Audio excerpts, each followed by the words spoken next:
Hello and welcome to this, our 185th live stream. Song of the Awesome. Hasn't actually been an awesome week for me, but it certainly has improved, I'll say that. For everyone who's asking, the bunny is doing better. It looks like she had acute kidney toxicity from a bad reaction to a medication she was on. Okay, so she was on the bunny equivalent of dialysis for a while. She was not happy to visit the vet for 3 days in a row. Very not happy about that. But she's come off of as of today, she's off of all her medications. So we had to learn how to do injections and subcutaneous fluids and yeah, she went through the whole bun analysis. Yeah. So she had a full cleansing of her system, and her last lab results looked really good. So it was serious. It was touch and go. It could have easily gone the other way. So we're really, really grateful to the Lord that she's made a full recovery. Okay, so that's our first announcement. The second is, if you are going to join us on that Egypt and the Bible tour, please sign up now, so the tour has some idea that you're coming. I think the final day you can register and pay for it is Christmas. Okay, so at this point, if you sign up for, if you want to give yourself an awesome Christmas present, there it is. So, Darkblade, tomorrow's your birthday. Well, happy birthday, Darkblade. So, was it Shaukia's birthday? Oh, Shaukia's on. Oh, awesome. Hi, Shaukia.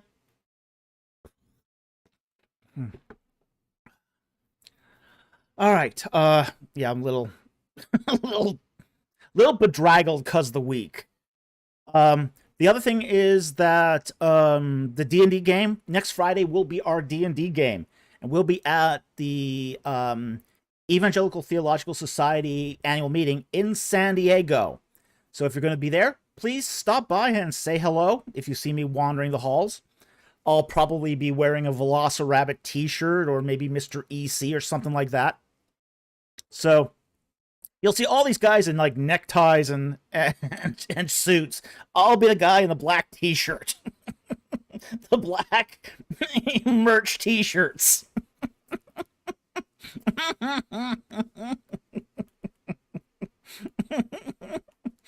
There I go, just spoiling a formal occasion.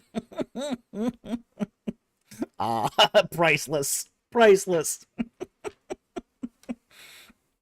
However, just a reminder that Friday of that week, next week, we will have our live stream will be a little different than normal.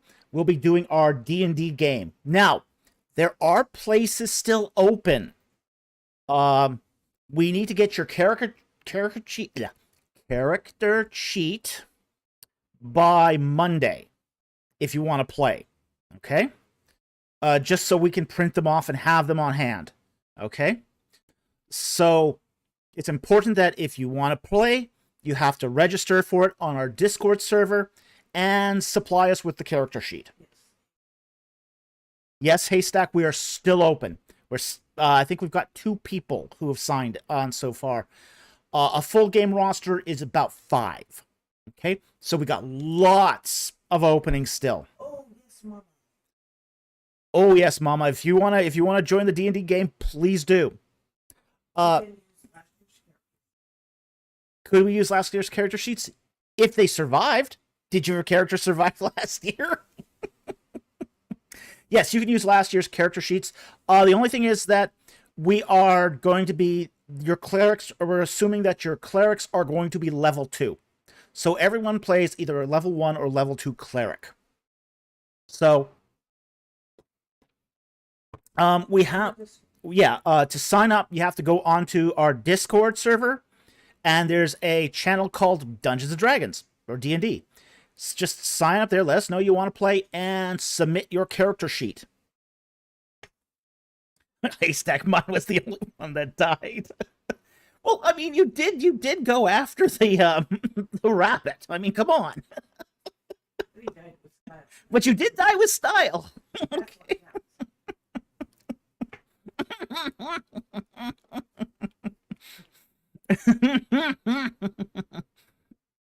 Okay, so that's it. Those are the rules, general rules. It's a speed game, so we're not following all the rules. It's house rules.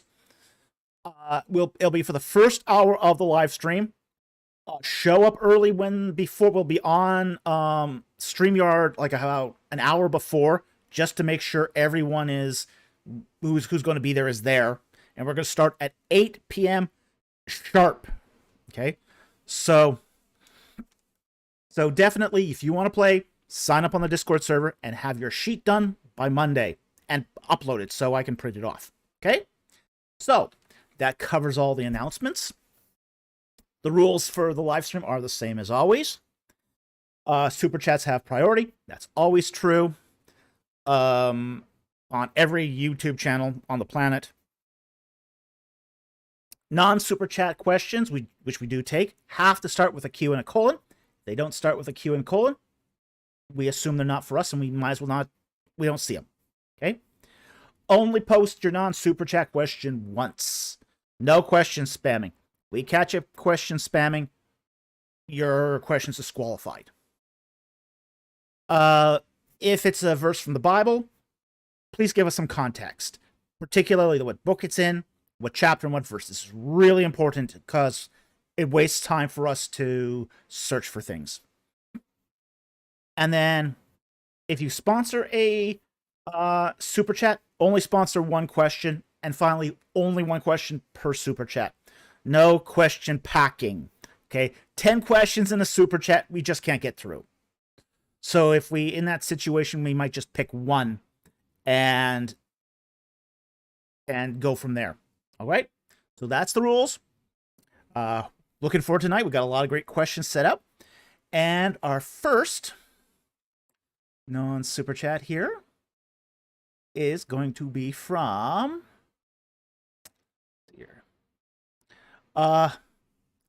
Skibitua. And he says, you said you believe the Kuntilat Ajrud inscription were best figurines, not Yahweh and Asherah. And that's based upon our artistic style. You see a lot of those sort of figurines, not just in Egypt, but also in Canaan and in Phoenicia. You see a few of them at Carthage too. Bes was one of those deities that got around. And what makes him kind of unique is he's always forward-facing. He's a dwarf. So he's very distinct. So it's you see him often. Now, the question here is, how often was Bes used as an ugly figure for good luck charms, as Richard Hess and Kenneth Kitchen said? Often. We find him a lot. He was associated with two things which are kind of a bit contradictory. There's an inconsistency here. Bes was associated with childbirth and protection of the mother during childbirth. He's also connected with infant sacrifice. Ugh. So he's one of those good God, bad God kind of things. I mean, he was an awful deity. He was an awful deity. He was very, very connected to child sacrifice. But he was also portrayed in a very ugly style. You know, he was kind of a scary looking deity. There's a carving of him that was found at Memphis, and you can actually see that. And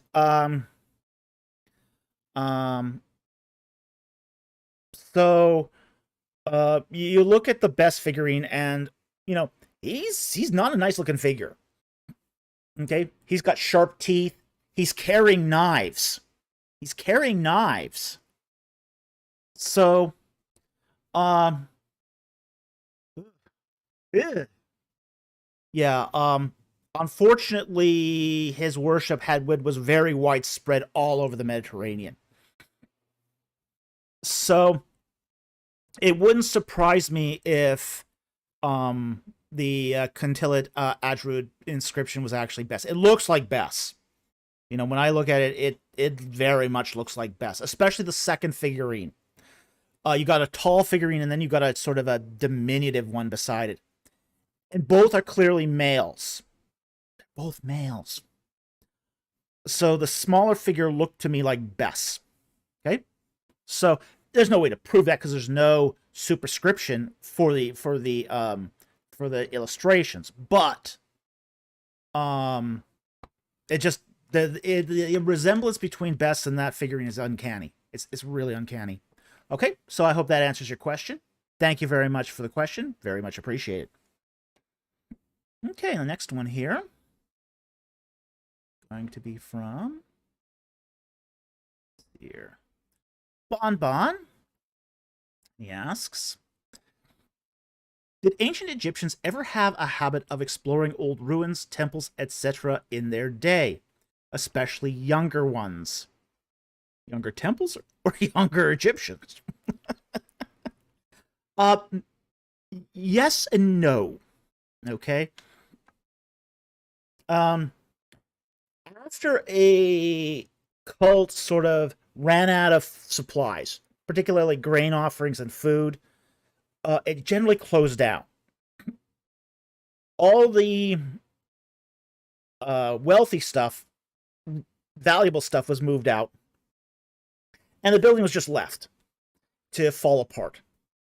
Now, there were some Egyptians that did explore, and there were some that would explore tombs and ruins. Ramses Nocht, one of the sons of Ramses II, was infamous for exploring temples and tombs and refurbishing them. He's sometimes called Egypt's first archaeologist. He was responsible for doing a restoration of the Sphinx and the Sphinx Temple. So he was really big on that. Now, your average person typically didn't explore temple ruins. The reason why was because it was also a place where robbers used to congregate. Bad men used to go there. Because good people didn't go there anymore. Now, later on, in the Christian era, a lot of these temples were reoccupied and converted to churches.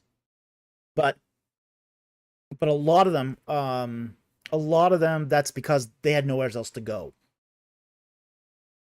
So societally, they had sort of taken on that underclass position where it was sort of worth the risk to go into the temples, to clean them up, and to restore them as churches.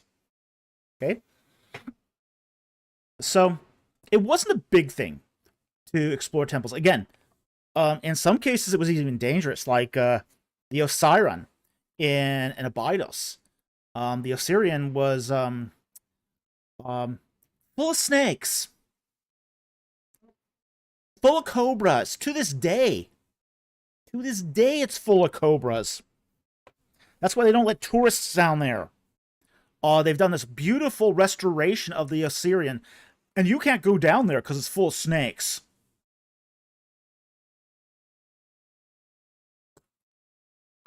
Oh yeah, snakes. Why did it have to be snakes? Exactly.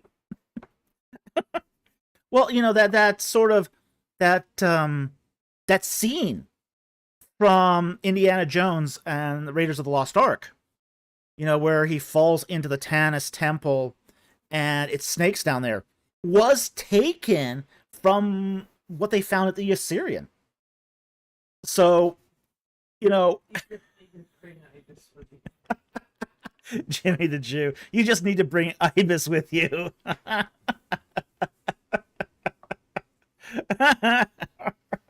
Yeah, so, I mean, it was There's a lot of snakes down there. I mean, every so often they'll pull out 20, 30 snakes out of the Assyrian, and I don't know if they'll ever open that up, to be honest, because it's like whack-a-mole with it's like whack-a-mole with cobras.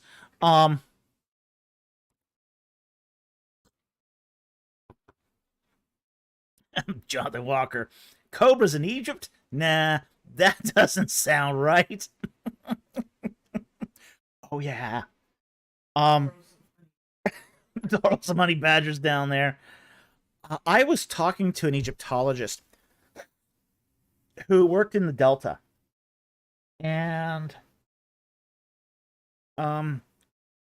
she was working at a gazira, and a gazira is kind of like a raised hill. It's a raised hill where water had passed around it and built up the land a bit. But there was a town used to be on this gazira, and she was doing excavating there, and she found a nest of 30 cobras. Lots and lots of cobras.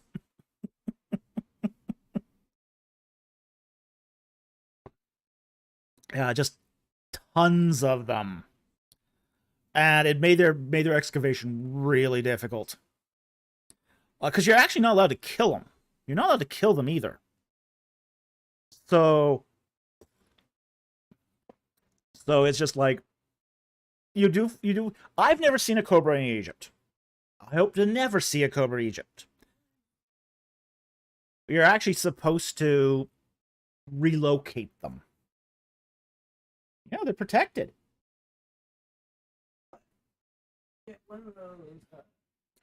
Reptiles in Egypt. Hurl them in the neighbor's yard. Yes. Yes.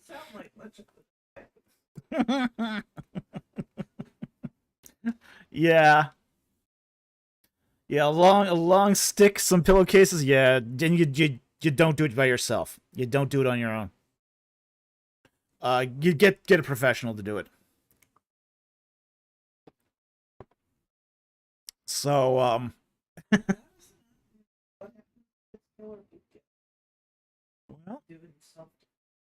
Aston Weir says, even if it's kill or be killed, they'll probably cut you some slack if it's kill or be killed, but generally they're protected. All big reptiles are protected in Egypt, except for the tiny chameleons. They're not protected because they're like everywhere. They're like mice. Except they're nicer than mice. Okay. Osman, I hate finding groups of snakes. Yeah, it's never a good feeling. As I said, I've never seen a snake in Egypt, and I've never seen a scorpion in Egypt. I know they're there, but I've never seen them. I've seen centipedes. They're freaky. And wild dogs. Lots of wild dogs. Ugh. Okay. Next super chat here is from Bonbon. And he asks, is God past eternal, always existed, or did he self-create himself and was the first entity to have ever emerged out of the primordial chaos? He did not self-create. He's not a self-created God. He's an always existent God. The best way to describe it is he's outside of time. So, because he's outside of time, he's not subject to sort of temporal events. Okay? So, he creates the universe out of an act of will, but that's not a change of state. It's a part of his eternality that he is able to do that. So, Mama, yes, centipedes are creepy, especially when they run so fast you can't even see them go. Okay, back to the question. So it's kind of before there was a existence, there was God. So it's one of those cases where he always was and always will be, because it's notions of temporality can't apply to a being outside of time. Okay?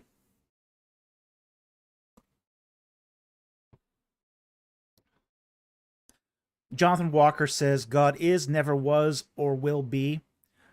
God is the past, present, and future. Well, this is an interesting thing because that's going to come down to frame of reference. From our frame of reference, God was and is to come, per the Apostle John. John states that. But that's really from our time frame, from our frame of reference. From God's frame of reference, he sees it all at once.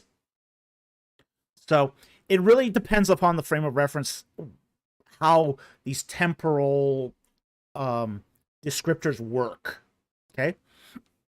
So, I hope that helps, Bonbon. Thank you very much for the question. Very much appreciated. But it's definitely always existed outside of the of time, and he never was self-created. He's not a self-created being.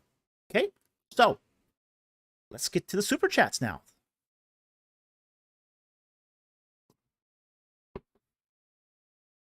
Jonathan Walker, time is relative. Forgot about Einstein. Yep, exactly.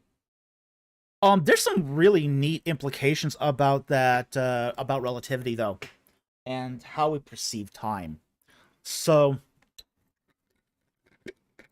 like, when you, and even space for that matter, you know, we kind of forget, you know, we kind of think in our sort of Copernican terms that the Earth is revolving around the sun. Well, in Einsteinian views, the sun is also revolving around the Earth. Just depends on what your frame of reference is. So, it gets freaky when you start thinking in relativistic terms.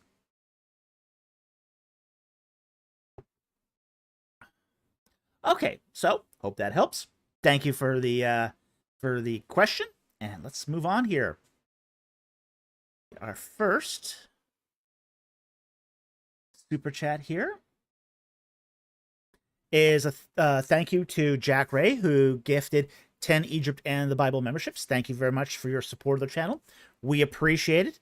And your support really helps keep this channel going and allows us to explore other things. So,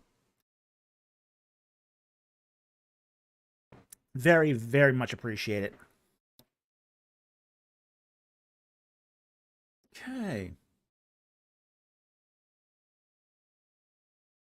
Next one here is from Mobius for $10. Thank you for the super chat.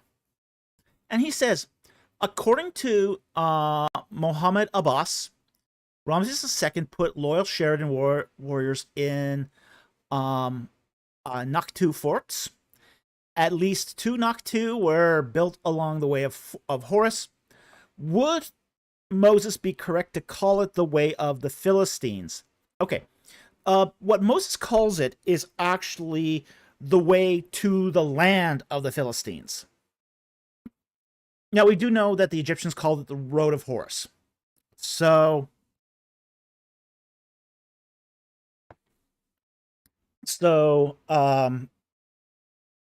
either what designation would be correct. It's clear which road it is. It's the same road. So the way of Horus, the Road of Horus, and the way to the land of the Philistines is the exact same thing.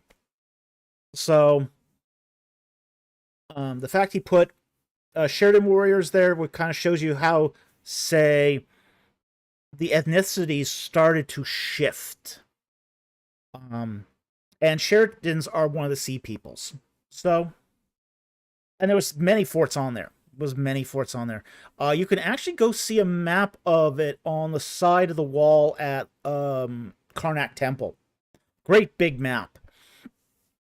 So, it's actually had a lot of damage over the years, unfortunately.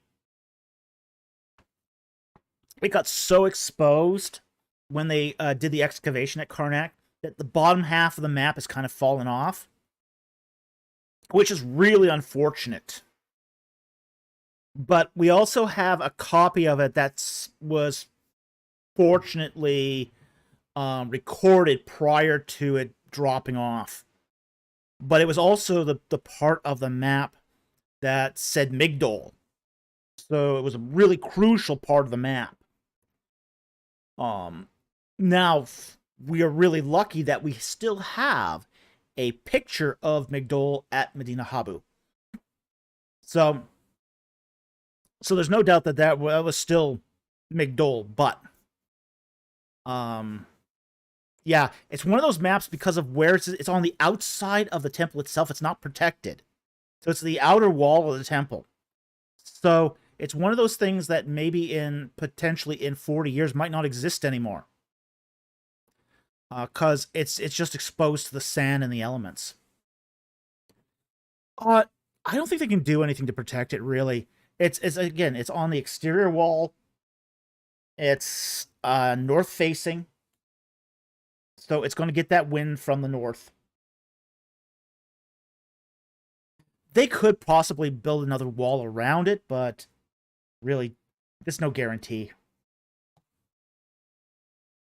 Okay, so I hope that helps. Thank you very much for the super chat. Very much appreciated.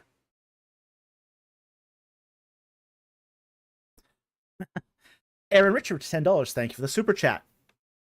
Could you explain Abraham's relationship with God? He sacrifices to God without a temple. Also, I don't see God giving him any laws. And that's because he wasn't given any laws. And he wasn't required to sacrifice in a temple. Now, when we talk about pre-Sinai worship, it's different than worship after Sinai. There were things that were allowed pre-Sinai that are then sort of prohibited later on. You could put up, at that time, what's called matzebot. Matzebot, think of it this way, is a commemorative stela. You could put up these they're sometimes called standing stones in some Bible translations, but they're really commemorative stelae. Prior to Sinai, someone could put, as an act of worship, these commemorative stelae in Canaan. That was part of Abrahamic worship. And a couple of these matzebot were erected at Shechem. But it's also that, because there was no formal temple, no laws about the temple, worship tended to be a lot more informal. You could conceivably, it would still be lawful to make a altar with dressed stones and with a staircase or a ramp. That will be later on prohibited. So, it's worship. I would recommend Richard Hess's book on ancient Israelite religion, because he really spells this out, how religion changed over time, from what it was like during Abraham's period to where it changes post Sinai. So in his day, sacrifices without a temple were allowed. Altars with dressed stones were allowed. Matzebot were allowed. So he's not given any laws. So as the Bible says too, where there's no law, there's no transgression. And in this particular case, there's no ceremonial law, so no ceremonial transgression. No trespass. So the relationship between Abraham and God was quite unique. It was God singling out one man and his posterity for grace, unmerited favor. So, Jack Ray with a bad pun. Matzo boats would sink quickly. Whoa. And they wouldn't be very tasty either.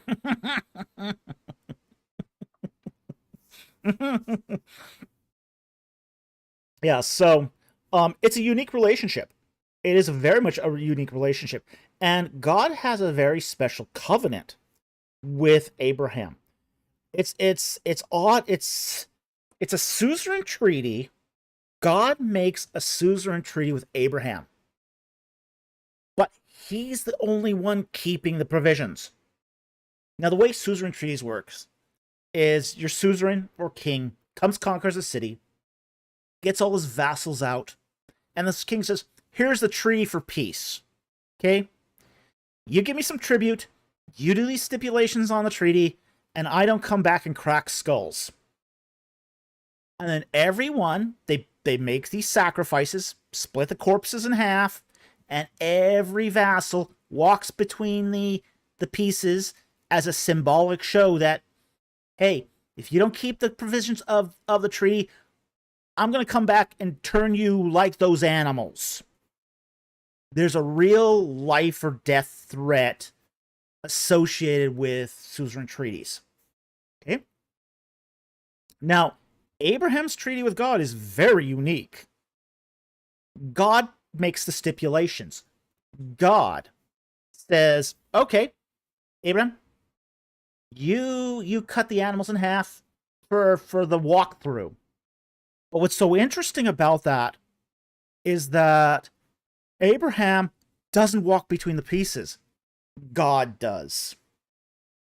God's basically saying here, I am making a promise to myself to remember my promise to you.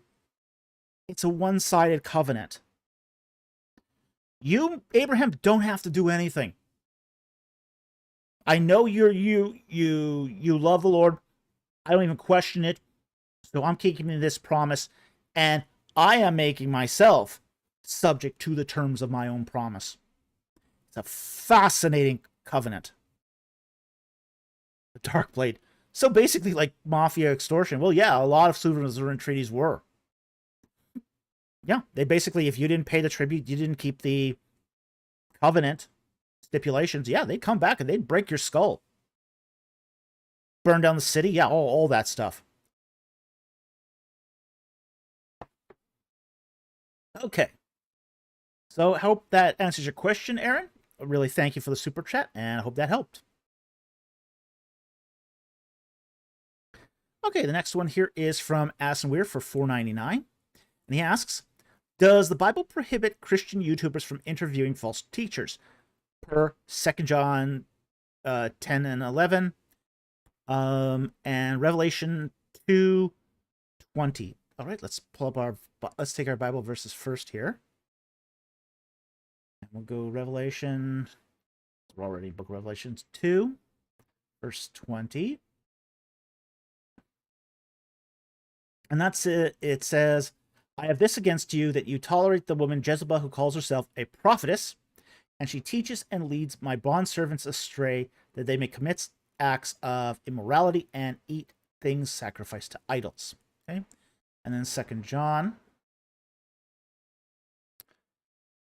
10 to 11 says, if anyone comes to you and does not bring this teaching, do not receive him into your house, and do not give him a greeting. For the one who gives him a greeting participates in his evil deeds. Okay. Let's talk about the role of false teachers in YouTube and more broadly the church, because that's really where the context of these passages is. Now, we have to kind of lay out a difference here. In the case of YouTube, it's not necessarily that you are the interviewing of false teachers is not necessarily prohibited. Okay? Now let me be very clear about what we mean here. If you're representing them as a spiritual leader and they're a false teacher, yeah, that's prohibited. Okay? That's prohibited.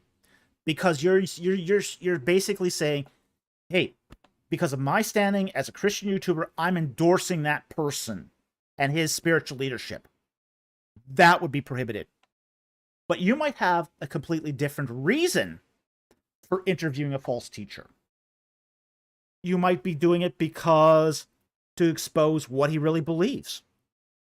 Okay, that's perfectly acceptable because you're not endorsing what he says. You're then exposing what he says. He might be a subject matter expert in a field that where, say, spiritual authority is not say as crucial. Like for say, you get an expert on whose whose specialty is say Roman executions. Okay, the guy might be an unbeliever, he might be a false teacher in other contexts, but he's a really great specialist in Roman executions. So he might be able to affirm aspects of the gospel as a subject matter expert in Roman executions. So you wouldn't at that point be asking him to teach in an authoritative manner, but you are consulting him as a subject matter expert. So, what do you mean by? That's what I did. Yeah, what do you mean by expose their beliefs? Basically, you might have somebody on, like we had a class once on new religious movements, and the teacher, was in the seminary context, the teacher had invited the chief druid of England to give a little pitch, and without endorsing him, have the class ask him questions. And it became very clear that how strange these beliefs were. Okay? You know, it sounded really nice and there was a good story there and all that, but you know, as soon as the question time started, it was really, really clear how inconsistent his theology was. Okay? So that's what we mean by expose their beliefs. Basically, put them on display for examination so that people can see, okay, this is what this guy really believes. So we're not saying bring them on to mischaracterize them or slander them or misrepresent them, but to really honestly show what they believe. And that can act as a warning all by itself, especially if it's done responsibly.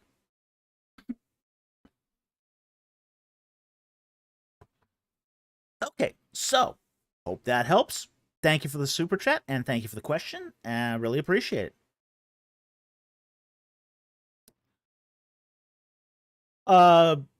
Aston Weir adds, but doesn't 2 John say not even to greet them?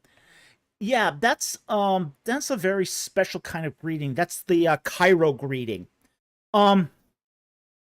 It's not a greeting as in, "Hey Bob, how you doing?" It's the, "Hey Bob, grace of God and the peace of the Father and the Son be with you." It's that kind of greeting. It's a religious greeting. You'll see this sometimes at the beginning of, say, some of the epistles.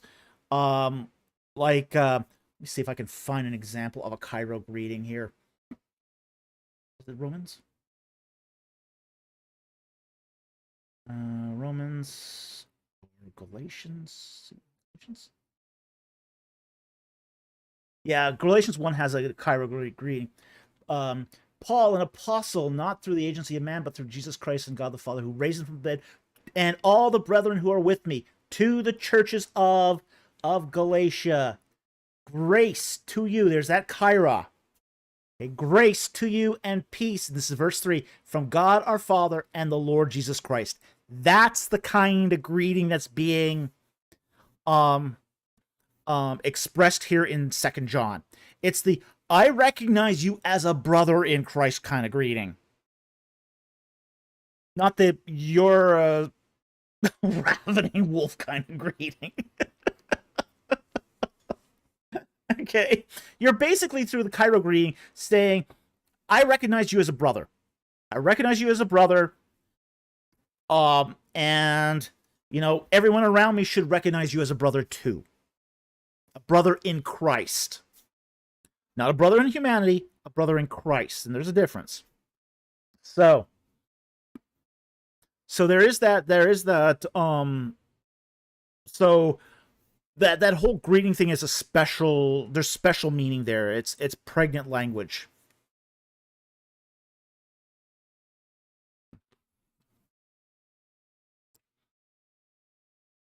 Okay.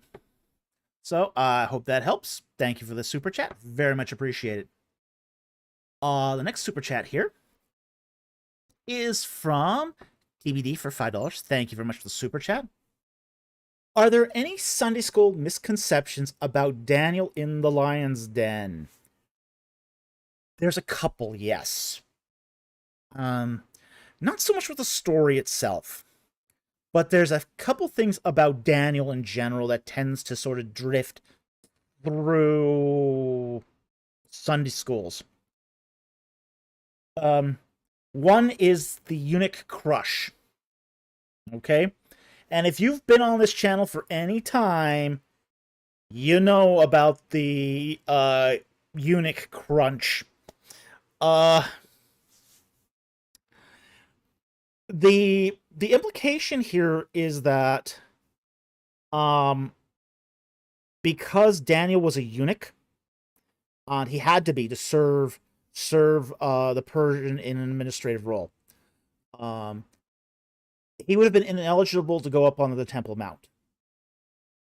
So there's an interesting here dichotomy that very often gets overlooked in Sunday schools. Is he can't go up the Temple Mount. He's ineligible to go up to the Temple Mount, but yet he's a prophet. It's a very interesting sort of tension there. I shouldn't be laughing. Yeah, you shouldn't be laughing. Ooh. Ooh. Okay. So, when you see him like portrayed in Sunday schools, he's often wearing a Jewish robe. He probably wasn't wearing Jewish, he was wearing Persian clothing. Okay? Because he was a governor. You know, he was an administrator, so he would have worn Persian clothing. He wouldn't have had a beard.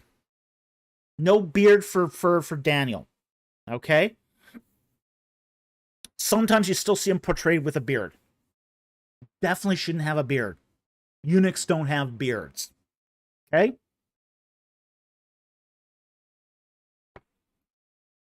So, a lot of what we know about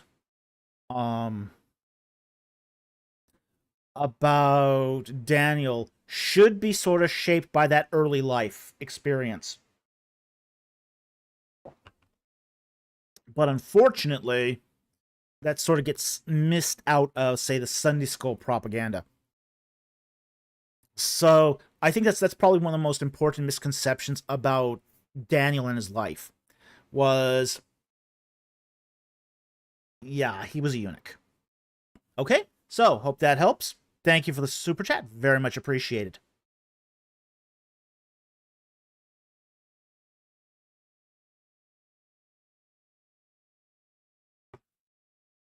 Okay, next super chat here is from Courtney Thompson for $5. Thank you for the super chat.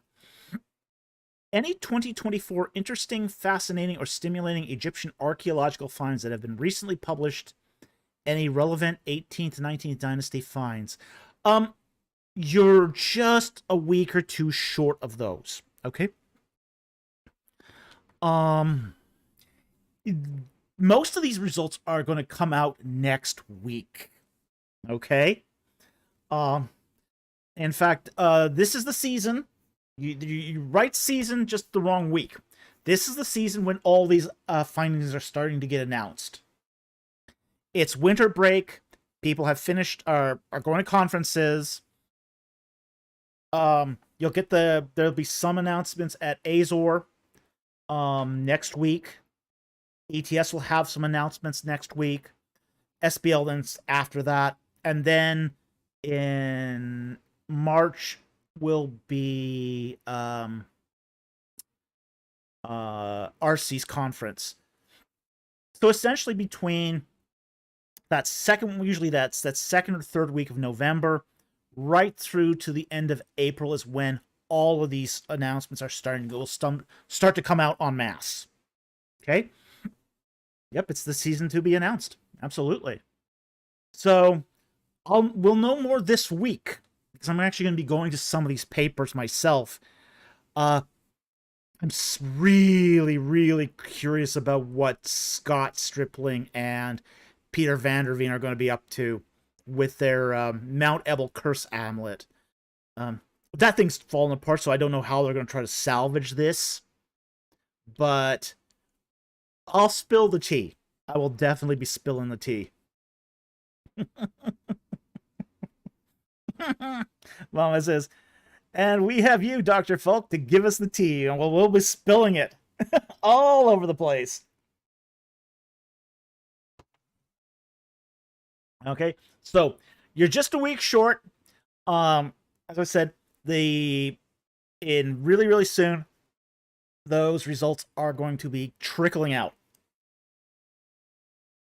And it will be a trickle, so we won't get a deluge of them. Usually in December is also when we sort of get the 10 most important discovery lists too. And that's when sort of editors of these archaeological publications will come out with their big sort of top 10s or top 5 discoveries of the year. So that's also a good time to, but again, these may be like discoveries that didn't get a lot of attention or really weren't at the time didn't get attention because they weren't seen as all that spectacular, but compared to the rest of what's going on in the year, it might have been very important. So we're close to starting to get some of these results again. So hope that helps. Thank you for the super chat, and stay tuned because results will be coming. Okay. Johnny Moe for $5. Thank you for the super chat. Can unbelievers minimize their punishment in hell by good deeds?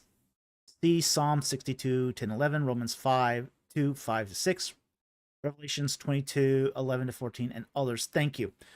Sure. Let's take a look at those passages. Psalm.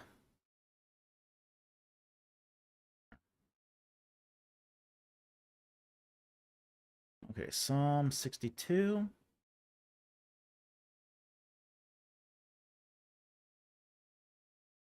(11 to 12). Once God has spoken, twice I have heard that the power belongs to God, and loving kindness is thine, O Lord, for thou dost recompense a man according to his work. Okay. Now, the recompense is often in terms usually of punishment as something earned. Okay. Here's the sort of the sticky thing about, say, good deeds. Good deeds don't get you off the hook for bad deeds. No good deed you can do can really pay for the bad ones. Okay, so you're stuck sort of with your earnings, as it were. We'll go to Romans, because Romans 2. Romans 2. 5 to 6. But because of your stubbornness and unrepentant heart, you are storing up wrath for yourself in the day of wrath and revelation of the righteous judgment of God, who will render every man according to his deeds. Okay? And let's just go on here a little bit. To those who by perseverance in doing good seek to glory and honor and immortality, eternal life, but to those who are selfishly ambitious and do not obey the truth, to obey unrighteousness, wrath, and indignation. So there we have that dichotomy again, that those who are righteous already, basically those who are not going to be sent, who send themselves to hell. I mean, nobody gets sent to hell. Everyone sends themselves to hell that goes there. Okay? Those who send themselves to hell, they're going to be paying for their unrighteous deeds. Those who are saved by grace, they're going to receive reward for the good, and the unrighteousness is forgiven. But it's like this: it doesn't earn you merit. That's the problem with it. The deeds don't earn you merit, and the New Testament doesn't teach it. We'll finally do Revelation 22 here. Revelation 22. 11 to 12.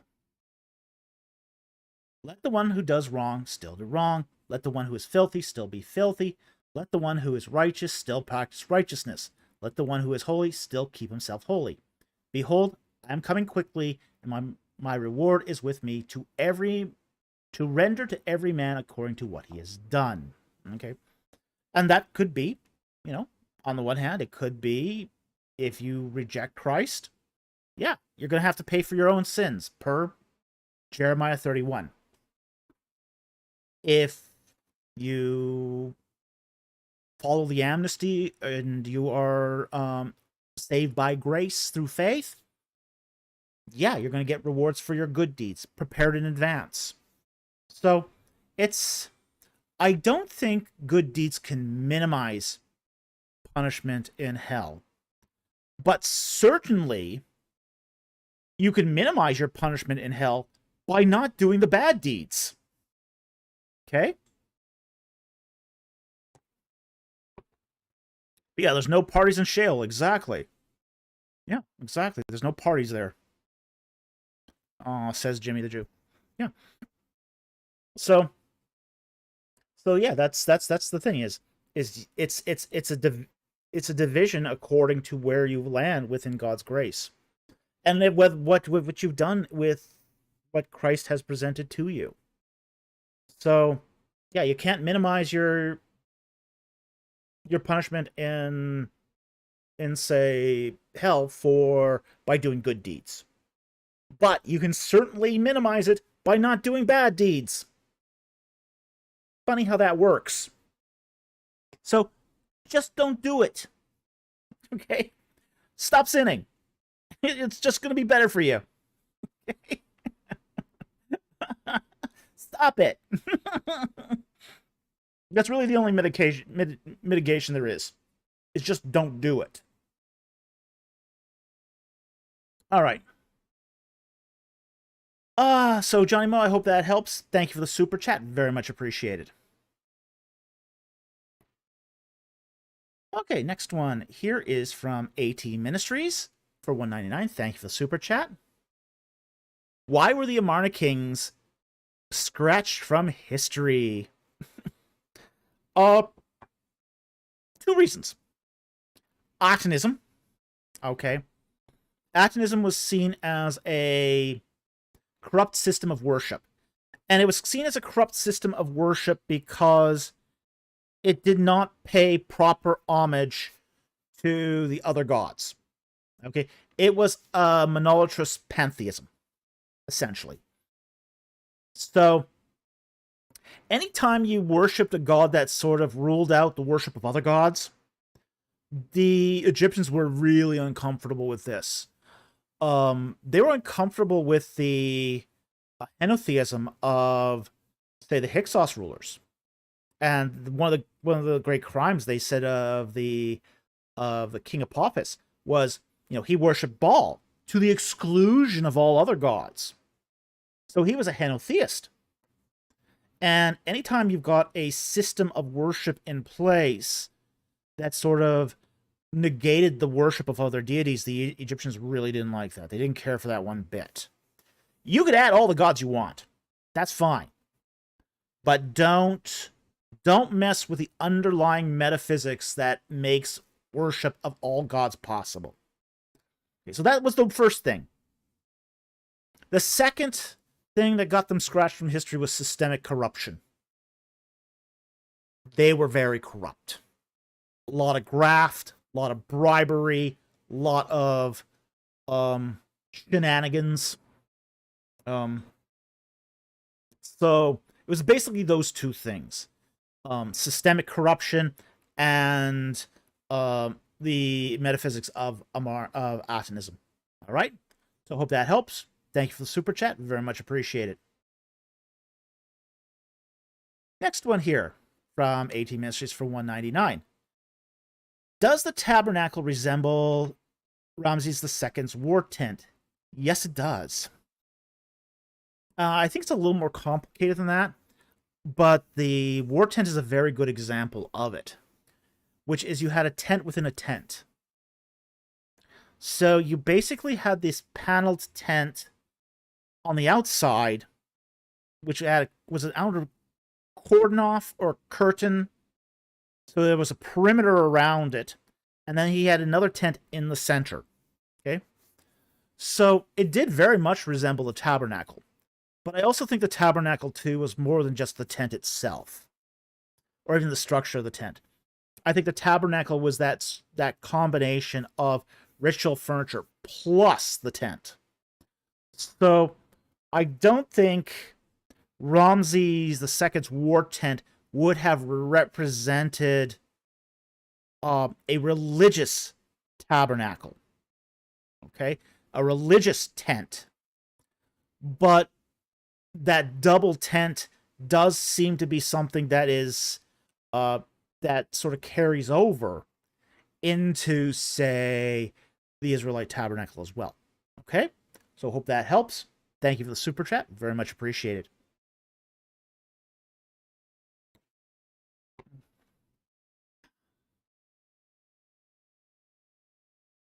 Okay, AT Ministries for 199. Thank you for the super chat.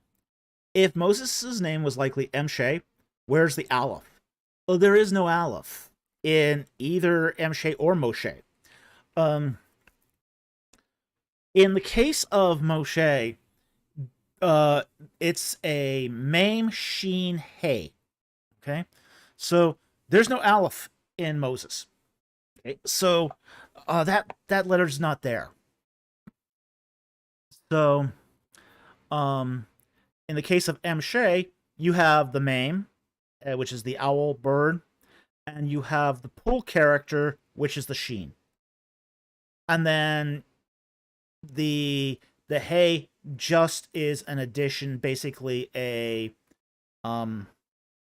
final consonant that they could use to, say, tack on other pronouns, because Hebrew abhors a final vowel sound. Abhors it. So almost we see this so often in Hebrew, where a consonant has to be tacked onto the end of a foreign name, like just so that they could attach other characters to do the pronouns. Jonathan Walker, silent H like Hannah and Elijah. Yeah, it's silent H like Hannah or Elijah. But, you would, if they were to add a vowel, that would then cease to be silent. Okay? So it would depend upon a lot of what the conjugation was. But Hebrew abhors final vowels on nouns and names. So it would have been normal for them to have stuck some sort of vowel at the end. And in this case, it was a hey. Okay. Dark Blade says, I think he's talking about the E before the first consonant stuff. Yeah, in Egyptian, there was no, you didn't need that at the beginning. Okay? You could tack a vowel sound on the front of a consonant. Any consonant in Egyptian.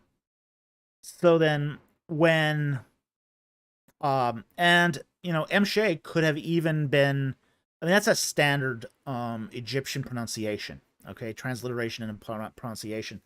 But it could have even been Moshe in Egyptian too. That could have been possible as well. Could have been Mashe, could have been Meshe. So the vowels are not known in Egyptian. We just use the standard alliteration here, transliteration here, just to sort of keep things consistent. But there's no necessity for an Aleph, neither in the front of Moshe or Emshe. Okay. So I hope that helps. Thank you for the super chat. Very much appreciated. Next one here from AT Ministries for 199. And he asks, what's Yahweh look like in Phoenician script? Oh, you would ask that. I'm not an expert on Phoenician script, so I would have to... It is a Proto-Sinaitic script. Let me see if I can... Got a table right here, actually.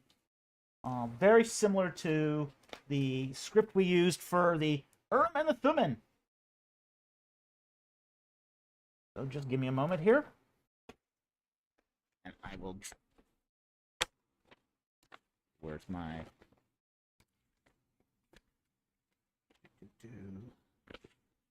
Okay.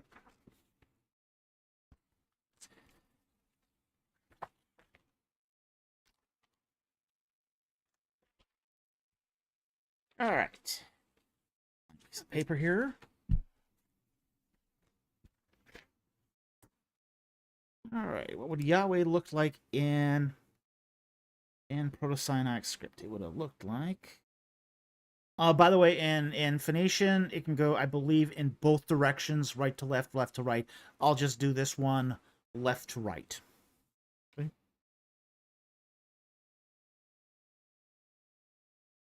Okay. H A would have been...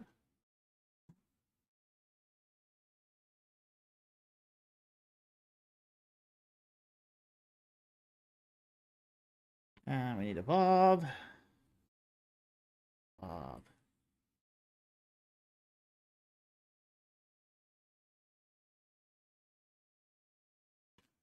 Okay.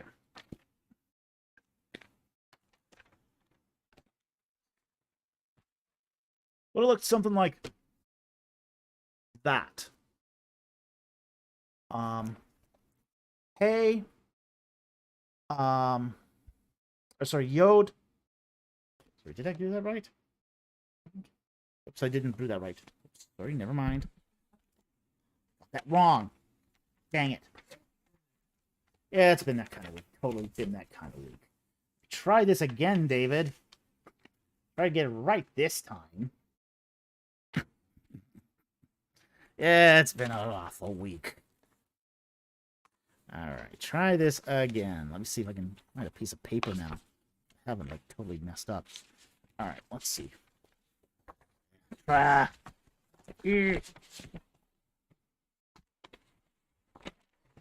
Ah. Now I'm losing all my papers here. File some of these. Alright, trying this again. Alright. Start with Yod. Yod.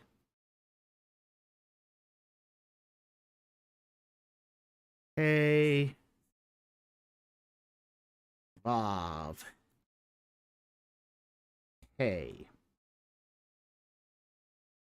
All right. This one's better. I'll put the little H W. All right. That's better. Okay, there we go. So, there you go. That's what it should look like in Phoenician. All right? Okay. Or close to that. Again, I'm not an expert in Phoenician script, but it's very close to Paleo-Hebrew script. So, that's also similar to what it looks like in the Chaldean inscription, too. Okay. So, there you go. Hope that helps. Thank you for the super chat. Next one here. 18 Ministries for 199. Is Egypt a dry heat? Depends where you go. Cairo's very hot, but also very humid. Oh, stiflingly humid. Okay. So, incredibly humid in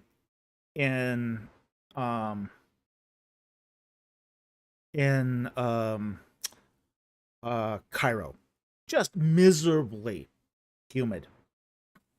Okay, so it's not a dry heat in Cairo. You get into Luxor and Aswan, yeah, that's a dry heat, definitely. So,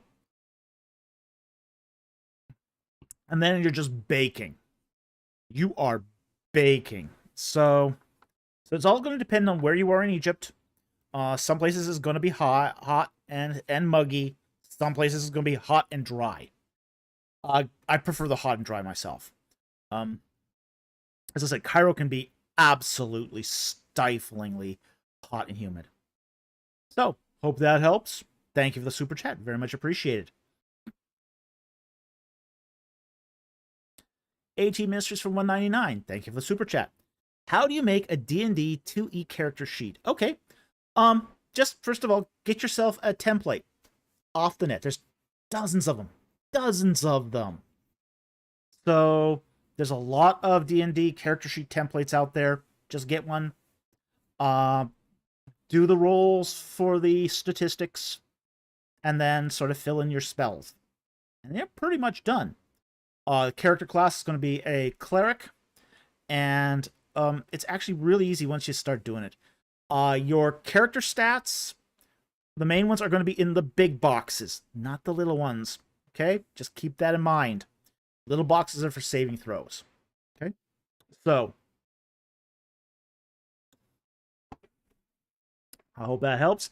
If you need more help, come on to the Discord and go into the D&D channel, and we'll help you out finish your character sheet. Okay? So, thank you very much for the super chat. Very much appreciate it. Johnny Moe asks a member question here.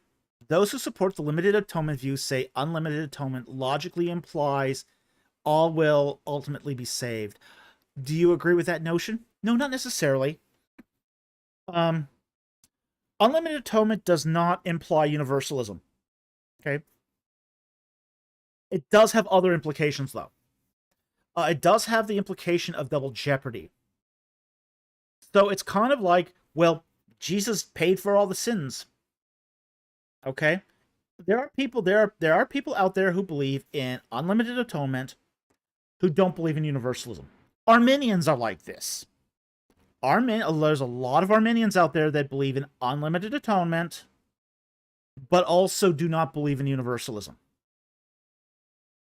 So I don't agree with the sentiment and the notion that just because you believe in unlimited atonement that you must believe in universalism. I don't think that follows. Okay, but there is a consistency problem there that does need to be addressed, which is the idea of, if Christ paid all the sins, where's the transgression then for people then to be punished for their sins? And there are various Arminian theologians that have worked on this problem. So I'm not going to say that they haven't done work on this problem. I think that a lot of them have done. I'm not sure how convincing it is, but yeah, Jonathan Walker says double jeopardy is you can't be charged with the same crime twice. Exactly. That's exactly what it is. And in this particular case, you can't be convicted. The same punishment can't be meted out twice for the same crime. That's the other form of double jeopardy. Not just that you're charged, but that you're convicted and punished for the same crime twice. Okay? So in this particular case, it would be that Christ was punished for the sins of in an unlimited way. Every sin that ever was committed, Christ always paid the punishment for, as a matter of fact. Okay? But then if people are then to pay for their own sins, well, it's already been paid for. So there is a consistency problem there. So and I understand that there are Arminian theologians that have worked on this problem.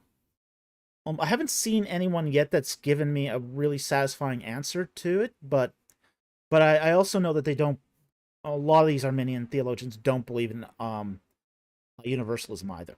Okay? So I hope that helps. Thank you very much for the super chat or the member question. We really appreciate it, and I hope that was useful.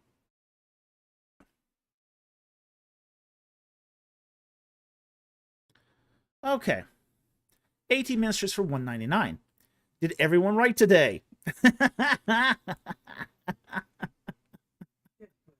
Good question. Excellent question. I wrote today. It's hard to write today. But yeah, I wrote today. Again, keep writing. Keep writing. Keep producing artwork for helping to move the culture. And this is how we do this, is we create a better alternative to the culture. We create a culture that's Christ glorifying, that's biblically consistent with the biblical worldview. And this is how we do it. We produce good literature, good comic books, good manga, good art, paintings, Christ glorifying jewelry. And this is how we sort of layer on the culture, is through the arts. So yeah, I do encourage everyone to pick up an art or become a patron of the arts. That's the other way you can do it. If let's say you have no talent in these areas, because not everyone does. Not everyone can write. Not everyone can draw. Not everyone can paint. There's some natural talent that is involved, but everyone can support the arts, the Christian arts. Everybody can do that. Support films that are good films that glorify the Bible and Christ. Everyone can do that. So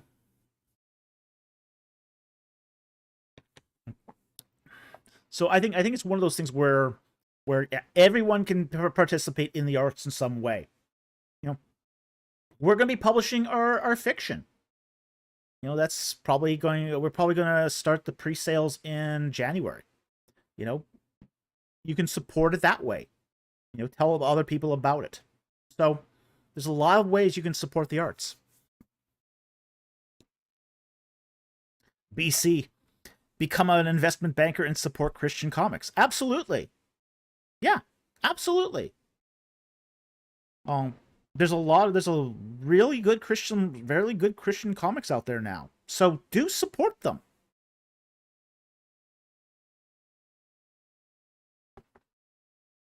All right. So, yeah. What do you think of Okay, okay. eSpycraft 2005 YIT asks, what do you think of publishing saints' lives in comic form? I think it's one of those things I'm kind of depends what side of the bed I get off of, okay? Or get up on. Sometimes it's really effective. This is what's called hagiography. Basically, using the lives of the saints to teach. And there's a legitimate place for hagiography. Okay? So, yeah, I think you can use this if it is done without, say, some of the extra baggage that sometimes comes with hagiography. Okay? So I think what you could do in this case is you could do a comic book on the life of a certain saint. Do it as somebody who shows what a triumphant life in Christ is like. Okay? But also don't whitewash him either. Show him as a real human being. Don't show him as a Superman. And I think this is one of the problems with some hagiography. Some hagiography tends to show saints as being super Christians. Super Christians who are somehow special. They're special. No. They're sinners saved by grace. Just like everybody else. yeah. Yeah. Eternity.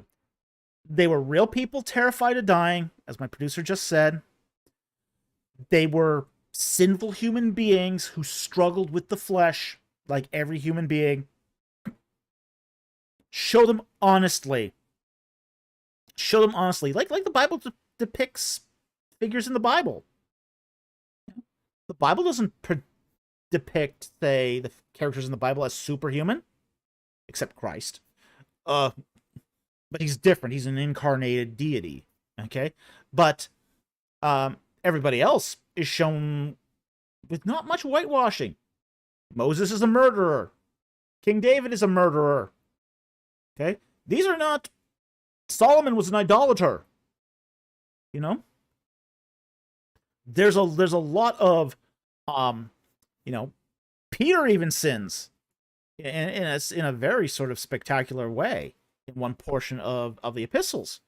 So, you know, we're all sinners saved by grace, and the saints are no different. Sinners saved by grace.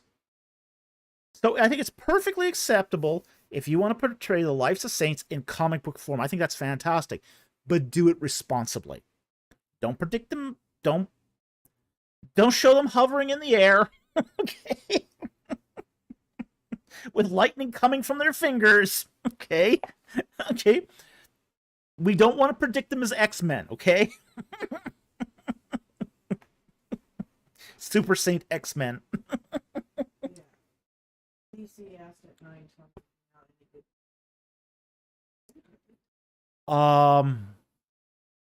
BC asks, do you know any good Christian mangas? This could be an important outreach, especially for the hikikomori. Gosh, I did know one, and I can't remember the name of it at the moment.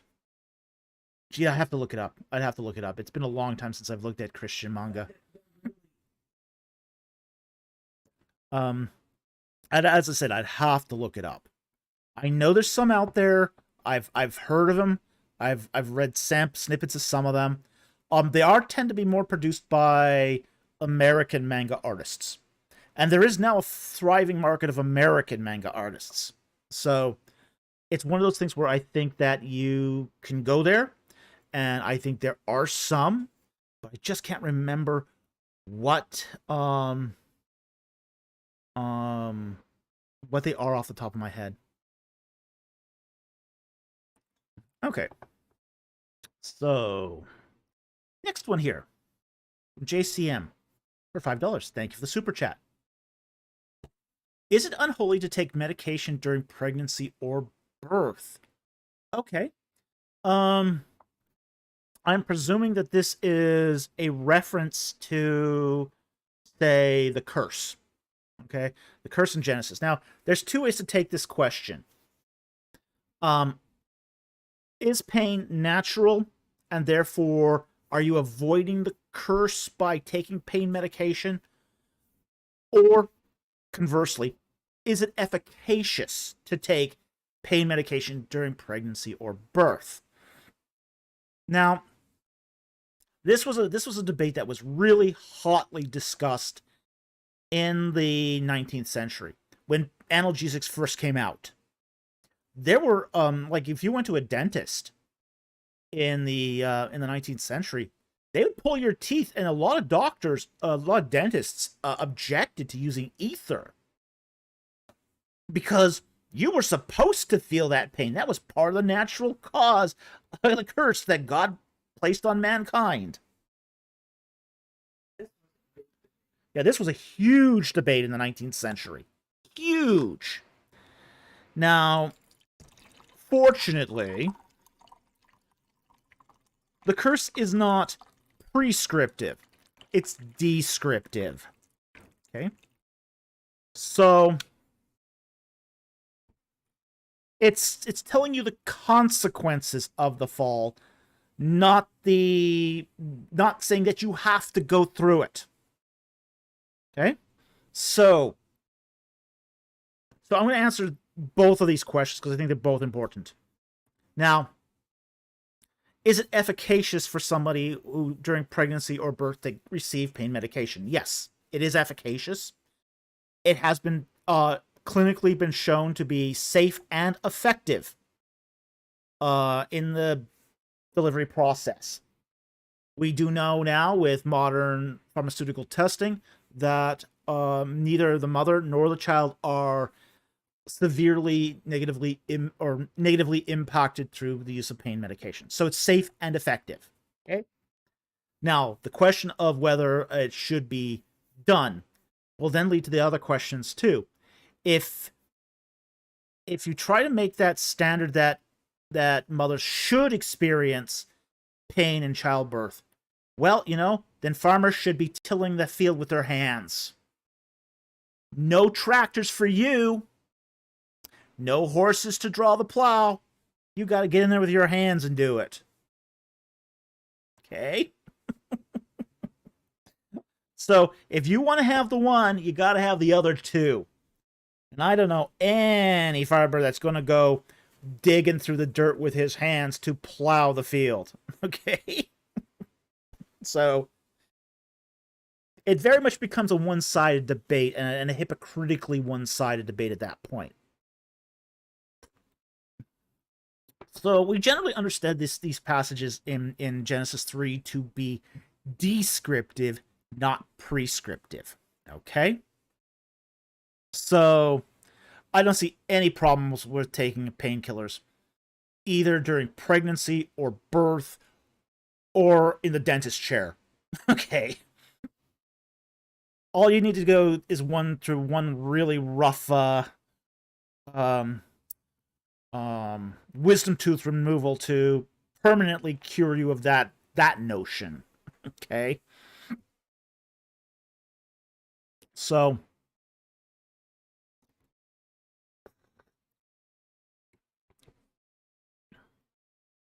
Jonathan Walker says, my church taught that Genesis 3 applied to all women going through pain. Well, if that's the case, then men should be fighting the dirt. If that's the case, there should be no supermarket. There should be no supermarkets. No. Till your own dirt. Okay. Till your own dirt. You do it by hand. And fight the weeds and the thorns and thistles yourself. Don't use Roundup. Okay, no Roundup for you to kill the thistles. You got to pull them out on your own. Jonathan Walker at Genesis 3 by the woman going through pain. Yeah, some churches teach that. Yeah, it's a bad reading of scripture. It's a bad reading of scripture, and it should not be taught. That teaching should not be taught. This is going to be a consequence, as you said. Yeah, it's a consequence. It's not. Hey, next church elder that gets a kidney stone, no painkillers for you, bud. Yeah. Yeah, let's see how long that teaching lasts. Okay. Woo. Woo. Yeah. Once you've had a kidney stone, yeah. No. No. Definitely not.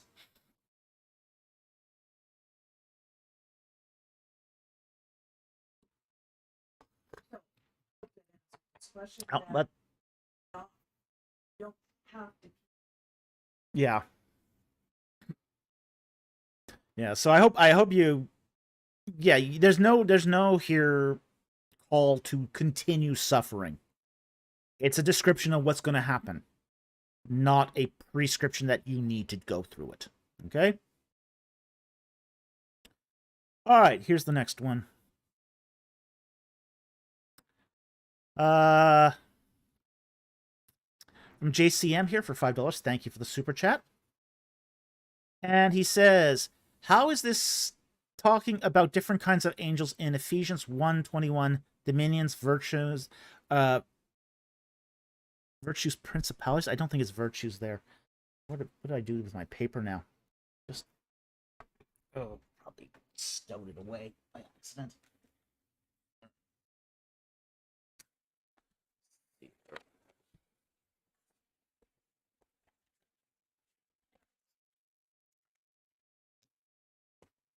Okay. Hmm?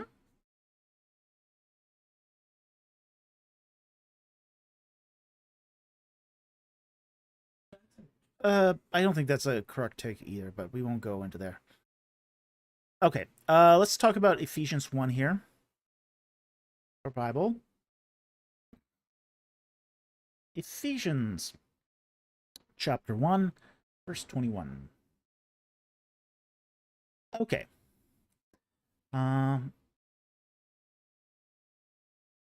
Start verse 20 here. Which he brought in about in Christ, when he raised him from the dead and seated him at the high right hand in the heavenly places, far above all rule and authority and power and dominion and every name that is named not only in this age, but in the one to come. All right. Now, the question here is, how is this talking about different kinds of, we'll call them spirit critters, okay, just to avoid the confusion with angels, but we're going to call them spirit critters here. Now, there's actually, in this, 4 described spirit critters: rulers, authorities, powers, and dominions. Okay? Now, how do we know that this applies to spirit critters? Because it's used in other places. Now, for this, we'll first go to the similar in Ephesians 6. So, same author here, just a little later in the book.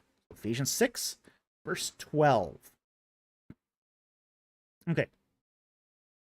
And it says here,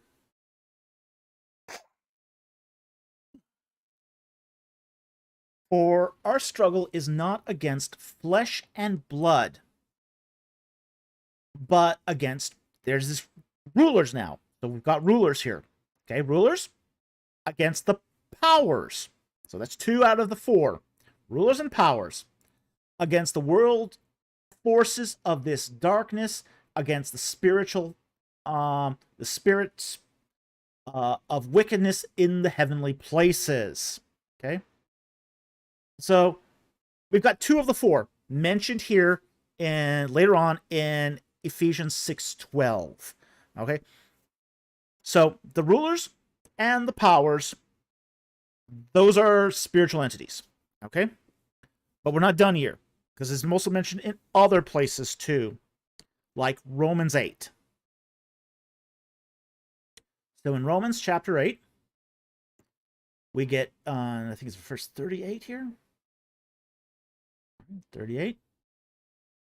For I am convinced, this is verse 38, that neither death nor life, okay, so we got a contrast there, death nor life, nor angels nor principalities.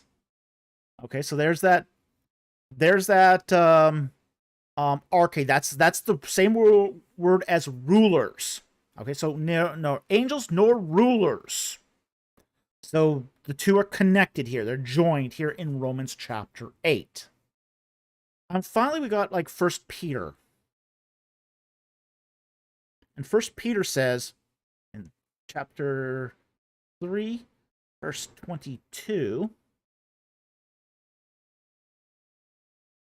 who is at the right hand of God, having gone into heaven after angels and authorities and powers had been subjected to him. Okay. So we have 3 of the 4 mentioned, or 2 of the 4 mentioned here, authorities and powers, connected again to angels. Okay.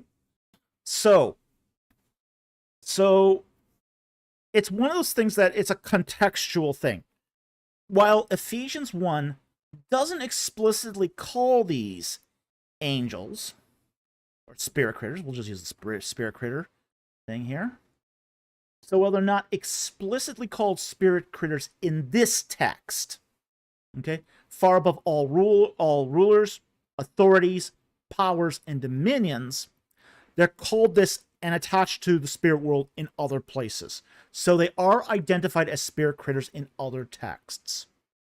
So that's how we know here that Ephesians 1 verse 21 is talking about spirit critters. Okay? So, hope that helps. Thank you very much for the super chat. Very much appreciated.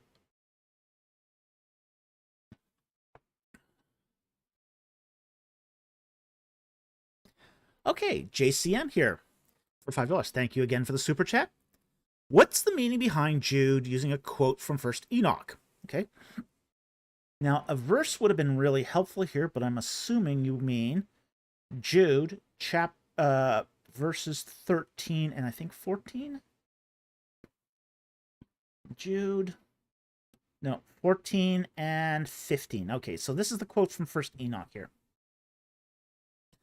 And about these, verse 14, about these also, Enoch in the 7th generation from Adam prophesied, saying, quote, and this is the quote from Enoch, behold, the Lord came with many thousands of his holy ones to execute judgment upon all, and to convict all the ungodly and all their ungodly deeds which they have done in ungodly way, and of all the harsh things which ungodly sinners have spoken against him." End quote.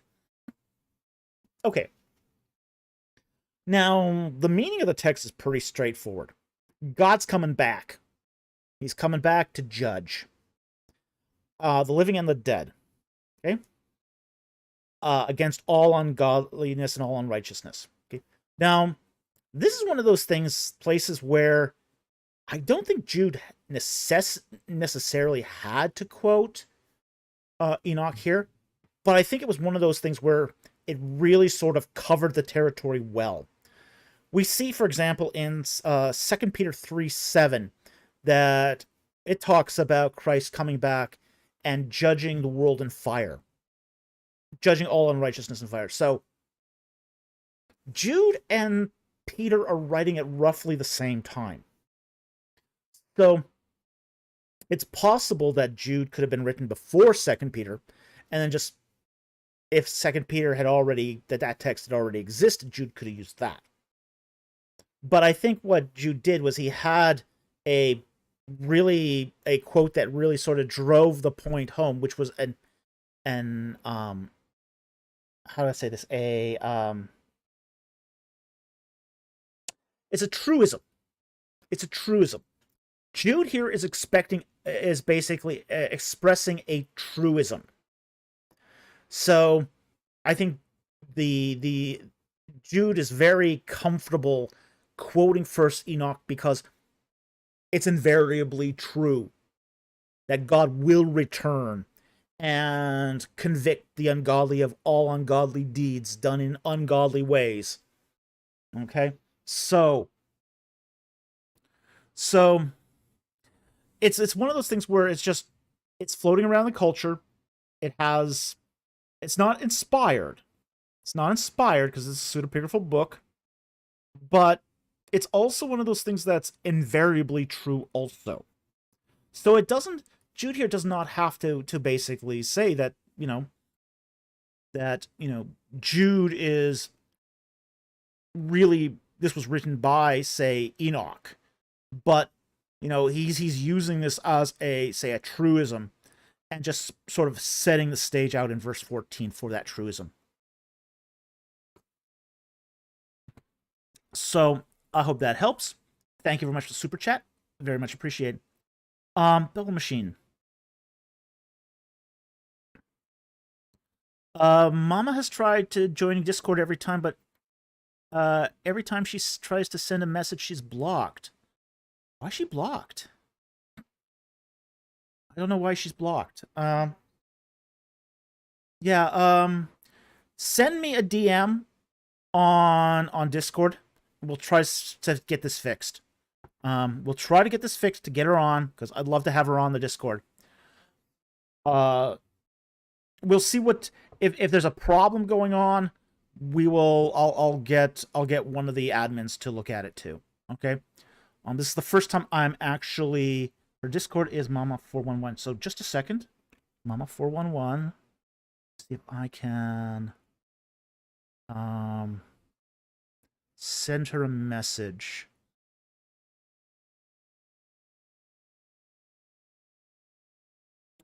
Let's see.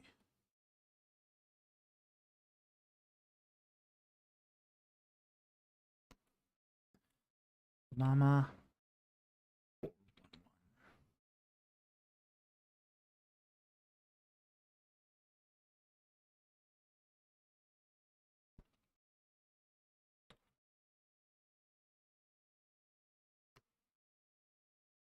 I don't see her online.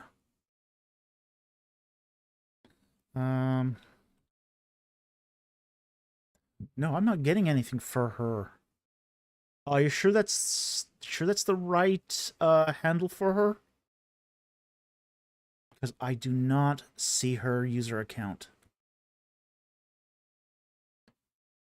I can't see her. So anyone.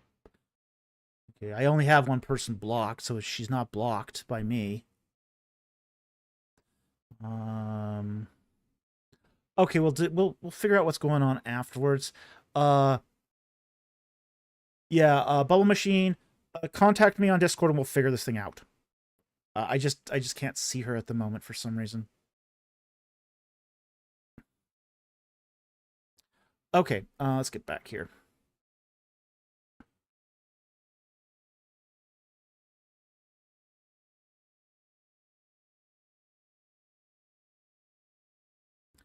I see Mama on, okay. Sully's gonna handle it. Apparently he has already got her in there, so looks like he's fixed it already. Okay. Okay, so it looks like Sully's already fixed it. And she's already on the Discord now. So looks like it's been fixed. Thank you very much, Sully. Really appreciate it. Got the best admins in the world. These guys are on the ball. Okay. Next question here is from JCM for $2. Thank you for the super chat. And he asks, is viewing of explicit images evil? It's sinful. Okay. Look, I mean, sometimes, and I'm gonna nuance this, okay? There are sometimes, it depends on why you're viewing explicit images, okay? There are some explicit images that have artistic merit, okay? Those are considered to be art, not prawn, if you know what I mean here, okay? If you're doing it for sexual excitement or for gratification, that would be sinful. That would be in the same way as sinning against your own body here. Okay? So in that case, it would be. Okay, it would be sinful in that event. But if you're viewing it for artistic purposes, if it conveys a broader or more important question, then yeah, definitely it can be okay. If you've got a addiction to this stuff, yeah, stay away from it because it'll lead you to sin. So, sinful, yeah. We took this question last week about, you know, sexual sin is a sin against your own body. Okay, and this is, I forget what the passage was exactly, but Paul talks about this, where all sin is outside the body except for sexual sin, which is against your own body, because your body is supposed to be used as a temple to do the work of God. So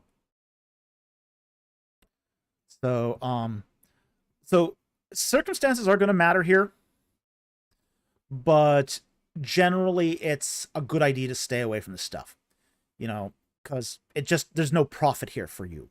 There's nothing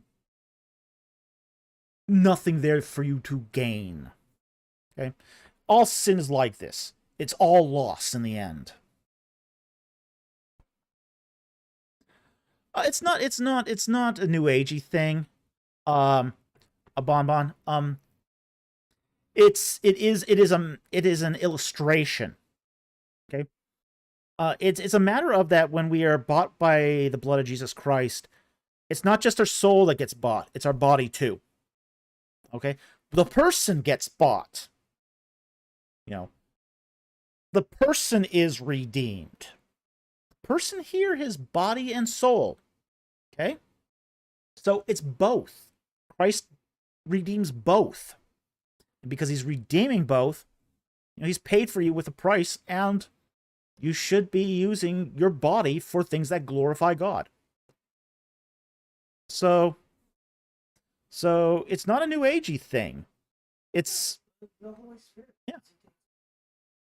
It's a matter of, do you want to be connected to things that are impure, unholy, with something that God has redeemed? Okay, so it's the same. Would be like bringing idols into a temple. You don't want to do that. Okay, idols defile a temple. Sexual sins also defile the body. Okay. So I hope that helps. Thank you for the super chat. Very much appreciated. Tom Lamchek asks the member question. T. Wadsworth says the church is for edification. 1 Corinthians 6:14-26, not worship. Greek for worship refers to outmoded temple acts like prostration. Thoughts? This is a definition fallacy. We'll bring this up. Okay. 1 Corinthians 14:26.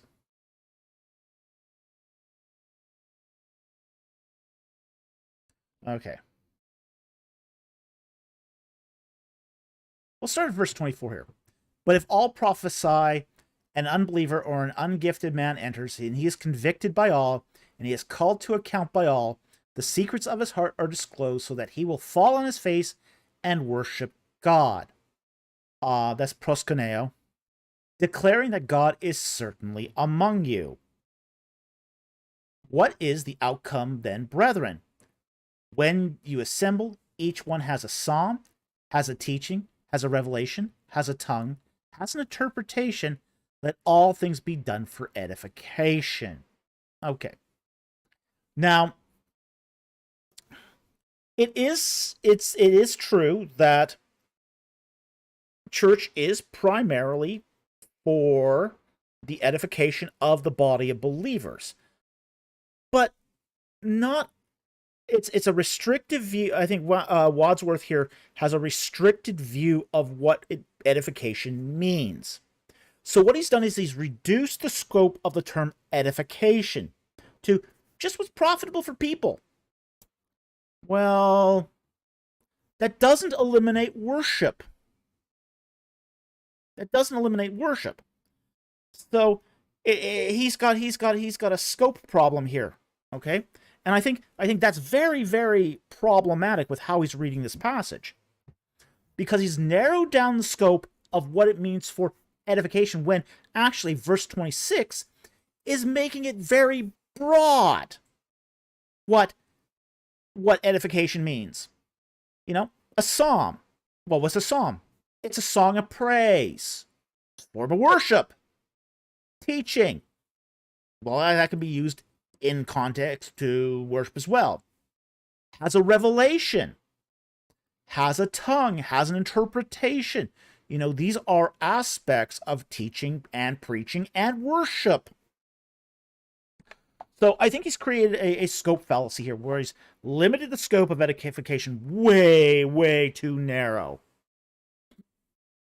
As far as the Greek for worship, well, there's several verbs for worship here. Proskuneo is just one. You have latreo as well. And we do see, for example, in Philippians 3:3. Let's flip over there. Flip over to Philippians. Okay. Okay. You know, it's using a different form here.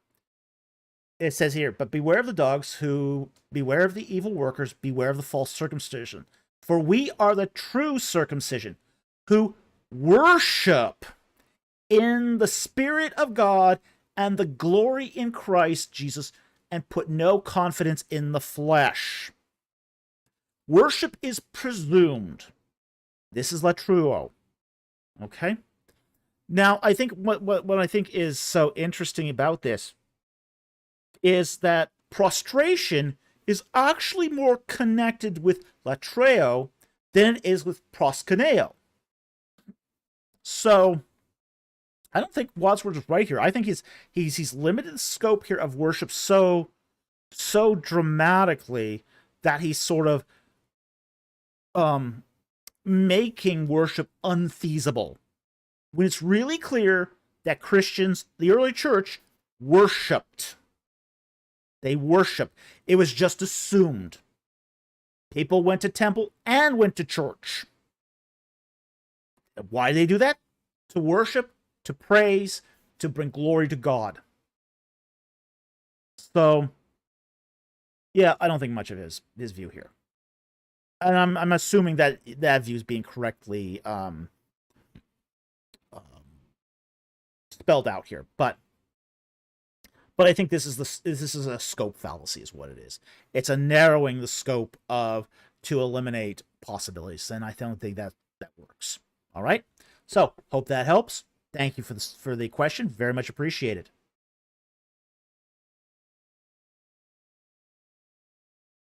Okay, next one here is from JCM for $5. Thank you for the super chat. He says, Justin Martyr claims Plato's Republic predicts Jesus' crucifixion. Have you read it, and do you feel the same? Oh, it's been a long time since I've read the Republic. I last read Plato's Republic when I was in third year college. That's like 20, 30 years ago. 30 years now, but yeah, happy birthday.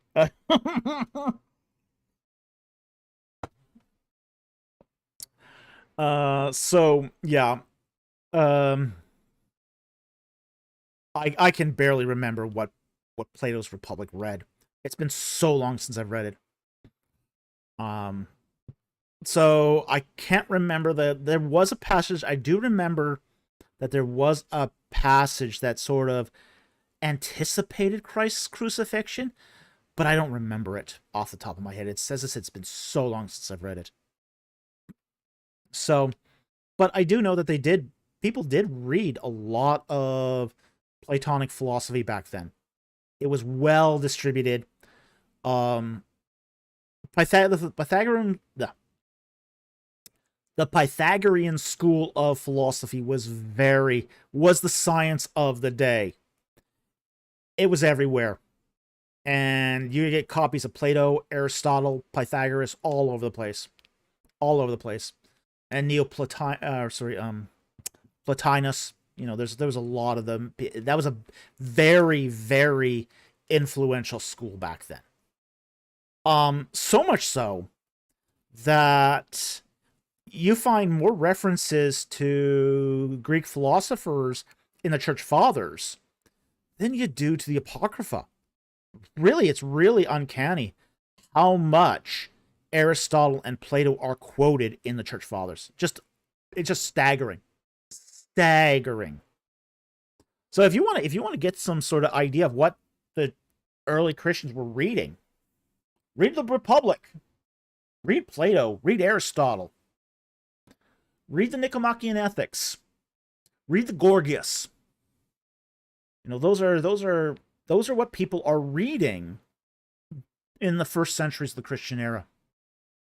So, hope that helps. Thank you for the super chat. Very much appreciated. But it's been too long for me to remember what was in the Republic.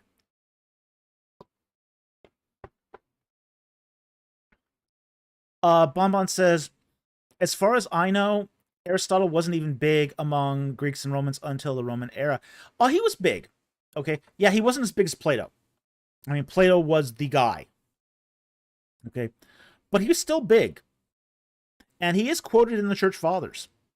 So, one of the things, I think one of the problems we have when we're dealing with what was the influence of Aristotle was the survival problem. Very few of Aristotle's texts survive. Heck, very few of Plato's texts survive, but more of them did. And it came down to that there was a distribution problem.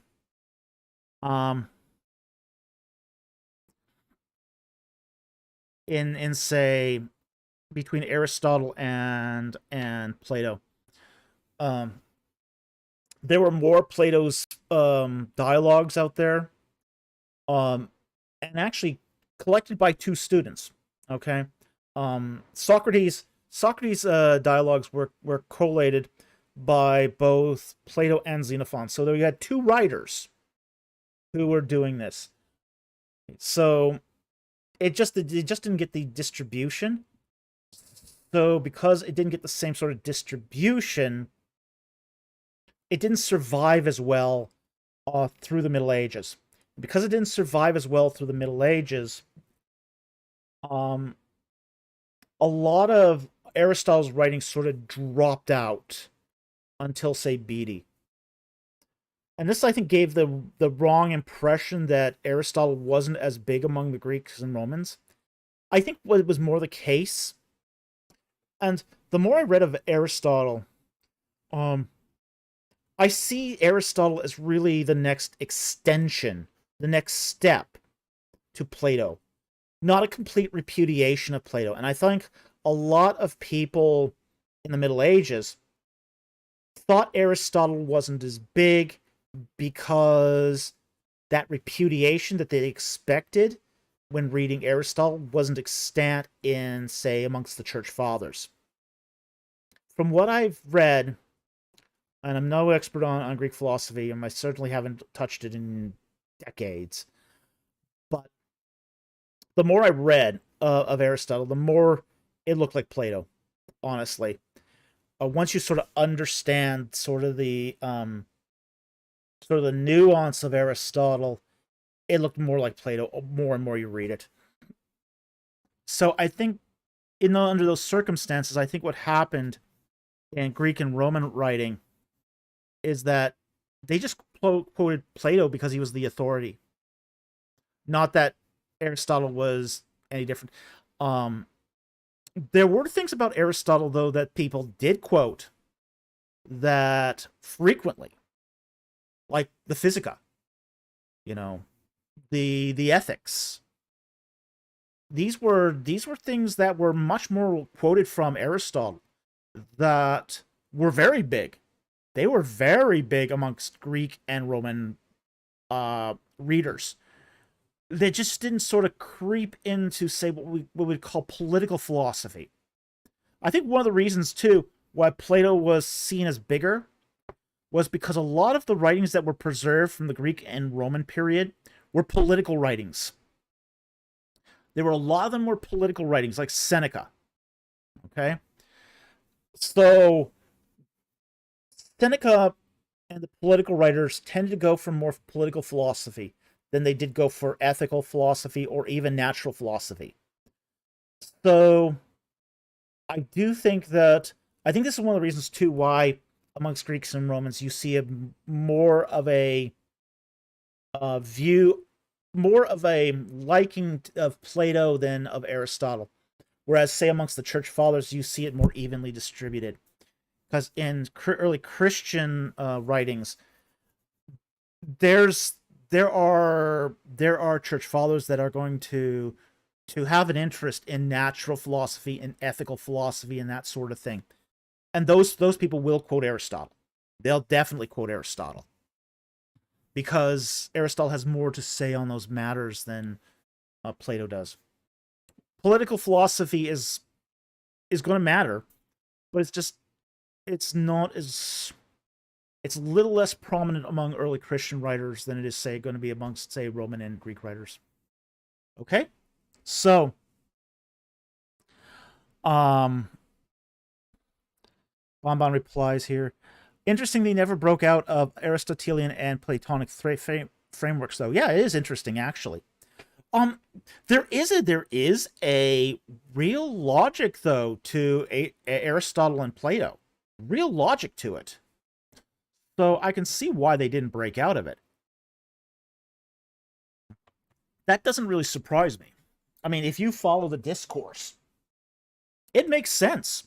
It makes a lot of sense, especially in during a time when, say, physics was in its infancy. So, a lot of what's changed, why you don't see Plato or Aristotle resonating quite as much as it did back then, was a lot of it. The change was in, say, atomic theory. So, particle physics and atomic theory has basically provided the substitute for Plato's ideas of Plato's notions of forms and ideas. So,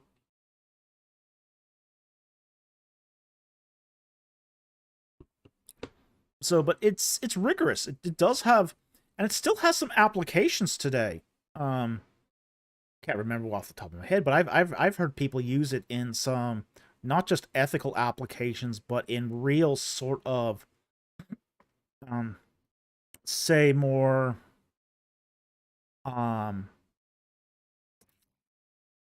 metaphysical discussions. So it's still being discussed. Still being discussed. And it still is applicable in some ways. All right? Okay. Interesting. Tom Wamcheck here for $2. Thank you for the super chat. Is it plausible to think Jesus read Greek philosophy? I'm not sure if he was really into Greek philosophy. He could have read it. He would have probably read some Greek. There would have been public libraries available where he could have read it. But did he read it? That's more the question. And we don't know if he did. So we don't see him, Jesus, ever quoting a Greek philosopher, but we know the apostles did.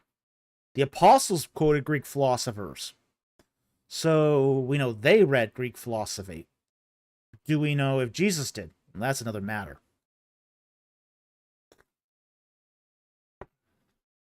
So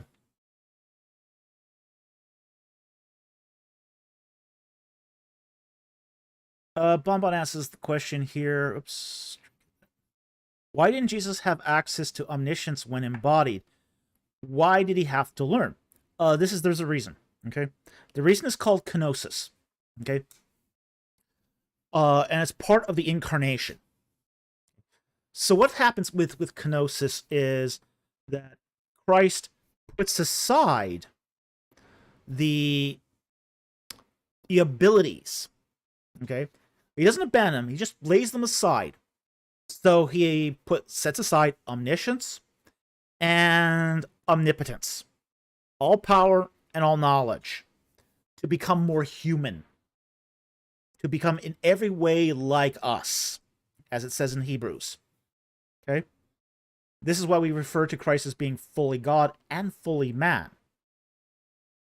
The two natures become, integrated so that Christ, in his pre-resurrection state, sets those things aside to become more like us, to experience life like us.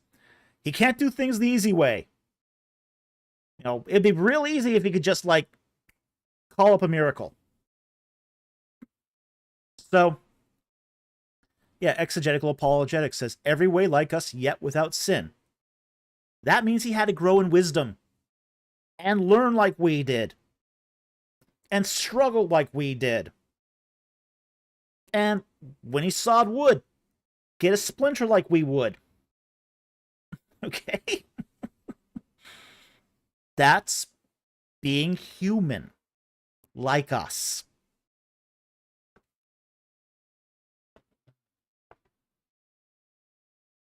So,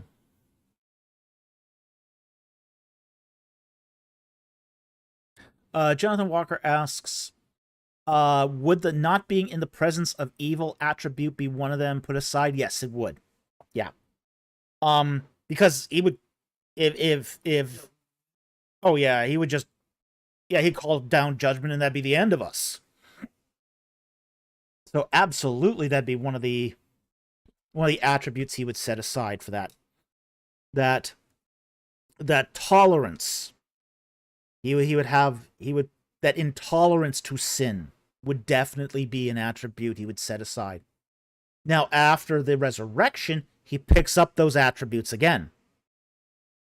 But those are in his resurrected and glorified state.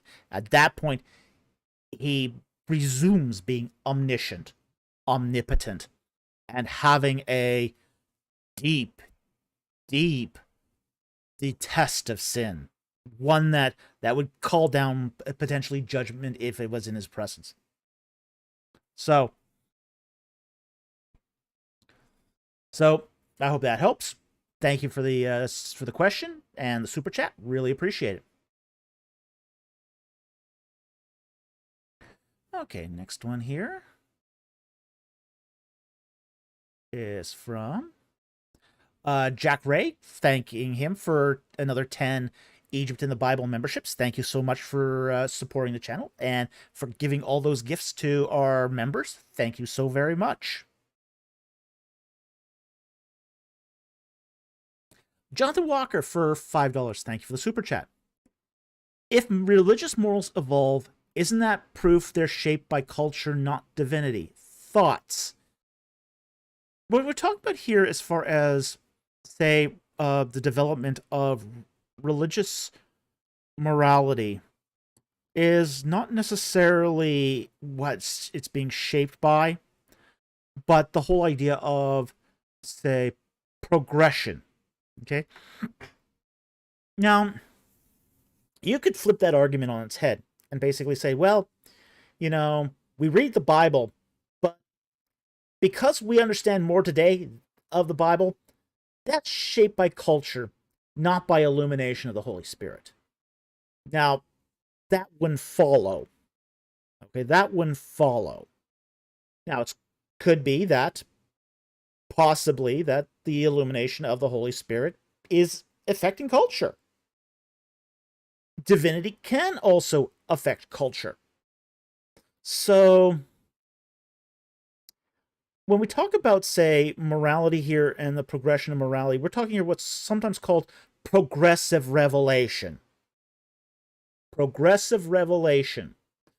It's also sometimes called progressive illumination.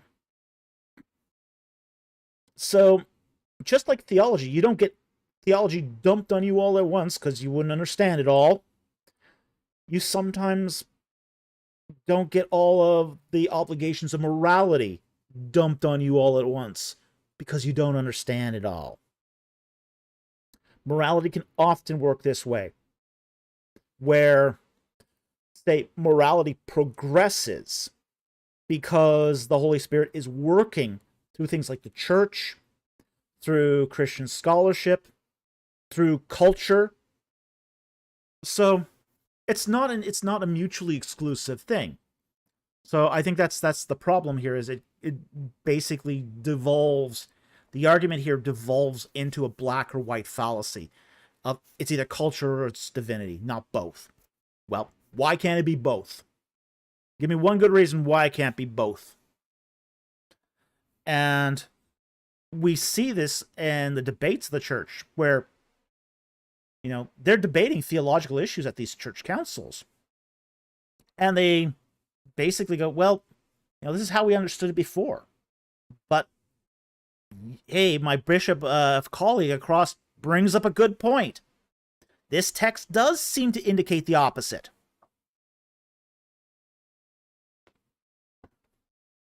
So, oh, jeez. Which one?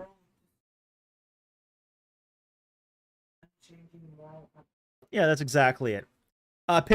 Exegetical Apologetics says, moral epistemology always changes to discover unchanging moral ontology. Exactly.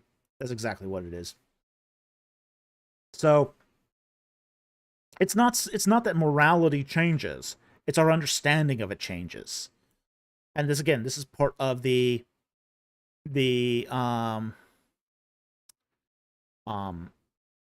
say, progressive revelation, the illumination of the scriptures. So I hope that helps. Thank you very much for the super chat. Very much appreciated. Jonathan Walker says, I saw the quote on a Rational Reality IG account. Yeah, I'm not surprised. I'm not surprised. Pongo, you've posted that question more than once now, so that's disqualified. So just let you know. Questions that are posted more than once do get disqualified. So, okay. Oh, Jack Ray, come on. Really? You just sponsored it after we just disqualified it?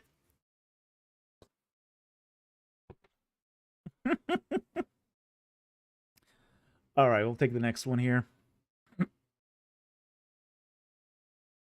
Dang, I was right in the process of sending that.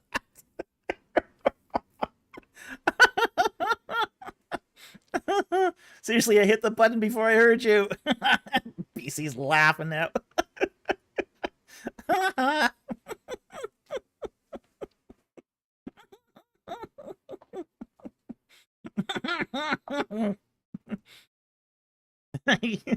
You can't ignore it now, says Johnny Walker. Well, watch me. I could ignore anything.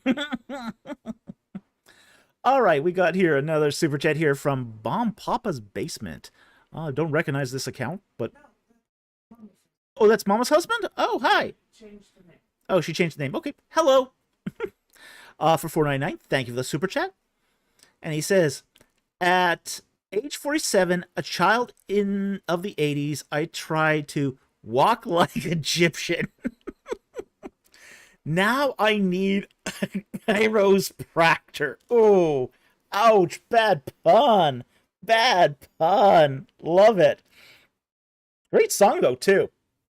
The Bangles, that was a great song. Oh, Walk Like an Egyptian was an... the Bangles had some really good songs. Really, really good songs. So... suddenly we might have found a loophole in the rules. Yeah, nope. Nope. We're not going to encourage question spamming, okay? So this one's unfortunately a nope. Okay?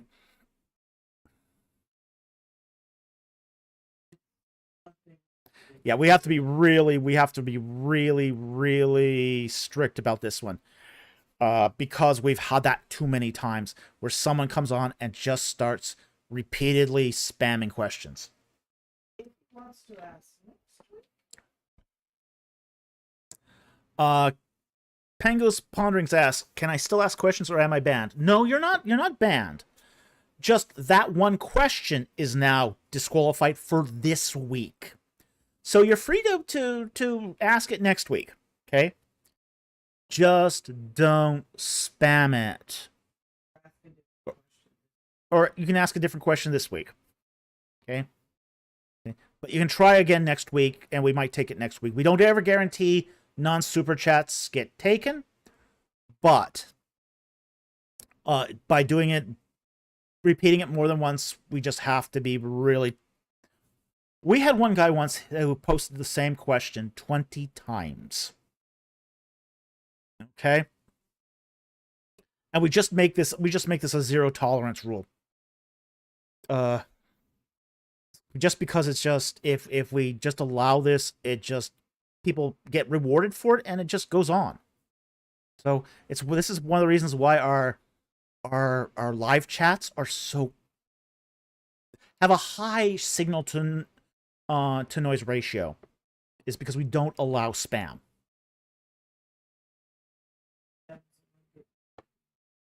Yeah. Exegetical apologetics. Spam is only good camping material. It's pretty yummy though when jerkied. It was shocking how good that was.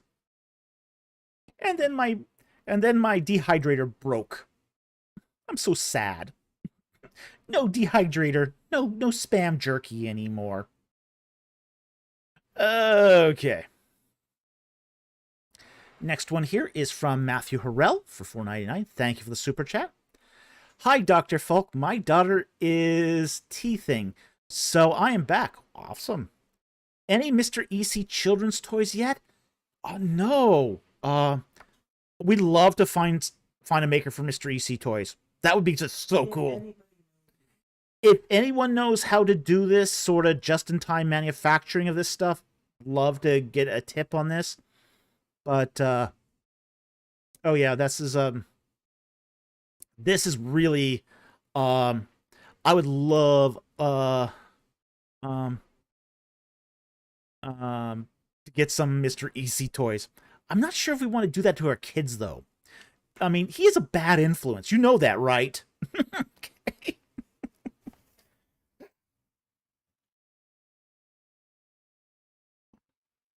Yeah, Mr. EC's a very bad... Somebody asked me once if I would do a Mr. EC children's book.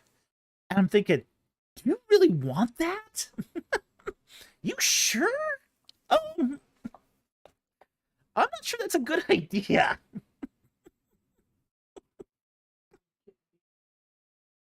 Raise your kid to be a smart aleck, basically a jet setter who spends his time on the beach drinking margaritas. That's what you want for your kid? Could be. By the way, Mr. EC will be at ETS. So if you want a selfie with Mr. EC, he'll be there. Okay? He was there last year. He'll be there this year again. Okay. Let's go on here. But there's no plans for Mr. EC children's toys yet. That's true. Tim Yara, well, you have a mug with a death threat. You clearly don't care about good influences. Yeah. Yeah, we have a... That's what happens when you know how to... Yeah.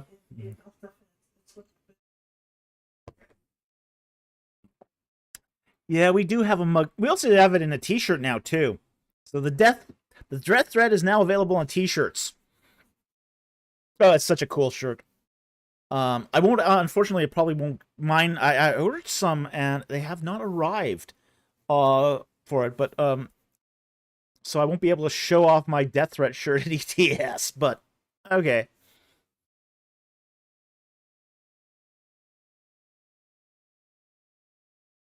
Okay, next super chat here is from Jonathan Walker for $5. Thank you for the super chat. Genesis 2, 1-3, 7th day uses Elohim, and the rest of Genesis 2 uses Yahweh Elohim. Would that mean that Genesis 2, 1-3 were meant to be in Genesis 1? Okay, well, no, but there is a reason for thinking it should be. Okay? But it's not that reason. Okay? Now, we do know from other texts of the ancient Near East that ancient writers would switch between names and compound names. Okay? So we do know that this was a thing. We find this in the Ugaritic inscriptions, where you have the writer switch from Baal versus, say, Baal-Savan. You know, there is sort of these compound deity name shiftings that do happen in texts. So that's not a good reason, okay? But there is a good reason for thinking that the first couple verses of Genesis 2 should have been attached to Genesis 1. And let me pull it up here.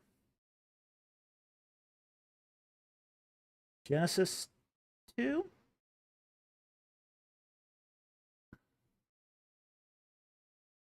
And it actually comes in verse 4. Okay. So we'll start here with, we'll just read 1-4. Thus the heavens and the earth were created and all their hosts. By the 7th day, God completed his work, which he had done, and he had rested on the 7th day from all his work, which he had done. Then God blessed the 7th day and sanctified it, because in it he rested from all his work, which God had created and made. Okay? And then verse 4. This is the account of the heavens and earth when they were created in the day that God made them heaven and earth. Now, all right, so there we go. Now, here's the thing. This is the account of the heavens and the earth. That's a Toledot formula. That is a Toledot formula that is usually comes right after something else. Let me pull up the Hebrew here. So, in verse 3, we have a consecutive vav. So this is there's a split in time here, a split in the reading that happens between, say, verse 3. So verse 3 says essentially, and I hate to use the word here then, because after is really kind of more of a better way of saying it. After God blessed the 7th day and sanctified it, he rested in it from all his works which God had created and made. This is the account of creation. Now, this is a structure you're going to find with a lot of Toledotes. So you find this, for example, in the Toledote between Genesis 11 and Genesis 12, where you have that Toledote of Seth leading up to Terah and Abraham, and then that Toledote formula cuts over that this is the account of the generations of Abraham. Okay? So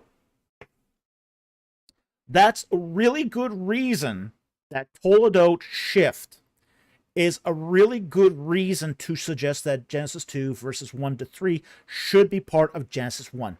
It's part of that continuous narrative of Genesis 1. And then the new passage strictly then begins in verse 4.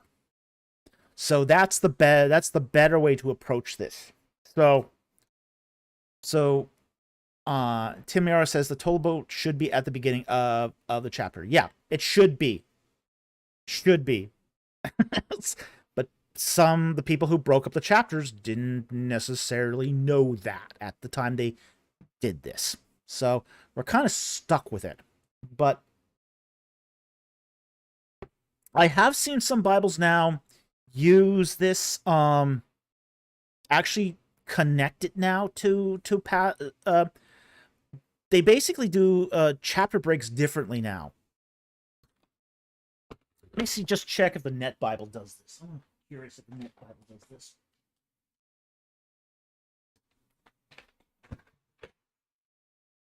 Boom. I'm just going to check if the Net Bible does this. It should if it's following the Hebrew of the passage. But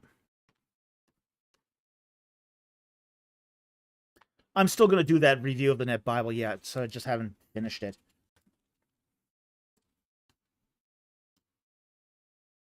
Yeah, the Net Bible does it. You can see it actually. I'll try to hold this up here. See it right there. You can see how the paragraphing is different. It connects chapter 2 to chapter 1, and then sort of does a little paragraph break there for verse 4. When can we expect the review of the Net Bible? It's a harder it was a harder thing to actually put together a review for than I thought.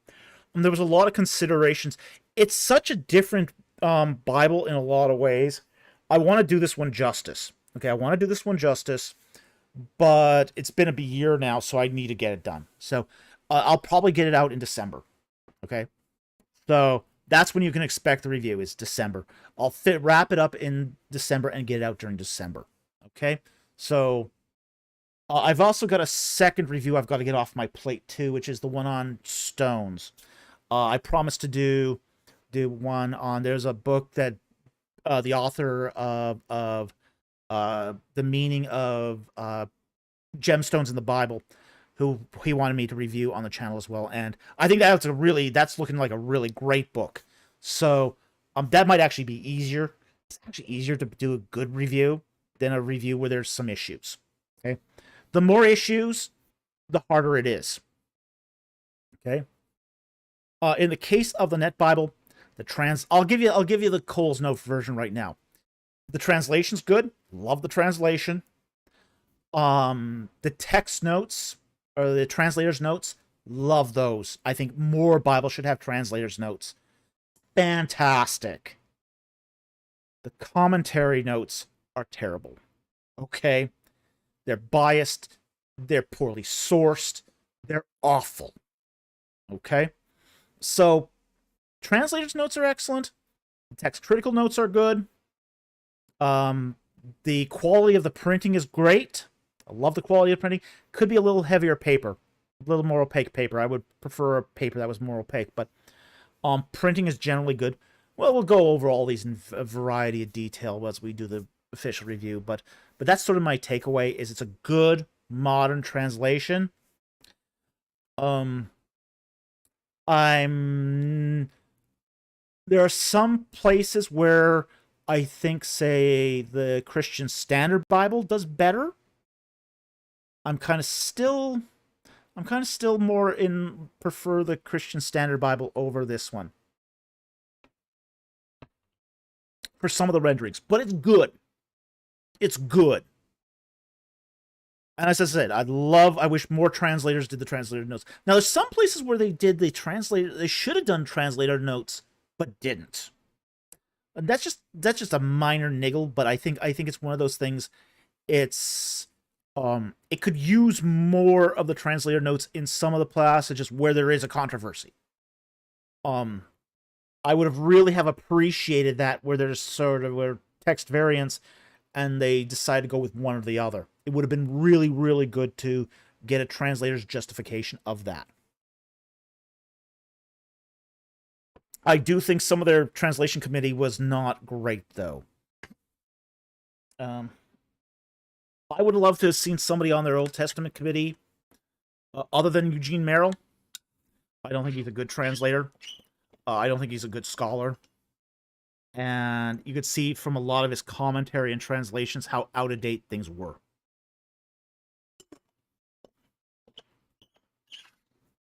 Okay. So that's sort of the synopsis. We will actually give a number rating, an arbitrary number rating, just because it kind of gives you a feel of to what degree things are, and we'll give you examples when we do the official review. All right?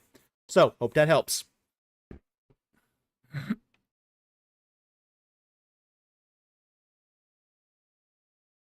All right, next one here is from Matthew Harrell for $4.99. He asks, a question for Mr. EC. Mr. EC, when you are president in 2028, will Dr. Falk be your vice president? Could be. No, I think Mr. EC is probably going to be taking a long vacation to the Caribbean to blow all his Bitcoin. Scamp. I wish I had bought as much Bitcoin as he did. Ooh.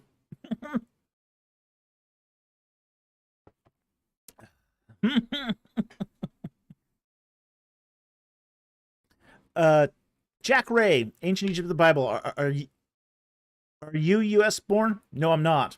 I'm Canadian. Hey.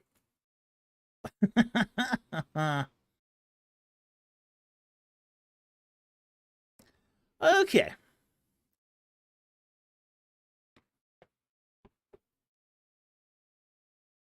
Jack Ray says, I got the Net Bible in Logos and have commentaries and other versions to cross-reference on. Some places Net falls down. I agree. Yeah, it's not perfect, not by any ways.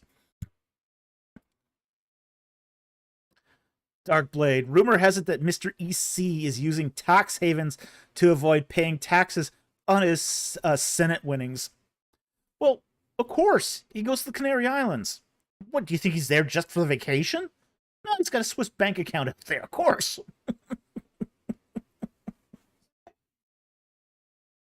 Yeah, technically EC's Canadian.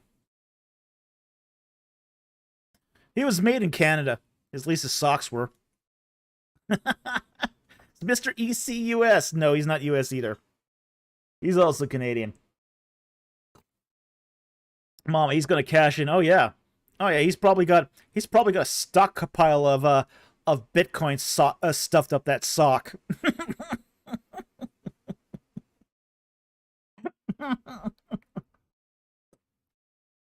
Exegetical apologetics. I saw Mr. EC move. Better check. We are talking smack about him.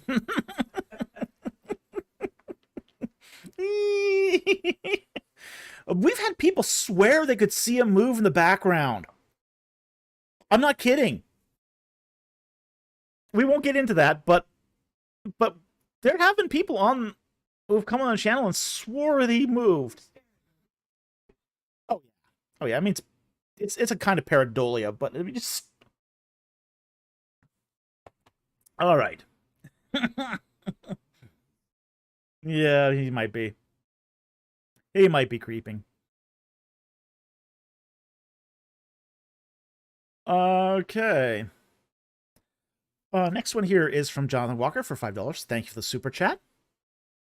after the flood, were the sons of Noah in Genesis 9:18 retrojected into Genesis 5:3, 100 years before the flood, or were they named after the clan branches? Could be either. Okay, we're not sure which. Okay, it is very, very likely that both were, both that there were these, say, clan groups existing, as the sons of Noah, on the ark, but their names could have been retrojected back too. That's completely possible as well.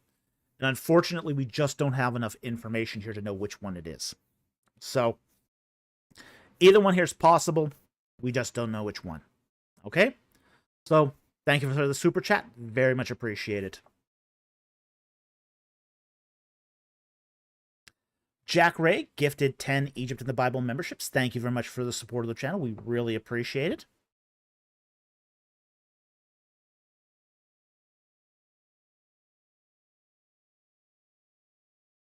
I just served some fireworks out there. Leftover from Halloween, I guess.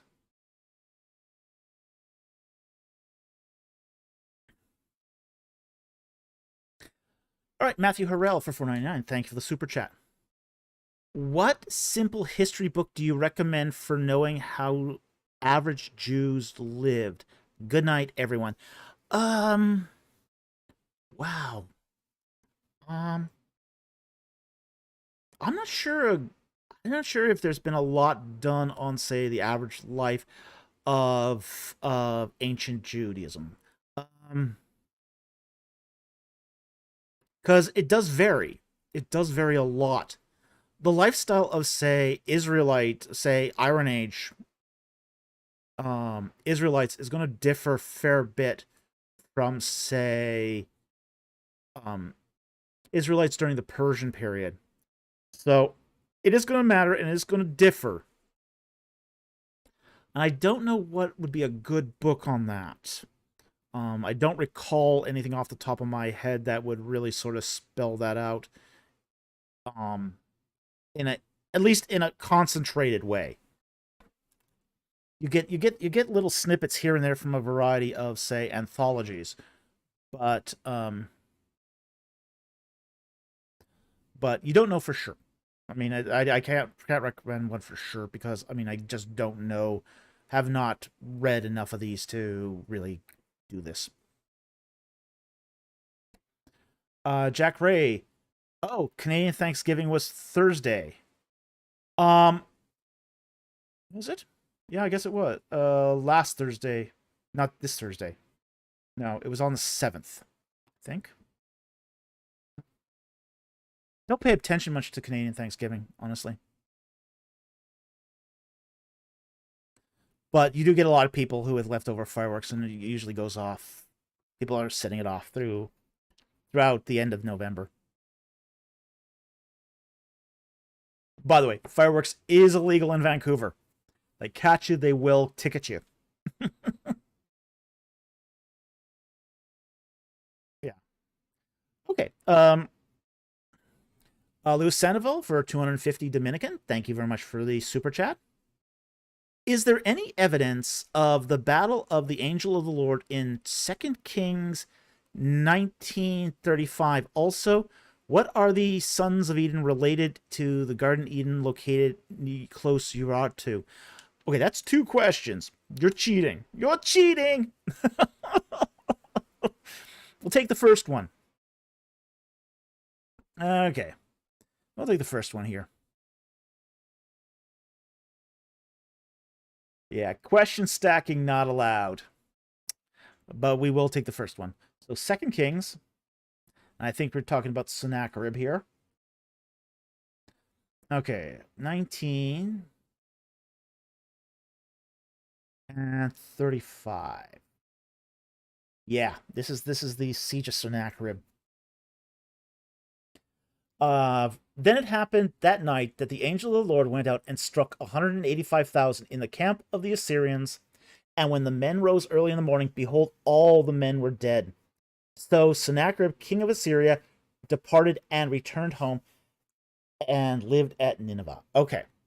Now, we don't have any direct evidence of this, but we got some really weird indirect evidence. Okay? And when I mean weird, I mean this one's weird.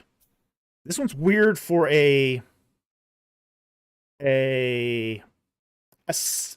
for both. We got several accounts of this. This is probably the best documented incident of the ancient world. It appears in three prisms, three cuneiform prisms.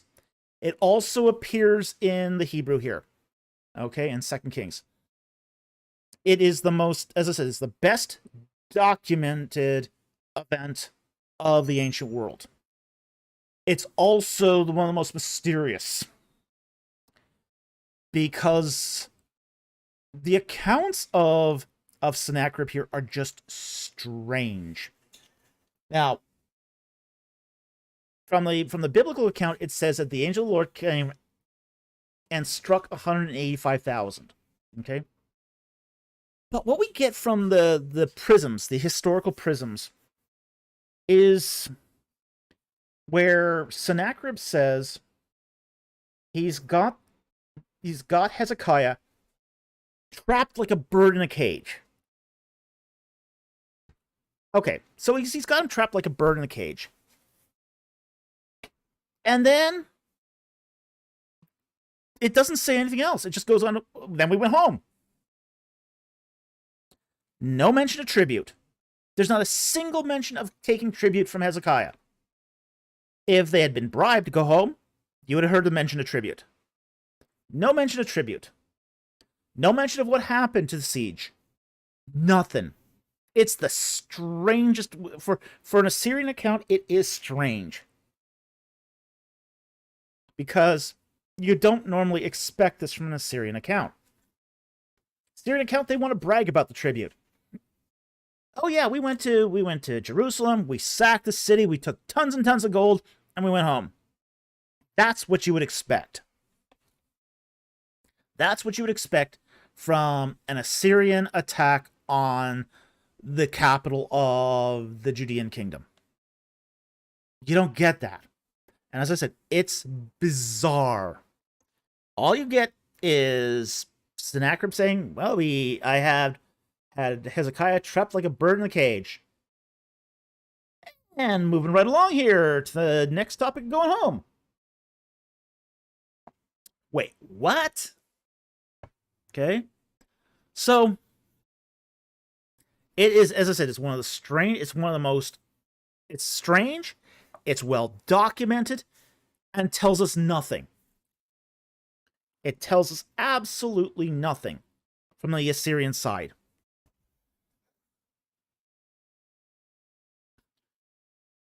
So, we really don't know from the Assyrian side what happened.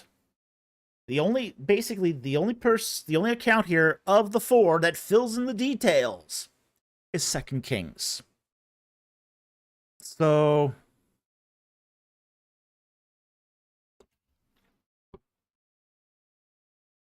really, it's very bizarre. So that's about all I can say about this.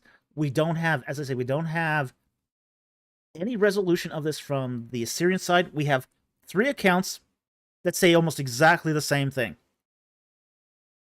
Trapped Hezekiah like a bird in a cage. We went home. Okay. So there's very little more that we can say about that as far as were 185,000 in the camp actually killed. Could have this been one of those instances with the Aleph thing again, where it's an overestimation? We don't know. If we get a few more burials, that would be lovely. But again, hard to say. It's likely that they would have been buried there, because you do not want to take dead bodies home with you for a long trip in the hot desert.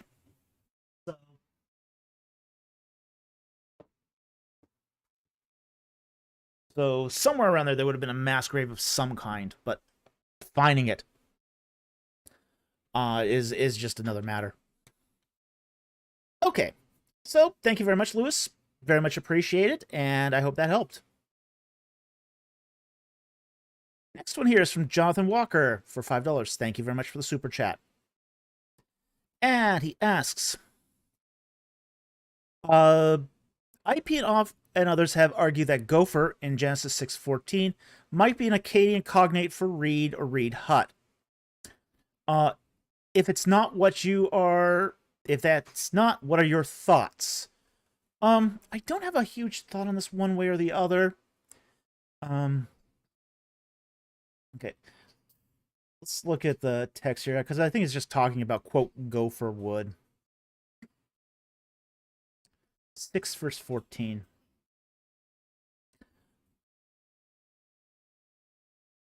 Yeah, make for yourself an ark of gopher wood. You shall make the ark with rooms, and it shall cover it inside and out with pitch.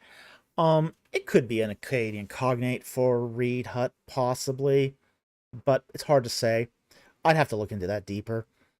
I don't have a horse in that race or a dog in that fight. So for me, it doesn't matter if it's gopher wood or say reed hut. I don't think it really. There's not really a lot there one way or the other. So, I know this has been Irving Finkel's view. So, I think that's a, but hard to say for sure. Okay? So, thank you very much for the super chat. Very much appreciated.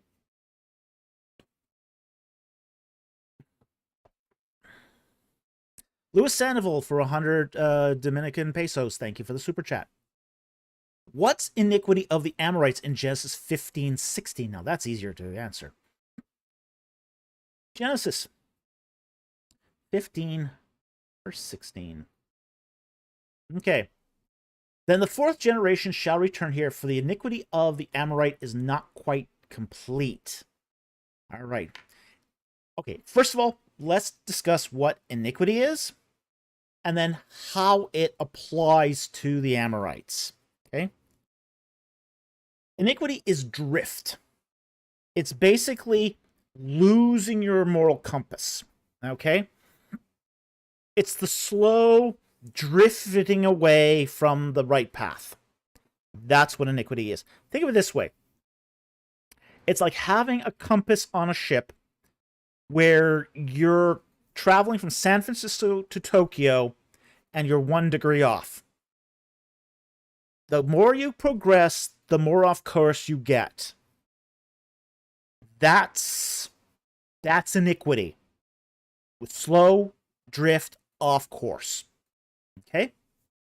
So, there's the presumption here that the Amorites were once on course, but now they've drifted off course. So, what do they do? So, what is their iniquity? Their iniquity is things like child sacrifice. That's part of their iniquity. Another part of their iniquity is, say, the cruelty they did to other kingdoms, other kings. You know, there was one of these guys who basically took the kings of the cities he captured, cut off their big toes and thumbs, and had them scramble underneath his table for scraps. Okay? So that's the sort of thing we're talking about here. The Amorites did repress the native Canaanite population as well. They did do that. You know, they brutalized the Canaanites.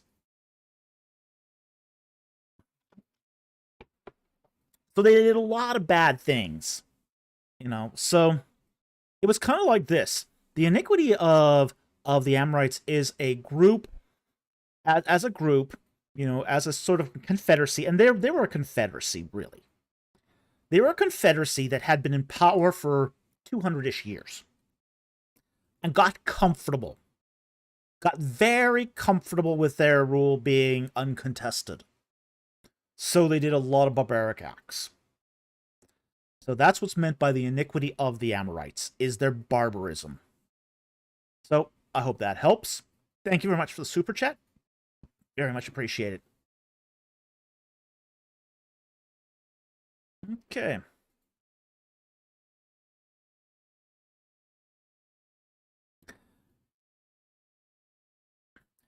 Jack Ray for $5. Thank you for the super chat.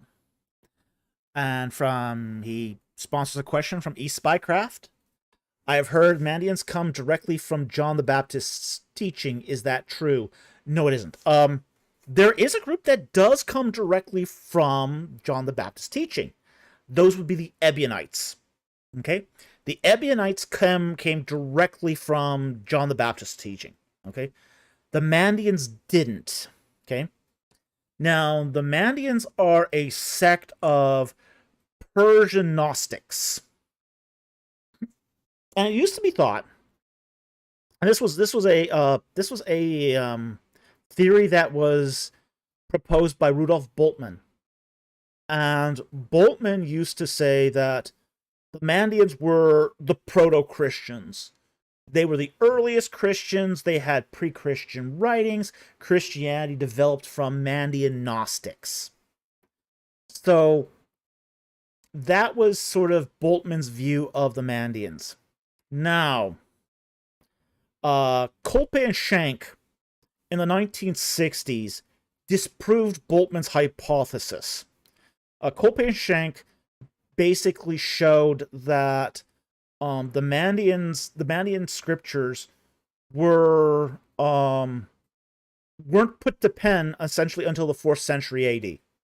So they're long after the early Christianity. They're long after John the Baptist.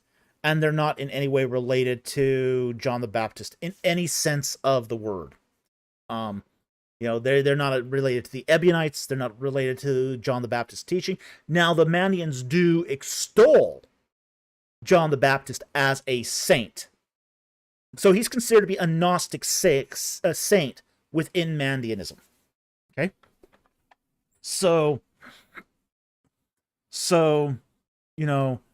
don't take the idea that the Mandaeans came from John the Baptist's teachings just because they embraced John the Baptist. This is no different than Islam embracing Jesus. Okay? Not the same as subscribing and following the teachings. Okay? So, it's not true that Mandaeanism came from John the Baptist or the Ebionites.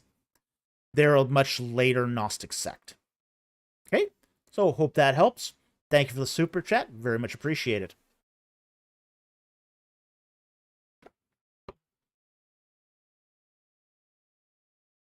Okay. Jack Ray for $5. Thank you very much for the super chat. He sponsors Ironite BCPG 777 questions. What are your thoughts on Stephen L. Anderson? Asking because we talk so much about Kent Hovind, so why not Anderson? Oh boy. I don't like talking about Anderson. I think if I recall, he's a Christian nationalist, which means he's a dirtbag. Okay. From what I can tell, he's a racist. Now, I hope I'm getting this right. Okay, but I don't. From what I understand, Stephen L. Anderson is a Christian nationalist. He believes that the Old Testament law should be the law of the land. Which means he's not a Christian.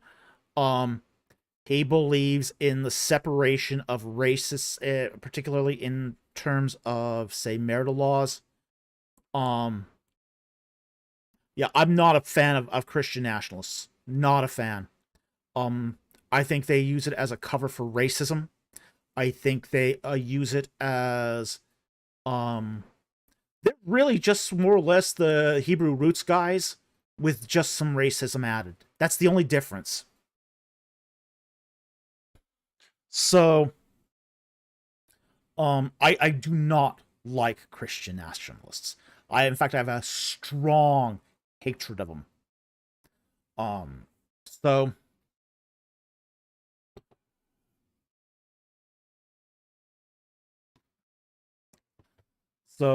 look, I mean, I think you can bring Christian perspective into office, political office. I think that's fine. Okay, Christian perspective that's truly Christian has a place in political discourse. I'm not one of these guys that says that Christians should be excluded from the political discourse. I'm not one of those guys. Okay? But the Hebrew roots guys and the Christian nationalism aren't doing Christianity. They're doing Hebrew roots kind of Judaizing with racism added on top of it. And I have no tolerance for that at all.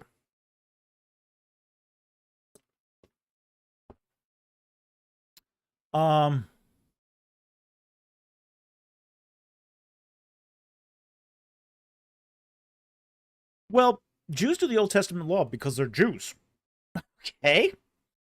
Bon, that's the difference, okay? Jews are, that's what they do. That's what being Jewish is keeping the law. Maybe in a midrashic way, but that's what they do. The problem with, say, the Hebrew roots guys is they're claiming to be Christian. And Christian nationalists are claiming to be Christian. And you cannot be saved by the law under Christianity. You're saved by grace.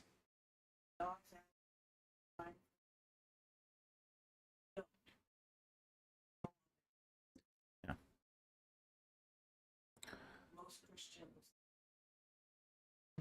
Where does it say that? Oh, okay, I see Francis Dodd's here. How do you define Christian nationalism? Okay, here's how we define Christian nationalism. The Old Testament law is the law of the land. So anything that you find in the Old Testament, the Pentateuch, that's your law for the land. Okay? So it's a theocratic law. And it's basically, the idea is you are saved theologically through the law. So it's got that component of Hebrew roots. Okay?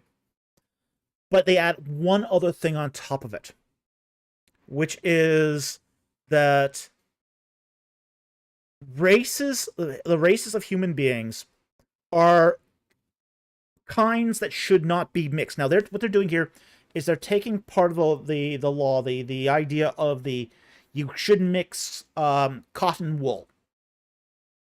They're going to say you don't mix mixed fibers, you don't mix kosher with cheese, meat with cheese. Okay, therefore, a black person shouldn't marry a white person because it's the muddling of kinds. It's racist ideologies wrapped up in pious crud. So, yeah, I'm going to be against that.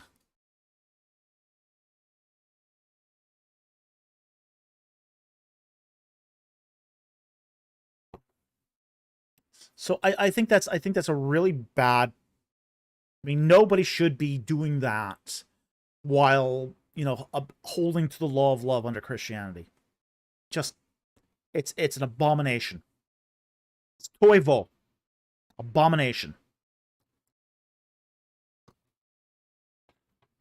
And they're not even ashamed of this. They wear this on their sleeve. Like you're talking about the weather.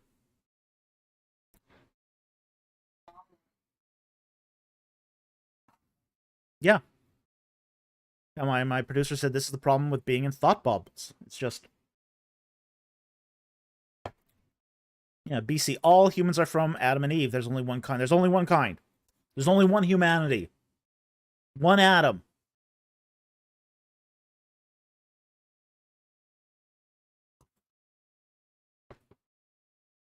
Bonbon, I don't get why Dr. Falk is so upset about this, because it's wickedness. It's wickedness masquerading as Christianity. That's why I get upset about this. Okay? I get upset about this because it's evil. Okay? It's pure evil. Okay? And it makes, my producer said, it's misleading people into thinking this is Christianity. And it's not. And they don't say this is Christianity. Scott Worthkin, wickedness of Christian nationalism because it actually is pure evil, people. Yeah. Yeah. It is pure evil. I mean, first of all, it subverts the gospel on a theological level by saying you have to keep the law to be saved. That's not Christianity at any level. Theologically, that's heresy. Second thing is, it's using a misinterpretation of the law to institute racist ideas. And we've been through that. We've been through times in our history where people have justified racist ideas, and a lot of people get killed.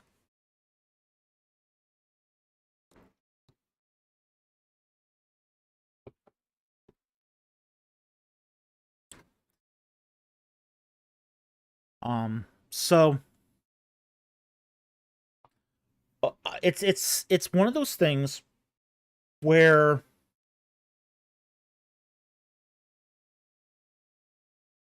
it's, I mean, this is like drift. I mean, we talked about iniquity earlier. The whole Christian nationalism thing has drifted so far off course that it's not redeemable. Okay?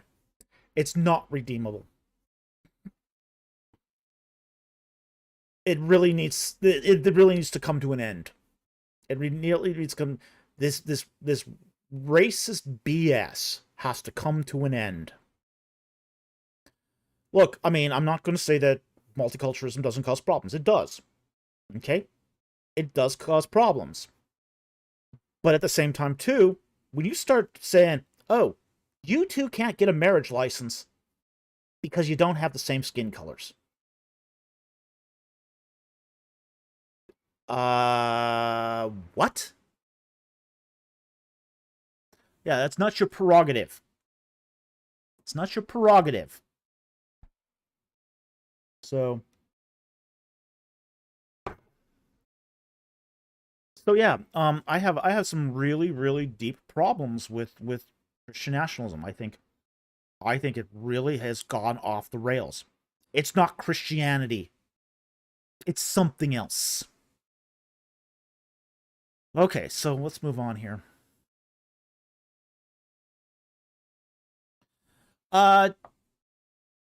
JCM for $2. Thank you for the super chat. Is Hammurabi Nimrod? No. Nimrod probably long predates Hammurabi. Now, we don't know exactly who Nimrod is. Sayce thought it was Sargon of Akkad. There have been some people who've speculated that it's Naram Sin. We don't really know who Nimrod is. And I haven't really looked into this in enough with enough focus to really come to a decision on who Nimrod is. We just know it's not Hammurabi. Hammurabi's way too late for Nimrod. Okay? So I don't think the two are the same. But Nimrod is also responsible for founding a lot of cities too that go way back in antiquity. So I'd have to study this a lot closer too. Warrior of the Most High, could Nimrod be related to Ninurta? I wouldn't think so. I mean, the first N there in the Resh is kind of suggestive. Maybe even the T. Possibly. There's possibly some connection, but it's hard to say. It's hard to say. One of the things we do know about Nimrod is that he was a hunter. And he was a pacifier of the land. So we would probably expect that whoever Nimrod is, he's a guy that likes to hunt. So that would probably be one of the things that we would have to look at. We'd have to look at a lot of reliefs and see it. Hammurabi was not much of a hunter. He wasn't much of a hunter. He was a conqueror, but he wasn't a hunter really. So, um, so, so we don't know who he is, but I haven't looked into that deep either. We just know he's not Hammurabi. Hammurabi is 18th century, so way too late for Nimrod. Okay.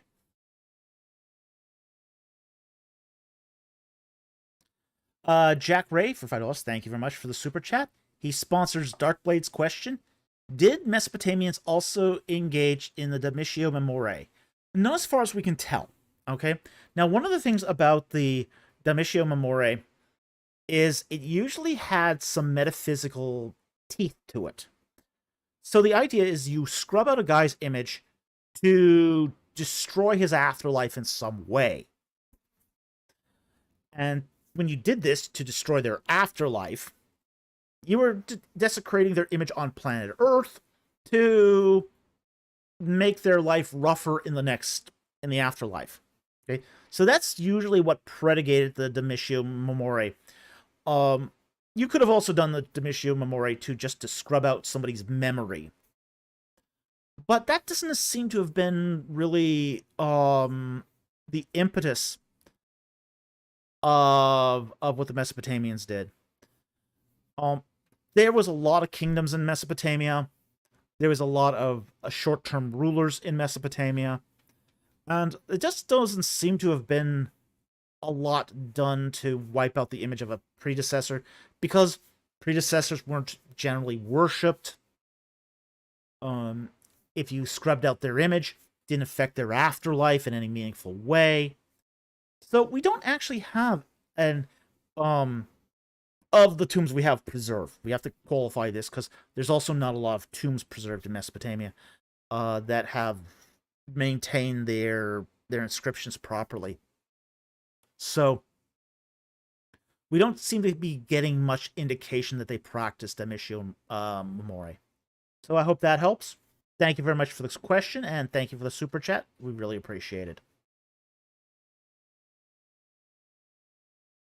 All right, Louis Sandoval for 250 Dominican. Thank you for the super chat.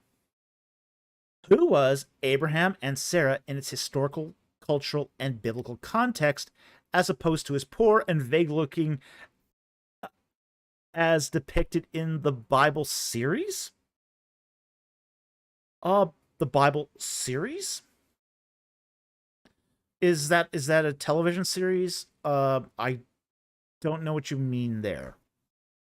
Does anyone know what he means here?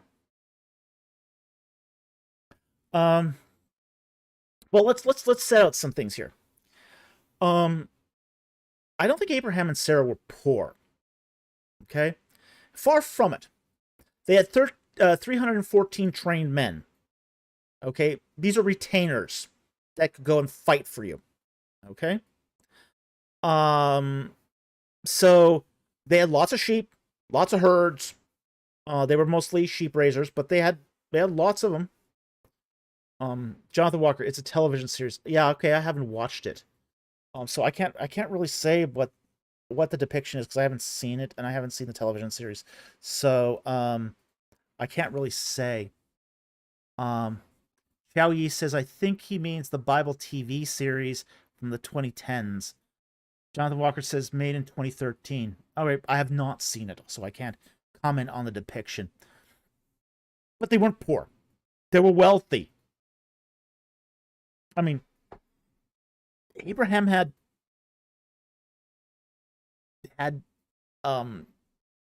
multiple kids. Okay? So yeah, Darkblade calls it here. Abraham was basically a daimyo without ruling over the land part. Yeah, exactly. That's what he was.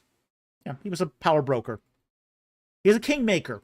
That's a good way to put it. He was a kingmaker. And he could shift the balance of power.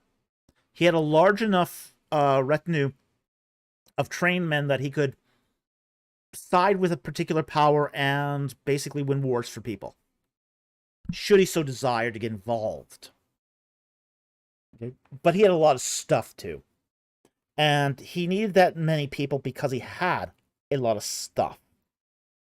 So, I don't think he was poor. He probably owned a lot of stuff.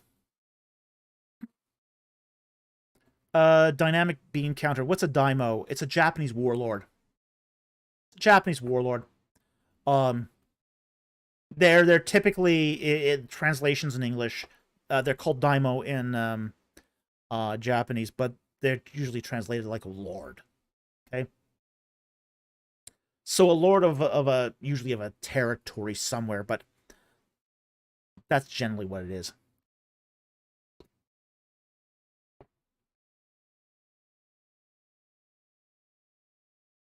So, you know, he Jonathan Walker, he was also very scared for no reason in Egypt. Well, yeah, he was.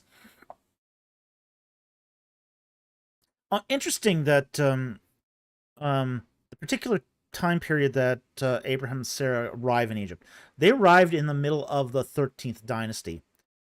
And the 13th dynasty is when things are starting to fall apart in Egypt. But it's the 13th dynasty also suffered from, or I should say suffered, felt the afterglow of the 12th dynasty. Now, what's really interesting about the 12th dynasty is one of the things the 12th dynasty kings of Egypt really prided themselves on was righteousness. Okay? They prided themselves in being good kings, just kings. This is not something you're going to find in, say, the 19th dynasty. You know, one of the interesting things you'll see on statuary of Middle Kingdom kings is they got massive ears. Massive ears pointed forward. No, they weren't Mickey Mouse, okay? The idea is that they had such big ears so they could hear the pleas of their people and enact just laws. So, moral rectitude was really, really important for Middle Kingdom kings. So, when we get a bunch of kings on that throne who are, you know, supposed to be of impeccable moral rectitude, it makes sense then when, you know, Abraham, you know, tries to pawn off Sarah as his sister, and you know, the king goes, yeah, okay, that's fine, I can marry your sister, she's not married, right? Right? Right?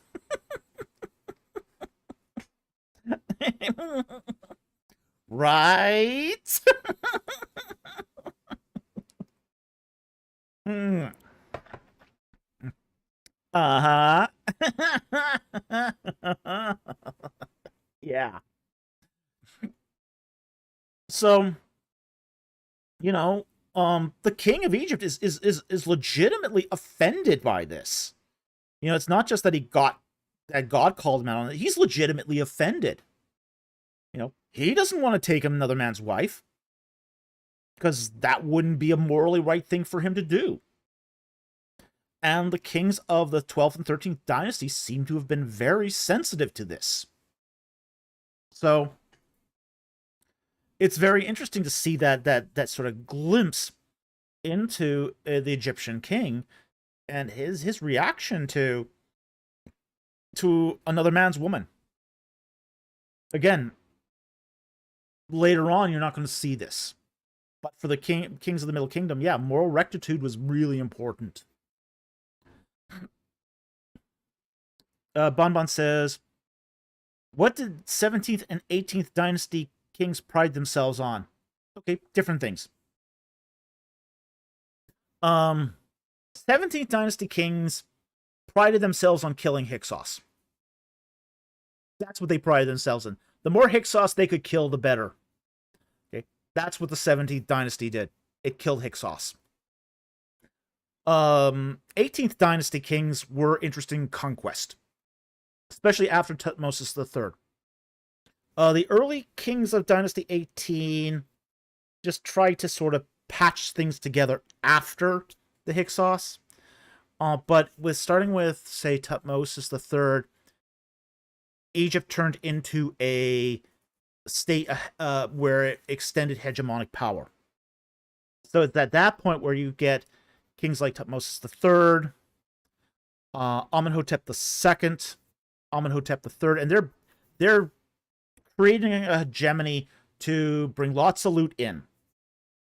Even kings like Queen like Hatshepsut did this, where she would use her hegemonic power to bring loot in.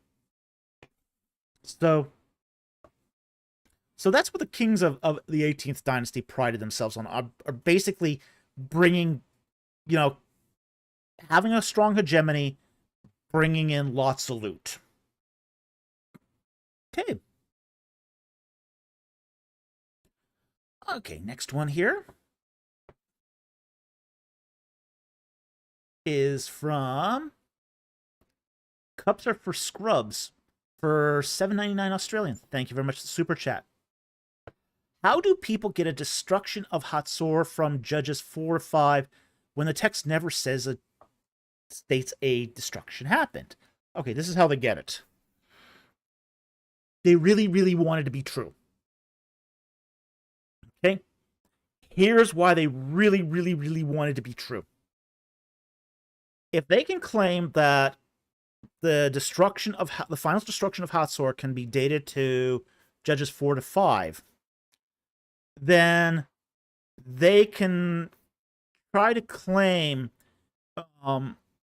that the minor destruction in Area M dates to the 14th century, the 15th century. Okay? So, you have to have the Judges 4-5 destruction be that later destruction, because that's a major destruction. There's no way you can get around it being a major destruction, so that they can take the other destruction and date it to 1406 or the early conquest date. Okay, so they need this to prop up the early Exodus date. Okay, so they read a destruction into Judges 4-5 and then try to date that major destruction to the Iron Age. Okay, now here's the problem with those. Okay, and there's lots of problems with those. So they're basically taking these archaeological findings and reading them back into Judges 4-5. So that's what they're doing here, and it's absolutely true. Judges 4-5 makes no mention of the city of Hazor being destroyed itself. Okay. Now, here's going to be the problems. The first one is that major destruction, there's no doubt it dates to the end of Late Bronze 2B. No question at all, because of the Cypriot ware that they found there. So there's no question about when it dates, which is the end of the 13th century. So that's going to be a huge problem for this hypothesis. The second problem is that even though the so-called minor destruction of Area M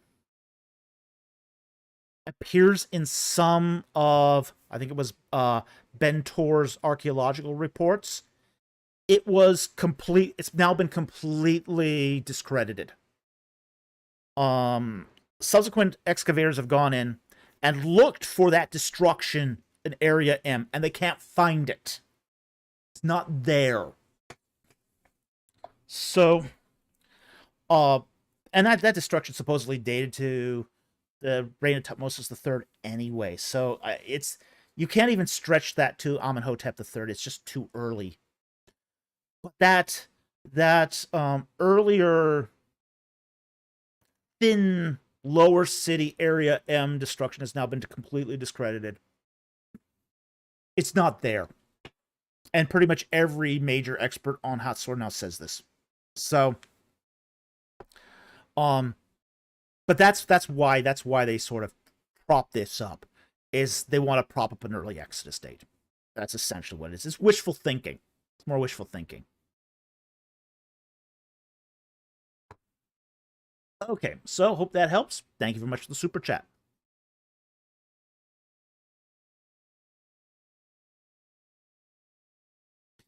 Star Wars Nerd for $4.99. Thank you for the super chat.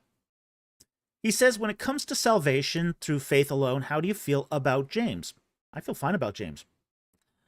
People often cite James 2, 14-26 as against it. What do you think? Okay. Here's the thing. You have to kind of take James in context to Ephesians. You don't take James 2 in context to Ephesians 2.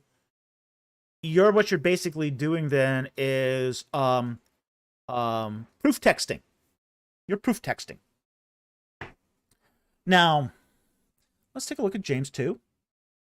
And then we'll look at it in light of Ephesians 2. So we take James, chapter 2, and where it's going to say, let's get right to the nub of the issue here, which is, I think, verse 26. Faith without works is dead. Okay. So then it says here, verse 22, you see that faith was not working with his works, or you see that faith was working with his works. As a result of the works, faith was perfected. Okay? That's teleo. That's the end. Okay? What's sometimes called purpose or teleology. Okay? And scripture was fulfilled, which says, and Abraham believed God, and it was reckoned to him as righteousness. Now, Abraham didn't do works here. And he was called the friend of God. You see, verse 24, that a man is justified by works and not faith alone. Justified is not salvation. Very important distinction. And in the same way, was not Rahab the harlot also justified by works when she received the messengers and sent them out by another way? For just as the body without the spirit is dead, so also faith without works is dead. Okay? So, what we don't have here is salvation by faith and works. We have a justification by faith and works. Okay? So, I think those who try to use James 2 here to suggest that salvation is not by faith alone are basically, they're either proof texting or misinterpreting the passage. Because justification is not salvation. Two different things. But let's put this in context with Ephesians, because that's going to really shine the light on this. So we go to Ephesians chapter 2. And Ephesians is going to say, okay, and Paul's very clear here, verse 8, for by grace you have been saved through faith. Okay, there's right in there, it's the salvation issue right here. So it's not justification, salvation. For by grace you have been saved through faith, and not of yourself, it's a gift of God. Not as a result of works, that no one should boast. So here, when it's talking strictly about salvation, it's by faith and grace. Grace through faith. Okay? Not of works. But Ephesians doesn't leave the works question unanswered either. Okay? Goes to verse 10. For we are his workmanship, created in Christ Jesus for good works. What? For good works? That's teleology. That's the purpose of your salvation, is for good works, which God prepared beforehand that we should walk in them. So we got here teleology. And in James chapter 2, we also have teleology. I think this is really interesting that instead of, say, contradicting each other, James 2 and Ephesians 2 actually agree. They're both going to talk about teleology. James 2 is not going to talk about salvation directly, because salvation has already been inferred. But it's going to talk about justification. What's the purpose of your salvation? It's not to sit on your hands and do nothing. God has prepared works in advance for you to do to perfect your faith. So salvation is by faith alone, but a faith without works is dead. It has no teeth.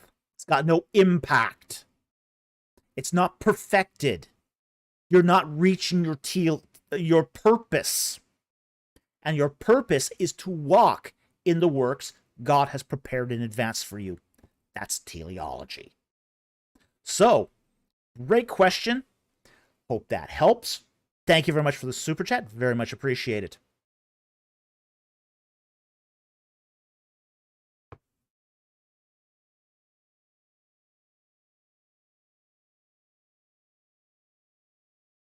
Okay, Luis Sandoval here for 100 Dominican pesos. Thank you very much for the super chat.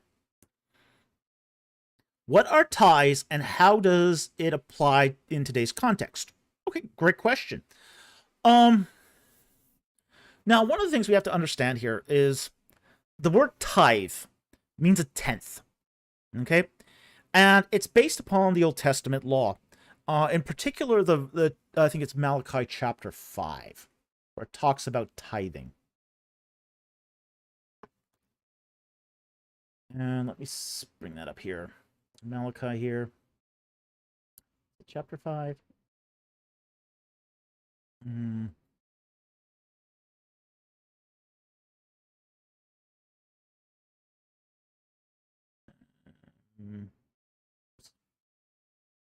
Sorry, chapter 4. Let's see. It's in Malachi. I remember that. Malachi 4. Malachi 3. Maybe 3.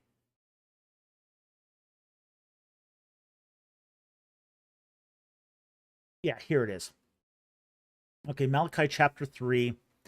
Verse 7, from the days of your fathers you have turned aside from my statutes and have not kept them. Return to me, and I will return to you, says the Lord of hosts. But you say, how shall we return? Will a man rob God? Yet you are robbing me. But you say, how have we robbed thee? In tithes and offerings. You are cursed with a curse, for you are robbing me, the whole nation of you. Bring the whole tithe into the storehouse, that there may be food in my house, and test me now on this, says the Lord of hosts. If I will not open to you the windows of heaven and pour out for you a blessing until it overflows. Then I will rebuke the devourer for you, so that it may not destroy the fruits of the ground, nor your vine in the field cast its grapes, says the Lord of hosts. Okay. So, the tithes we basically break this down into two groups. And the New Testament doesn't really talk about tithes other than you should be doing it. That's about it. So it's basically sort of going on the idea of what you are supposed to be bringing in. Now, the two here talks about tithes and offerings. And they're two different things. And they're two different obligations, as you were. A tithe is your tenth. Okay? It's sort of what you're owed, okay? What you owe God. Now, back in the early days of Israel, we have to understand too that tithing and was worked into your taxes. Okay? So, it's talking a little bit here about tax cheats too. Okay? Just keep that in mind. You're a tax cheat, this applies to you. But back in the theocratic kingdom of Israel, if the tithe was 10% and their tax to the king was 2.5%, so 12.5% total. Boy, wish for those days again, don't you? So So that was it. You brought it to the temple, and the temple kept that 10 parts for itself, and the 2.5 parts gave it to the king.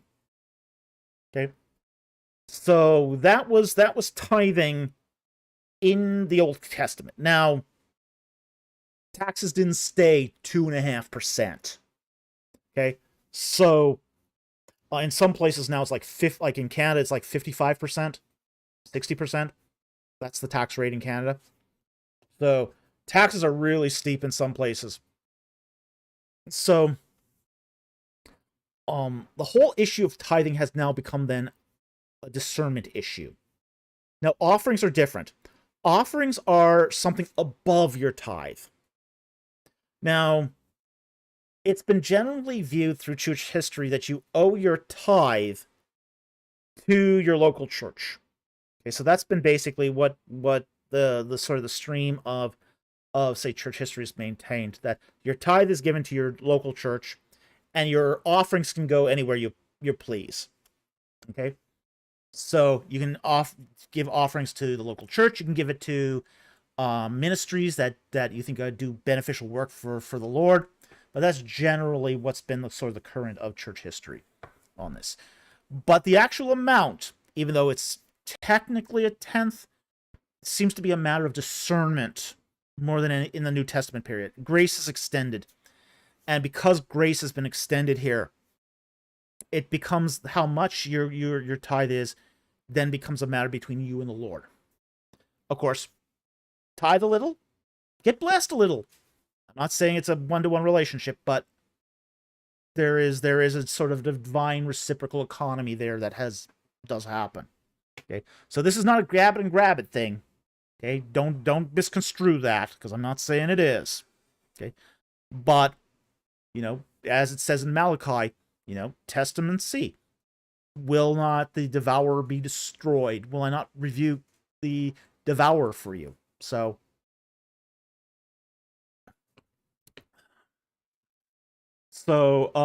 yeah, absolutely.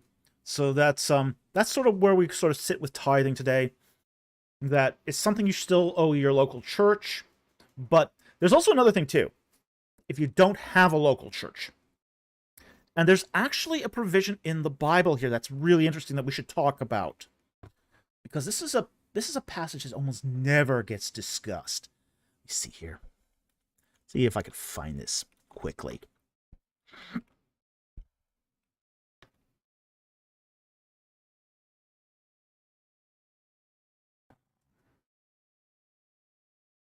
And this is a really interesting question.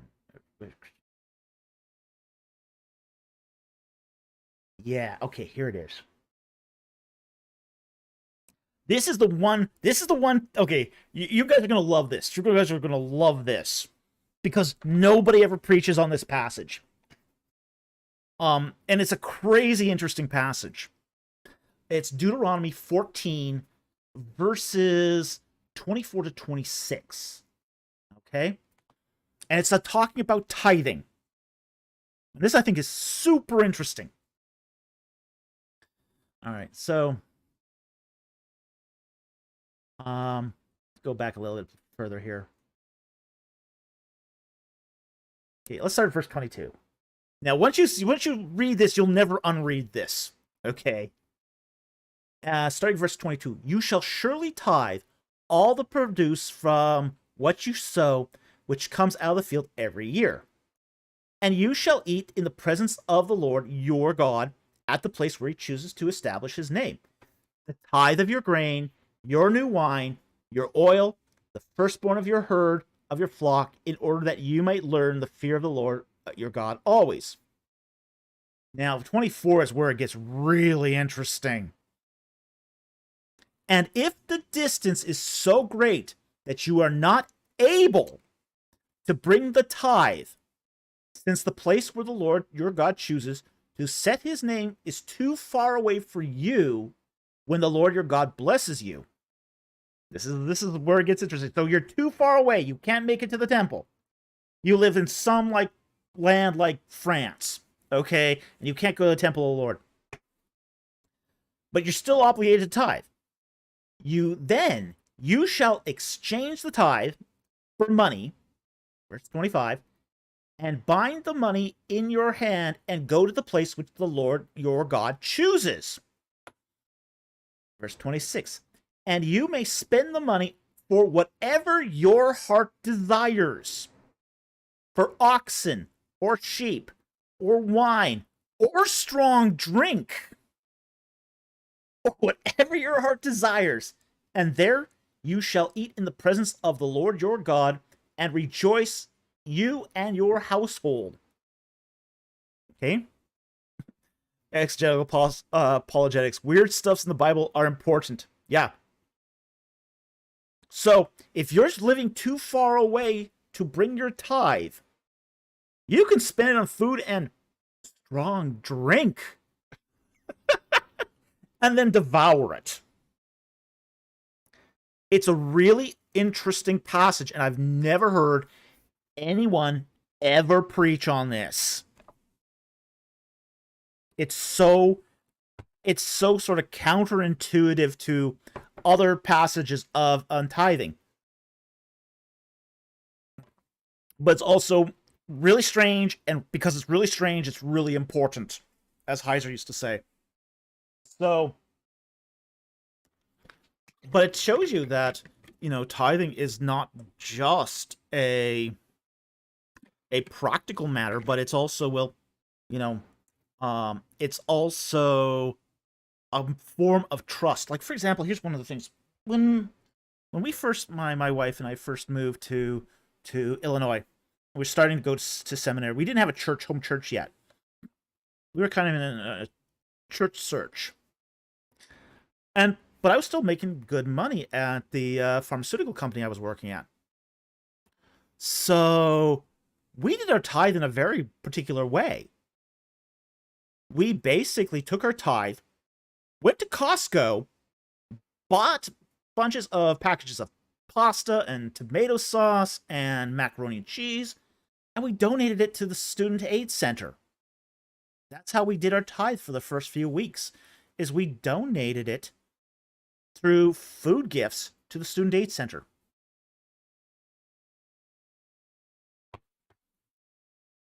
So there's other ways to give your tithe too. You don't have to, it's not saying to necessarily spend it on yourself unless the Lord says, yeah, okay, this is what you do with it. But it's a very interesting passage, and you don't hear it preached often at all. Very strange. Especially, you never hear it preached in churches where, let's say, they have an anti-alcohol bias. Okay? Because it's saying strong wine, potent wine, wine that'll knock your socks off. So they've got wine here, and then they've got strong drink, and strong drink is concentrated, high octane.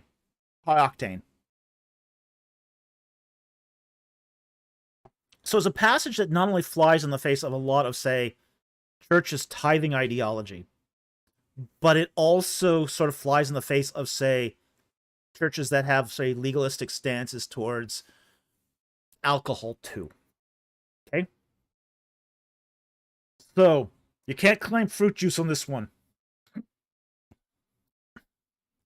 So, very interesting. It's a very interesting passage, and it's a passage that should be preached on, and because it says some very interesting things about tithing. It says it's not about giving God your stuff. It's about developing trust in God. And that's a message that's repeated in Malachi. What's the verse again? The verse is Deuteronomy chapter 14, verses, let's just say 24 to 26. Fascinating text.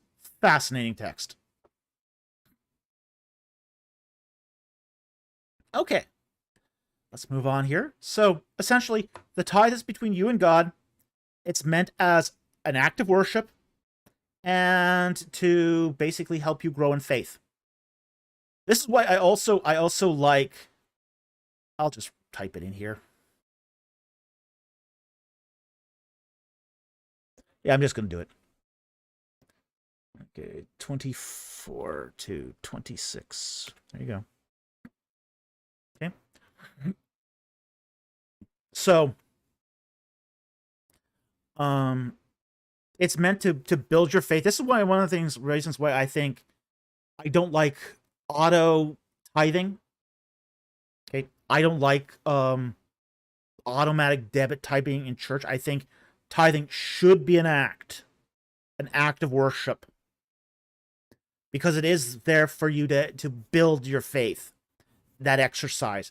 And I think that's really important for you to sit down and write your check once a month, or fill that envelope once a month, or every other week, or however you're paid. Because it is an act of faith. It's meant to build and strengthen you up in faith, and to learn to trust God. So I think that's better exercised through the ritual act of tithing than simply using an automated debit system.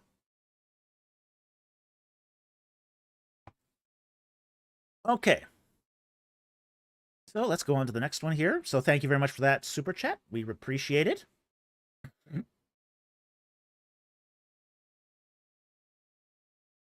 I think we're starting to get to the end of them here, so that's good. I'm just going to thank Jack Ray here for this question, sponsored question. Again, he disqualified himself just before you put it in there, so we aren't going to take it tonight, but we do appreciate your support of the channel. Thank you very much for the super chat. We really appreciate it.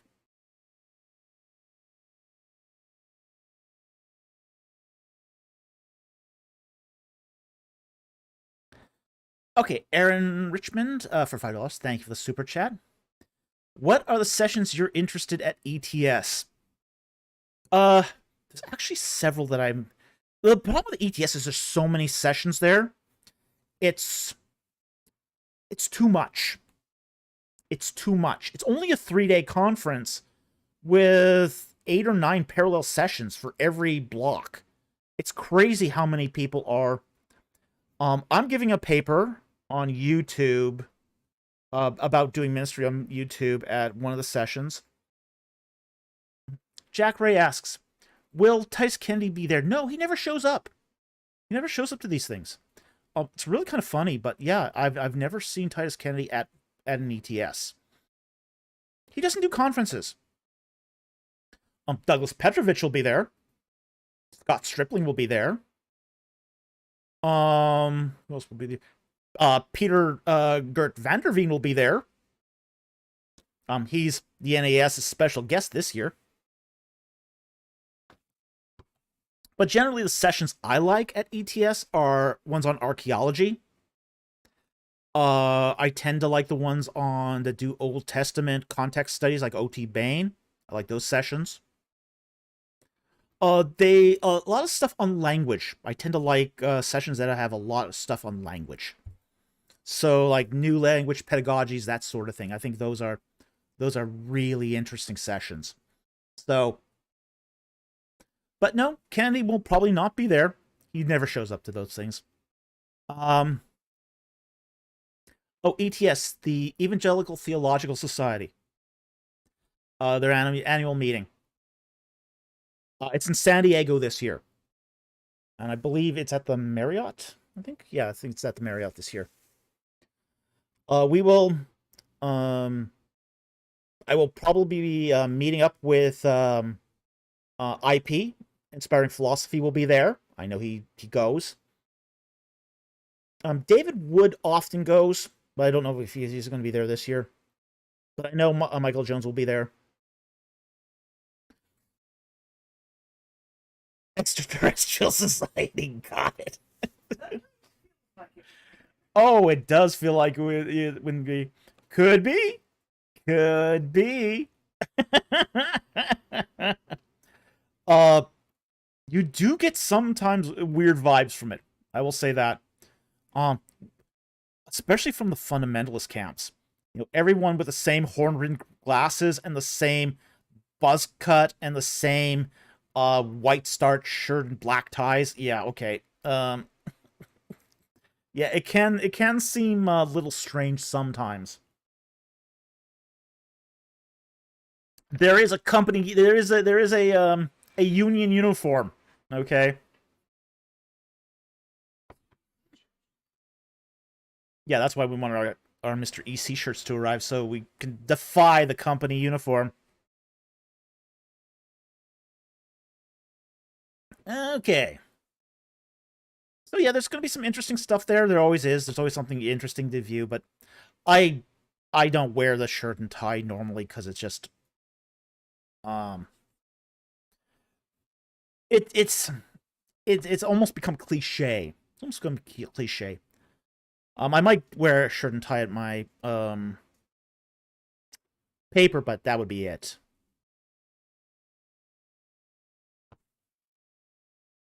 Okay. The next one here. Okay, there we go. Paul for 1999. Thank you for the super chat.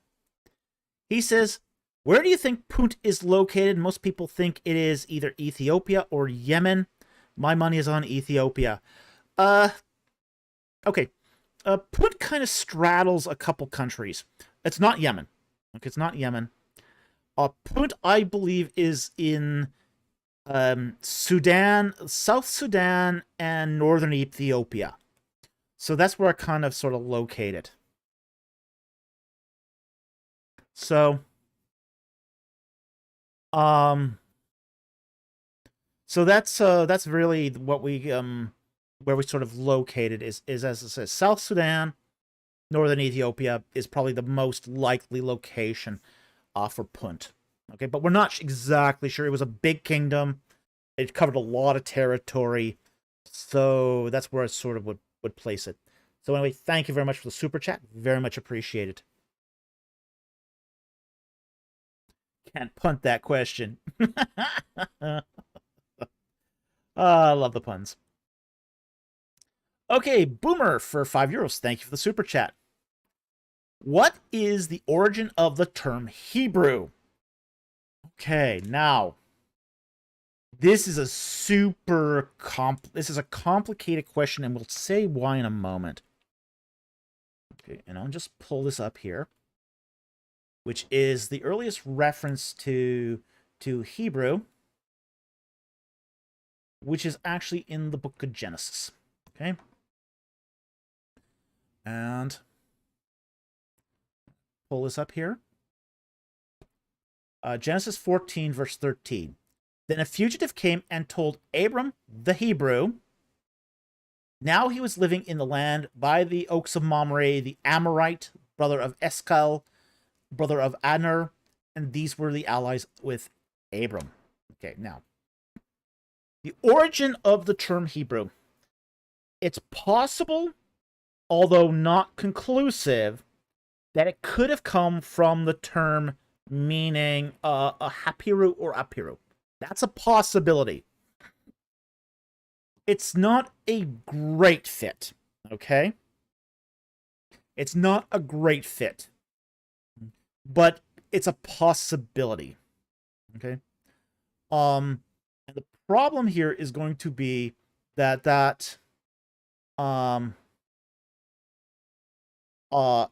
there's a ion at the beginning of Hebrew that is difficult to sometimes reconcile, as well as that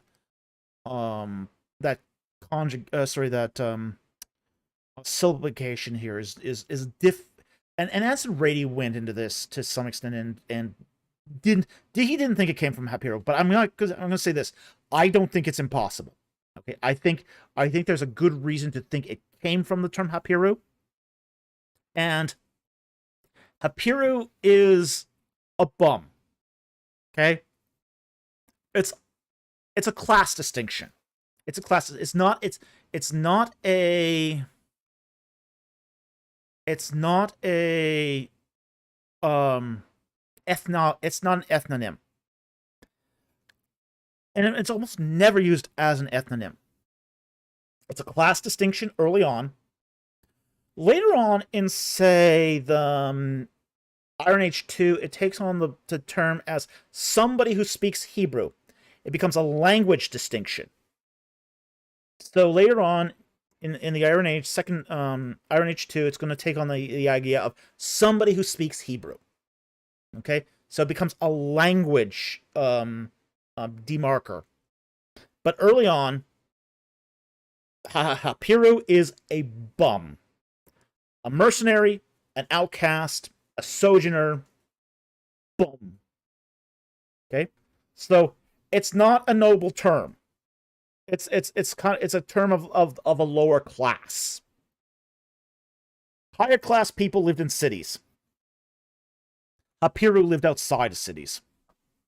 And there were a hodgepodge of different ethnicities. We actually have various records of people who were recorded as Hapiru. And there's a diverse set of names. You find among them Hurrian names, Babylonian names, Amorite names, a huge diversity of different names ascribed to Hapiru. So there's no evidence at all that a Hapiru was an ethnicity. It seems, though, it does seem to be that class distinction, as again, Jack Ray, British soccer hooligans, yeah. Bandits, raiders, mercenaries, bums.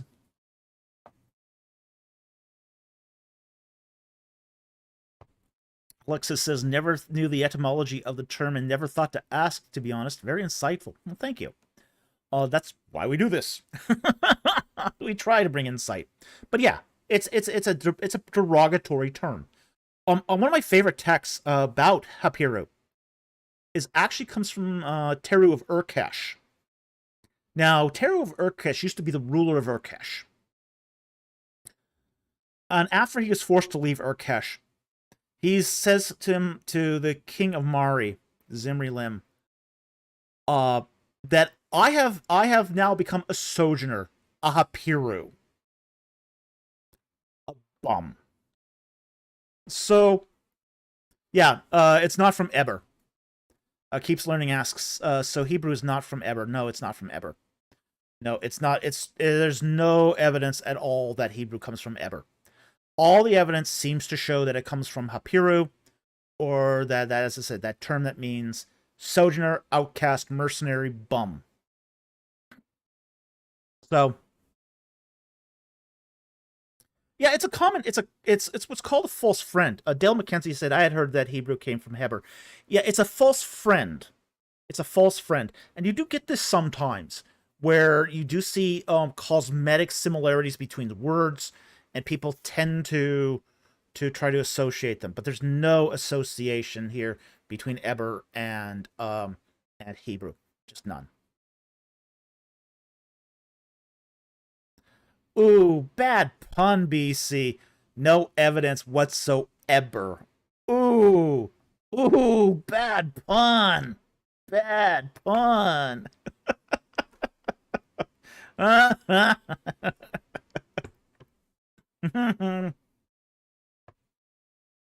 right.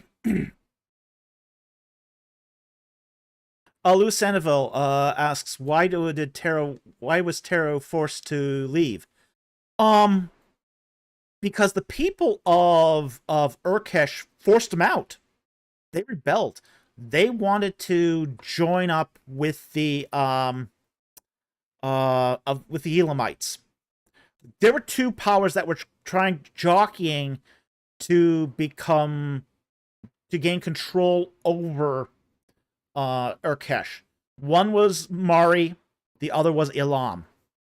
And the people of Urkesh wanted the Elamite rule, not the Mari rule.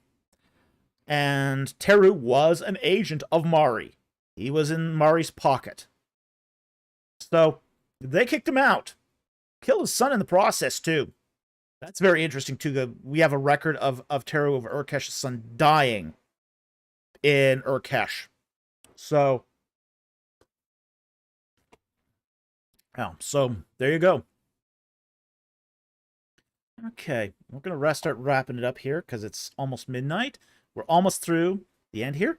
Isaac Freeman gives us a great super chat for $4.99. Thank you for the super chat. And he just says love. Well, thank you very much. We love doing this thing every Friday as well.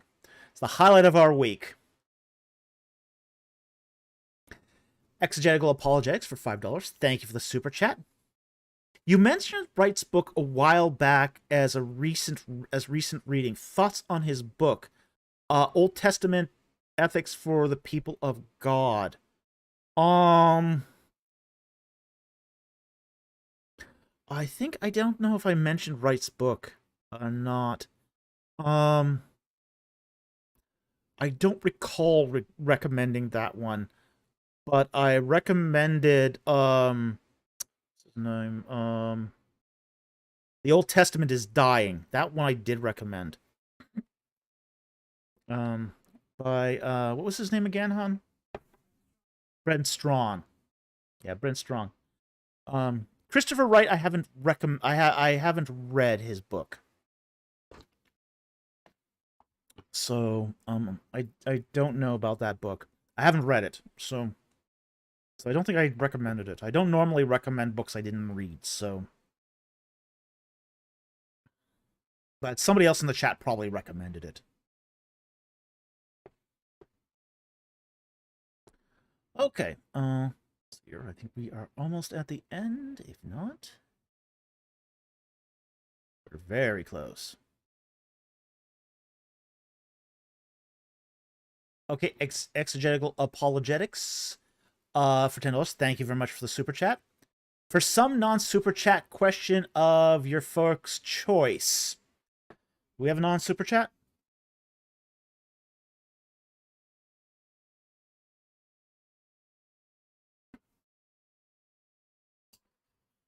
My producer's switching computers.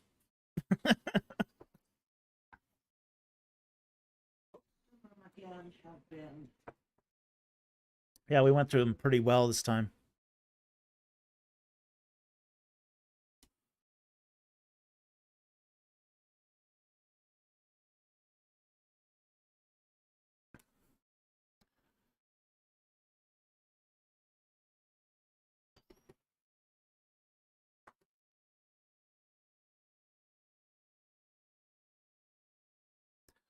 Okay, while that's going on, we will take the next one here from Louis Sandoval for 100 Dominican Republics. Pesos, sorry. Thank you very much for the super chat. Are the sons of Eden related to the Garden of Eden? I don't know who the sons of Eden are supposed to be. I don't recall that. I'd have to see that reference. You should have included a reference here because I'm not familiar with that reference per se. I'll just take a quick look to see if I can find it. Quick. Yeah. Sons Eden. All right. Okay, I see it here. In 2 Kings 19:12.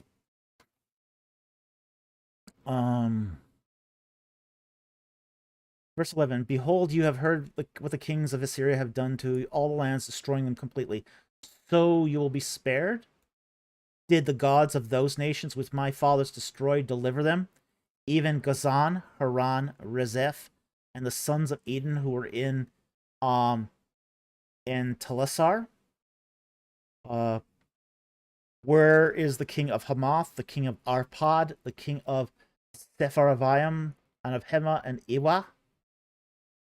Yeah, well, I don't know if that is. I'd have to look that one up in a commentary and see what they say in the commentaries.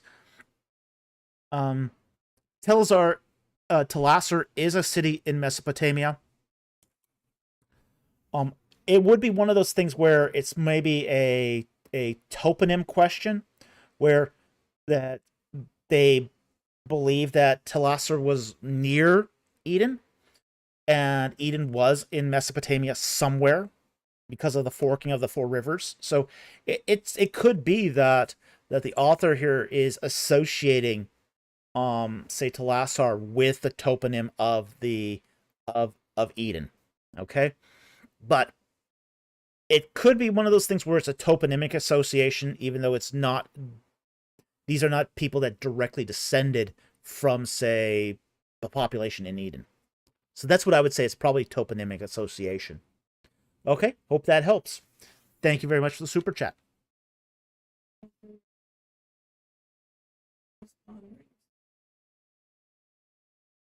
Okay, which one was the first one? Why don't modern believers? 923, okay.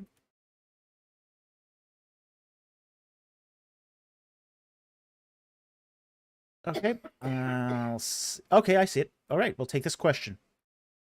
Okay, Pongos Ponderings asks, why don't modern believers consider ancient origins and parallels of their religions? Okay, and he continues, this is something I'm struggling with, and I want to believe, but with this history of religion, it's hard. Okay.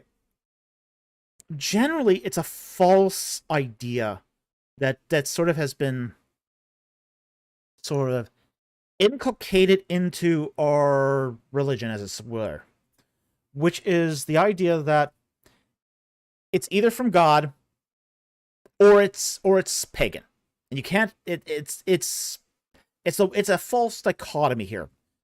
So you got this sort of false, what's sometimes called black or white fallacy. Okay, where you got two options, and only two options. It's pagan, or it's directly from God's mouth himself. This leads some people to struggle then with the idea that God is using things from the culture.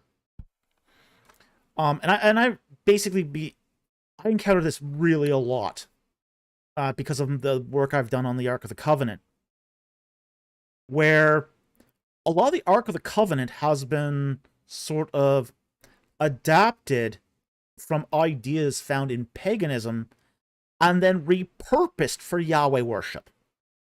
Now, I used to say this too. Like, for example, here's one of the big classic ones, which is the prohibition of eating pork. That does not come directly from Yahweh. Okay? Now, Yahweh says, yeah, that's good, keep doing that. Don't eat pork. Okay? But it was actually first practiced by the Egyptians. Egyptians didn't eat pork. And the Israelites, when they were in Egypt, adapted to that. They, too, didn't eat pork. So you get God bringing the Israelites out of Egypt and saying, okay, this is good, this is not. This is a good law, keep doing this. That practice you were doing with your neighbor's wives, stop doing that. Okay? So, it's like this. If God just came to the Israelites and basically told them, okay, I want you to get into your Honda Civic and drive all the way to Tel Aviv. Okay? You would have a problem in communication. You'd have a big problem in communication. They would go, what's a Honda Civic? What's a Honda? What's a Civic? What is drive? And what's Tel Aviv? There's no context in that take a Honda Civic and drive to Tel Aviv that a Bronze Age Israelite would understand. Nothing of that is familiar to them. Okay? On the other hand, they are familiar with other things. They're familiar with how does sacred space in a temple work. They understand that. They understand the idea of worshiping idols. They understand the idea of theological localism, that God can be one place at one time. So what God is doing here is he's using stuff the Israelites understand. And because he's using things that they understand, they can readapt that and repurpose it for Yahweh worship. So just because there are parallels with other religions just shows you that these things have credibility, not that they're pagan, because they're not pagan. They've been repurposed. They've been replaced. Let me give you an example. Like, for example, the Hezekiah seal. Okay? You look at the Hezekiah seal with no context at all, you'd swear it's pagan. It's got a Wadja disc on it. It's got 2 claws holding Egyptian ankhs on it.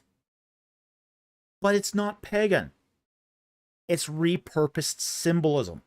It takes the symbolism of ancient Egypt and repurposes it for Yahweh worship. So, you're not going to say that polytheistic worship in Egypt, even though they use, say, similar practices in ritual purification, makes Israelite worship pagan. That's not what makes it pagan. It's the polytheism that makes it pagan, not the symbols. So you kind of have to you have to look at more of the grays here between those extremes of, oh, it's pagan versus it comes from the lips of God himself. There's a gradient there. God is using the concepts from paganism that the Israelites are familiar with and flipping it on its head to teach more about him. So I hope that explains this. Thank you very much for the question, and thank you for having that question sponsored. So it's one of those things where you have to be sort of slip into the mind of the ancient Israelite. What are they thinking? What did they know? What are they going to understand? Because tell them to get into a Honda Civic and drive to Tel Aviv is just not going to work. Okay? Yeah, exactly. Talbot Slate says here, they can comprehend it like use of Hittite treaty, like the use of the Hittite treaty system in Deuteronomy, so they can understand covenant with God. Exactly. Yeah. They can understand it. And these are the things they understand. They understand things such as suzerain treaties. Understand things such as idols. They understand things such as the localism of deity.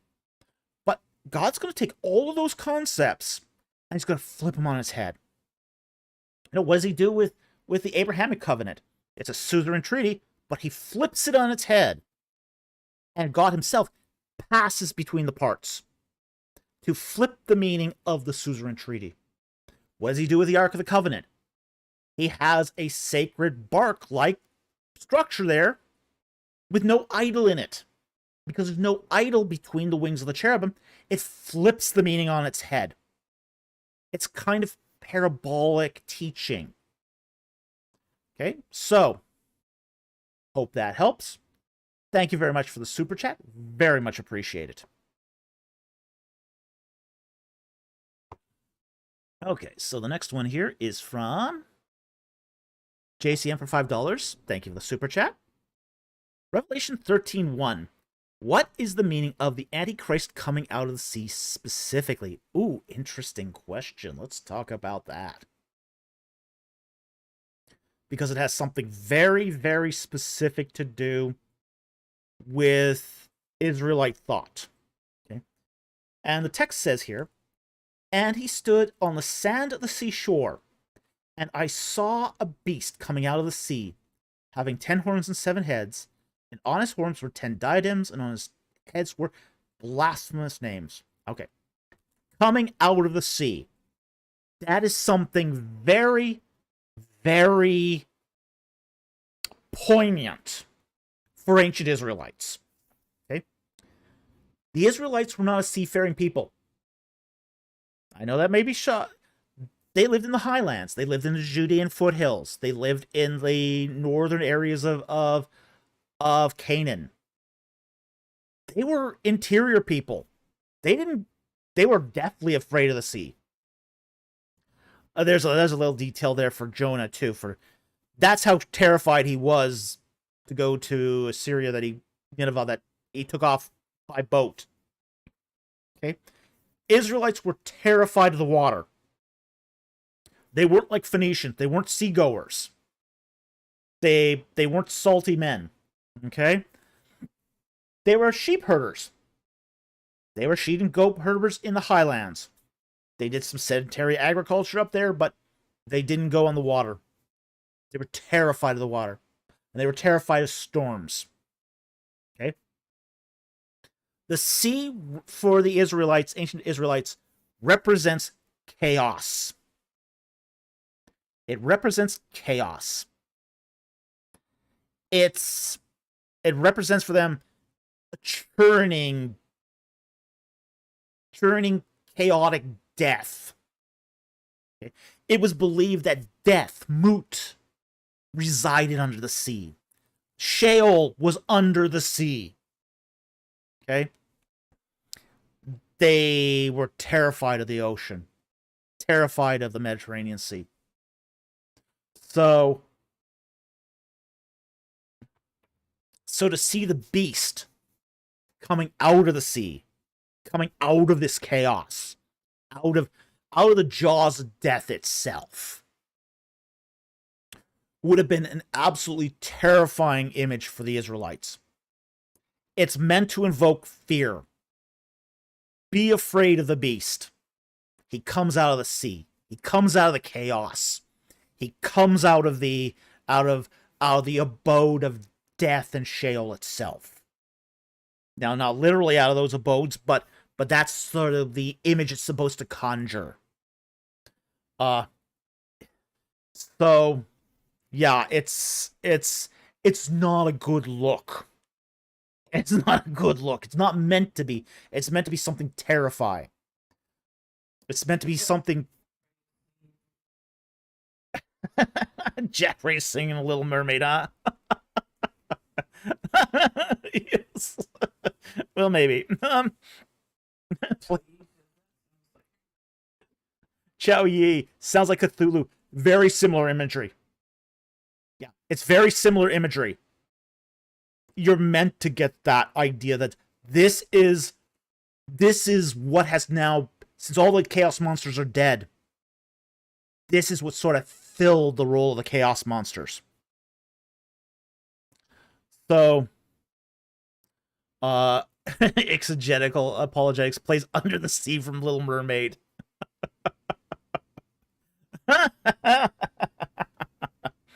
So the Dude says, I understood it to mean the Gentile masses. No, it's not the Gentile masses. No, this is something very specific. It plays a little bit into the ball cycle, if you're aware of that sort of context. The ball cycle was very much sort of alludes to this.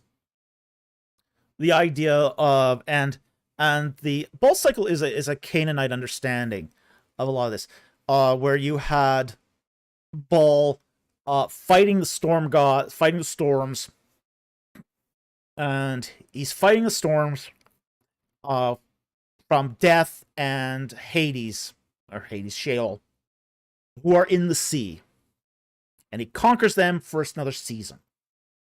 So, exegetical apologetics, Chaos Conf, and Ursula. Yeah. Yeah, kinda. But yeah, that's what's being represented here by a beast coming out of the sea. It's terror. It's chaos. It's where death and Sheol and death reside. So it's meant to be that he's coming out of this pandemonium of breakers and storms and just no place that a good Israelite would want to go. Okay, he comes out of that monstrosity of natural fury and power. John Febeck says, the beast coming out of the sea always reminds me of Godzilla. It should a little. Yeah. The Japanese, unfortunately, are, or I should say fortunately, are a seagoing people, so the sea for the Japanese don't have that same... there tend to be more coastal sea people, but so it didn't have, for example, in, say, the Godzilla things, it didn't have the same sort of impact that this would have to an Israelite reader, but the Israelites were terrified of the water. They avoided it at all cost. Because it was just Yeah, it was not considered to be something a good Israelite would go.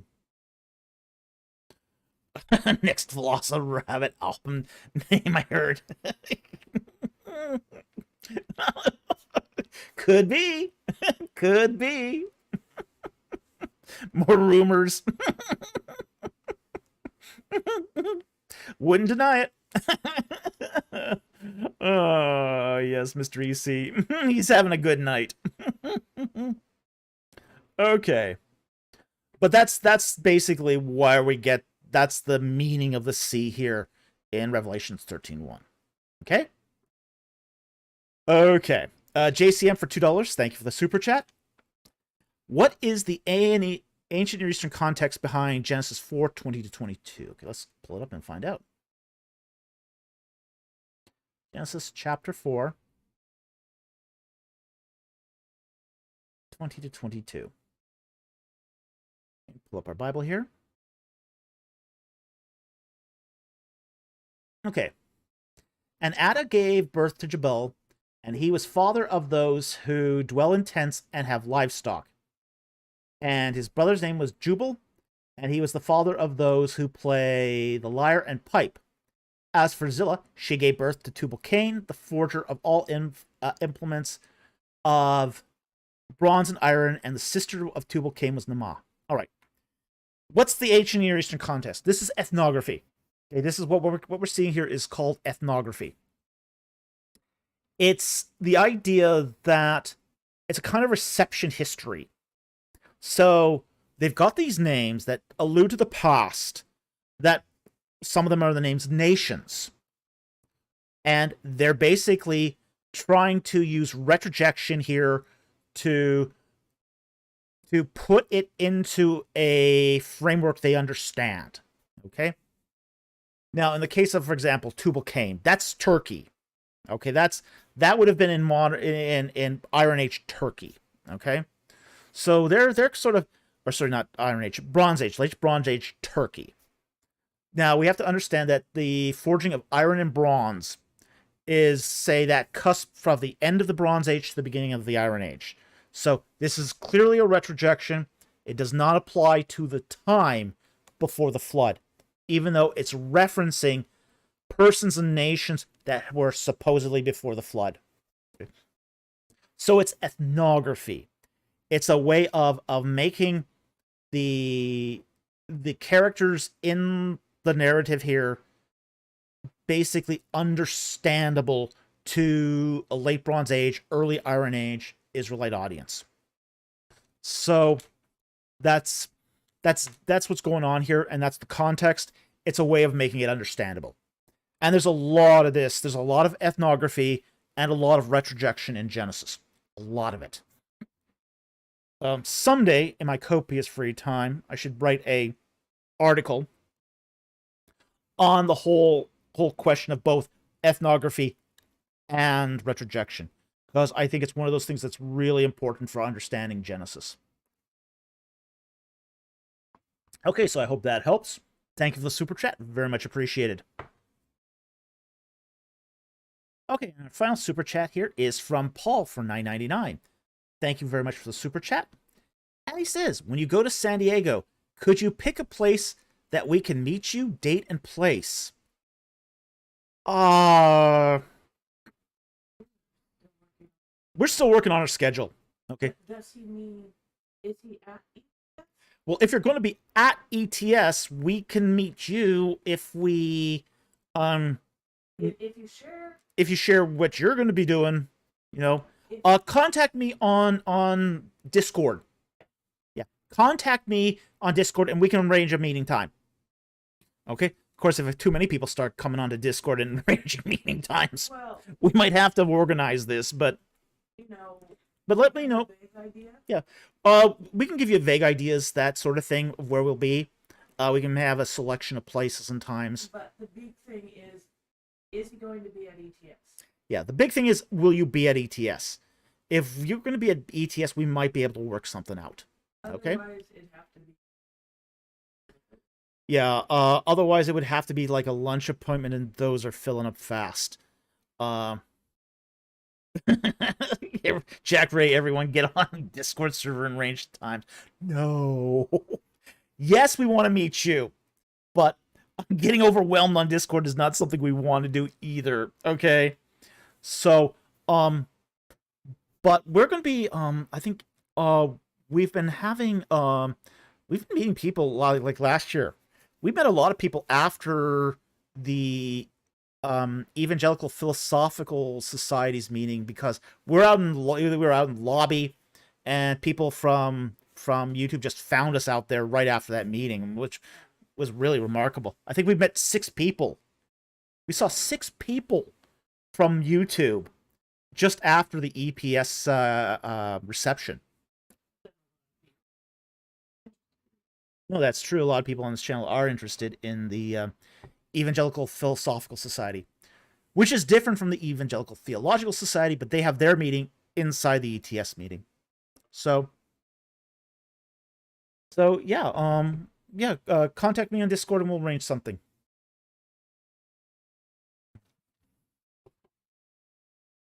Jack Ray, you're internet famous. I'm internet notorious. Okay, that's the last super chat here. We will take 1 or 2 non-super chats, and then we'll call it a night. All right. If we don't have non-super chats, then we can just call it a night. Let's see what we got here.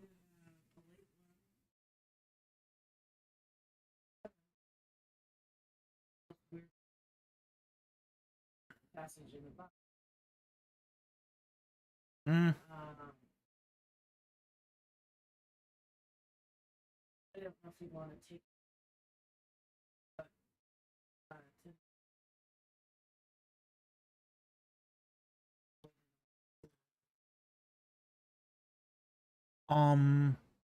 Yeah, that's too big. How about this one? We'll take this one from Chao Yi. 1207 just popped up. How did the Phoenicians develop seafaring culture when their southern neighbors didn't? Sea peoples. The Phoenicians are actually a blend of, say, the first wave of sea peoples from Greece and Anatolia, and they sort of interbred with the local Canaanite culture. So they became culturally Canaanite, but they retained the sea people's knowledge of transversing the oceans. So that's how they did it, is they were kind of your first, you're the hybrid of sea people and Canaanites. So that's how they did it. Now, other sea peoples will also retain this, okay? But they don't develop nearly as a successful culture sailing around the Mediterranean as the Phoenicians. The Phoenicians are incredibly successful at this. And a lot of it is because they established really strong trade relations with the Greek archipelago and even all the way to Italy. In fact, we find Phoenicians traveling all around the whole circle of the Mediterranean. So we find Phoenician influence in Spain as well as in Libya, particularly Carthage. So, yeah, that's how they did it. Is they started off as a sea people that intermarried with the Canaanites. And they just sort of took the best of both worlds. They kept the Canaanite script, mostly Canaanite Semitic language, but kept the seafaring portion of their Greek and Turkish predecessors. So that's how they did it. Okay. Let's see if I can find one more, and then we call it a night.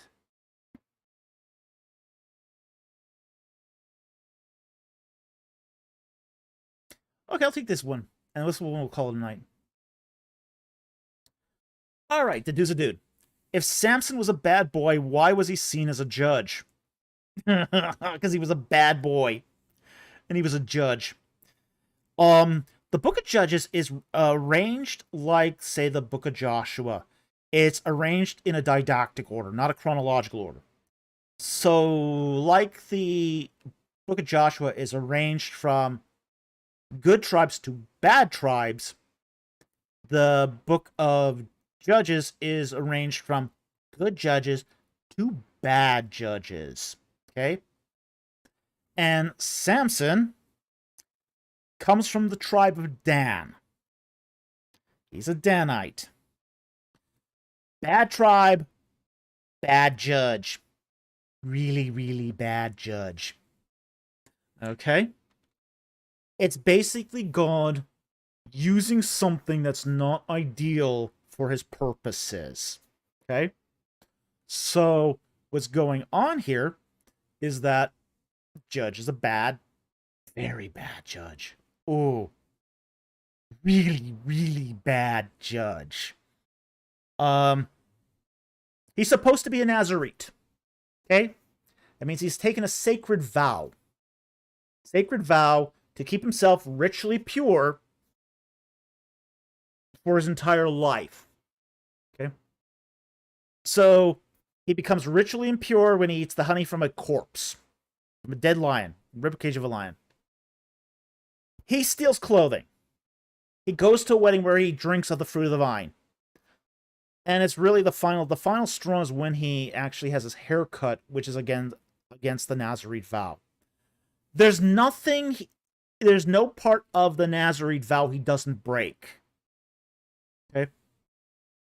So, yeah, TWC, Samson did everything except what he was supposed to. Oh yeah, totally. Yeah. But God used Samson in the agricultural war with the Philistines. And we have to understand that this is sort of the context of what's going on here. Is that the Philistines and the Israelites are having this agricultural war in the Shephelah Valley. To the west of the valley are Philistine cities. To the east of the valley are Israelite cities. And they're both fighting for that land, agricultural land in between the two cities.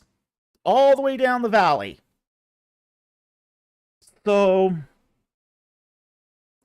but he did show a modicum of faith, but that modicum of faith was basically an extension of his revenge. Okay? So, yeah, it's about faith and works, exactly. Talbot Slay says, it goes back to your discussion about faith and works. Per Hebrews 11, he had the faith. Yeah, in the end. He trusted God one final time to exact his revenge on the Philistines in the Temple of Dagon. Okay? So that's his act of faith. Okay?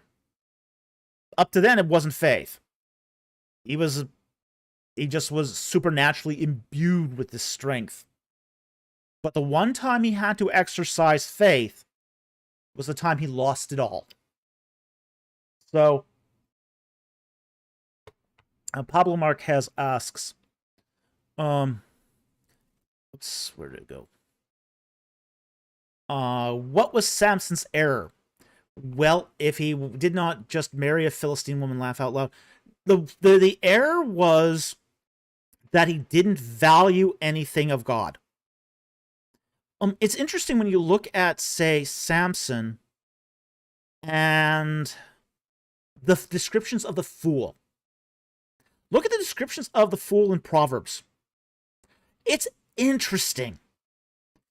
I mean, if you look at the fool in Proverbs, it's almost an exact description of what Samson is.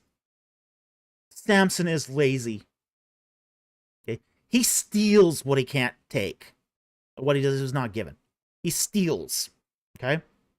He does not value relationship with God. He does not keep kosher. He does not respect ritual purity.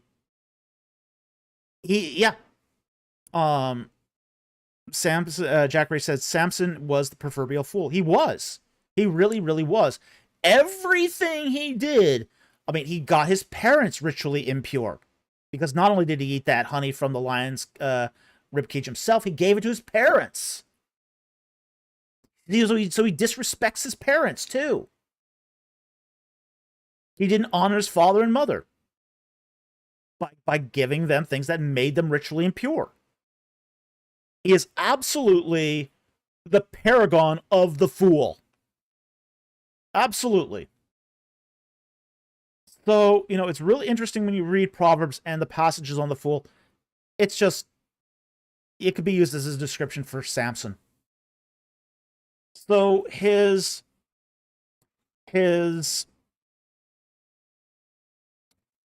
mistake was not valuing the things of God. That was his mistake. It came too easy. He never had to work for it. He was just it meant nothing to him. It was a vow made by his mother, not by him. But he's just, yeah, he was a piece of work, and I really think that, again, this is not something we should be teaching kids he's not Hercules. He's not Hercules. He's a dirtbag. He's a dirtbag that exercises one moment of faith. And even that one moment will be tainted by his petty revenge. So, he's a judge, but he's a judge that God uses to achieve his purposes. And that purpose is as a demonstration of faith. So, yeah, Alexis, I agree with you. Hercules was not a pretty story either. Although he made a pretty good sidekick in some of the Aristophanes plays. I mean, he made a great sidekick.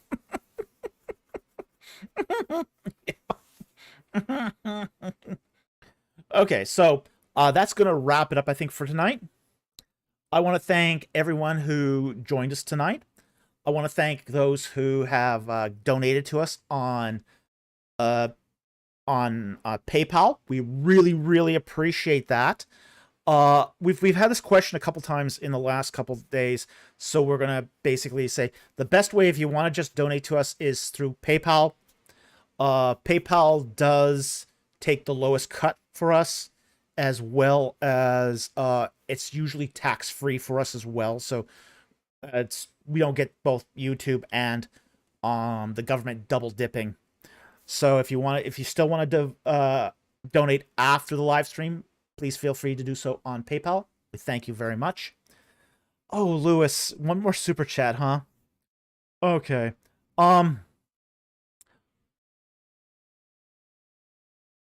What's the weirdest chapter passage in the Bible? Hard to say. Probably Deuteronomy 32. There's some weird stuff in Deuteronomy 32. Okay. So, but again, let's get back to the thank yous here, because we got a lot of thank yous tonight. Thank you very much for those who gave super chats. You guys are supporting us and keeping us on the air and allowing us to work on those projects that expand into the culture and into and educate the broader community. We also want to thank those who are our Patreon supporters as well as our YouTube memberships. Thank you. Louis Sandoval, or the oddest. It's still going to be Deuteronomy 32. Deuteronomy 32 is a weird passage. It's a poetic passage. It talks about the venom of dragons. There's some weird stuff in Deuteronomy 32. We should probably go over Deuteronomy 32 sometime. There's a lot of textual issues in it as well. Okay, that's going to be the exact end right there. Okay. Finally, we want to thank our we've already thanked our YouTube membership supporters. You guys keep the equipment going and the lights on. We appreciate that. We also want to thank our regular subscribers who watch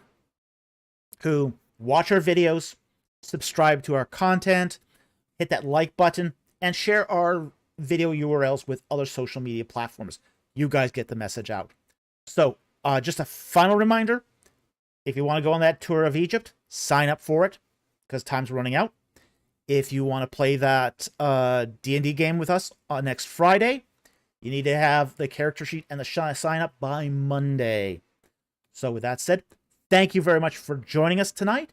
You guys have a great night, and we'll see you next time on Ancient Egypt and the Bible. Good night, everyone.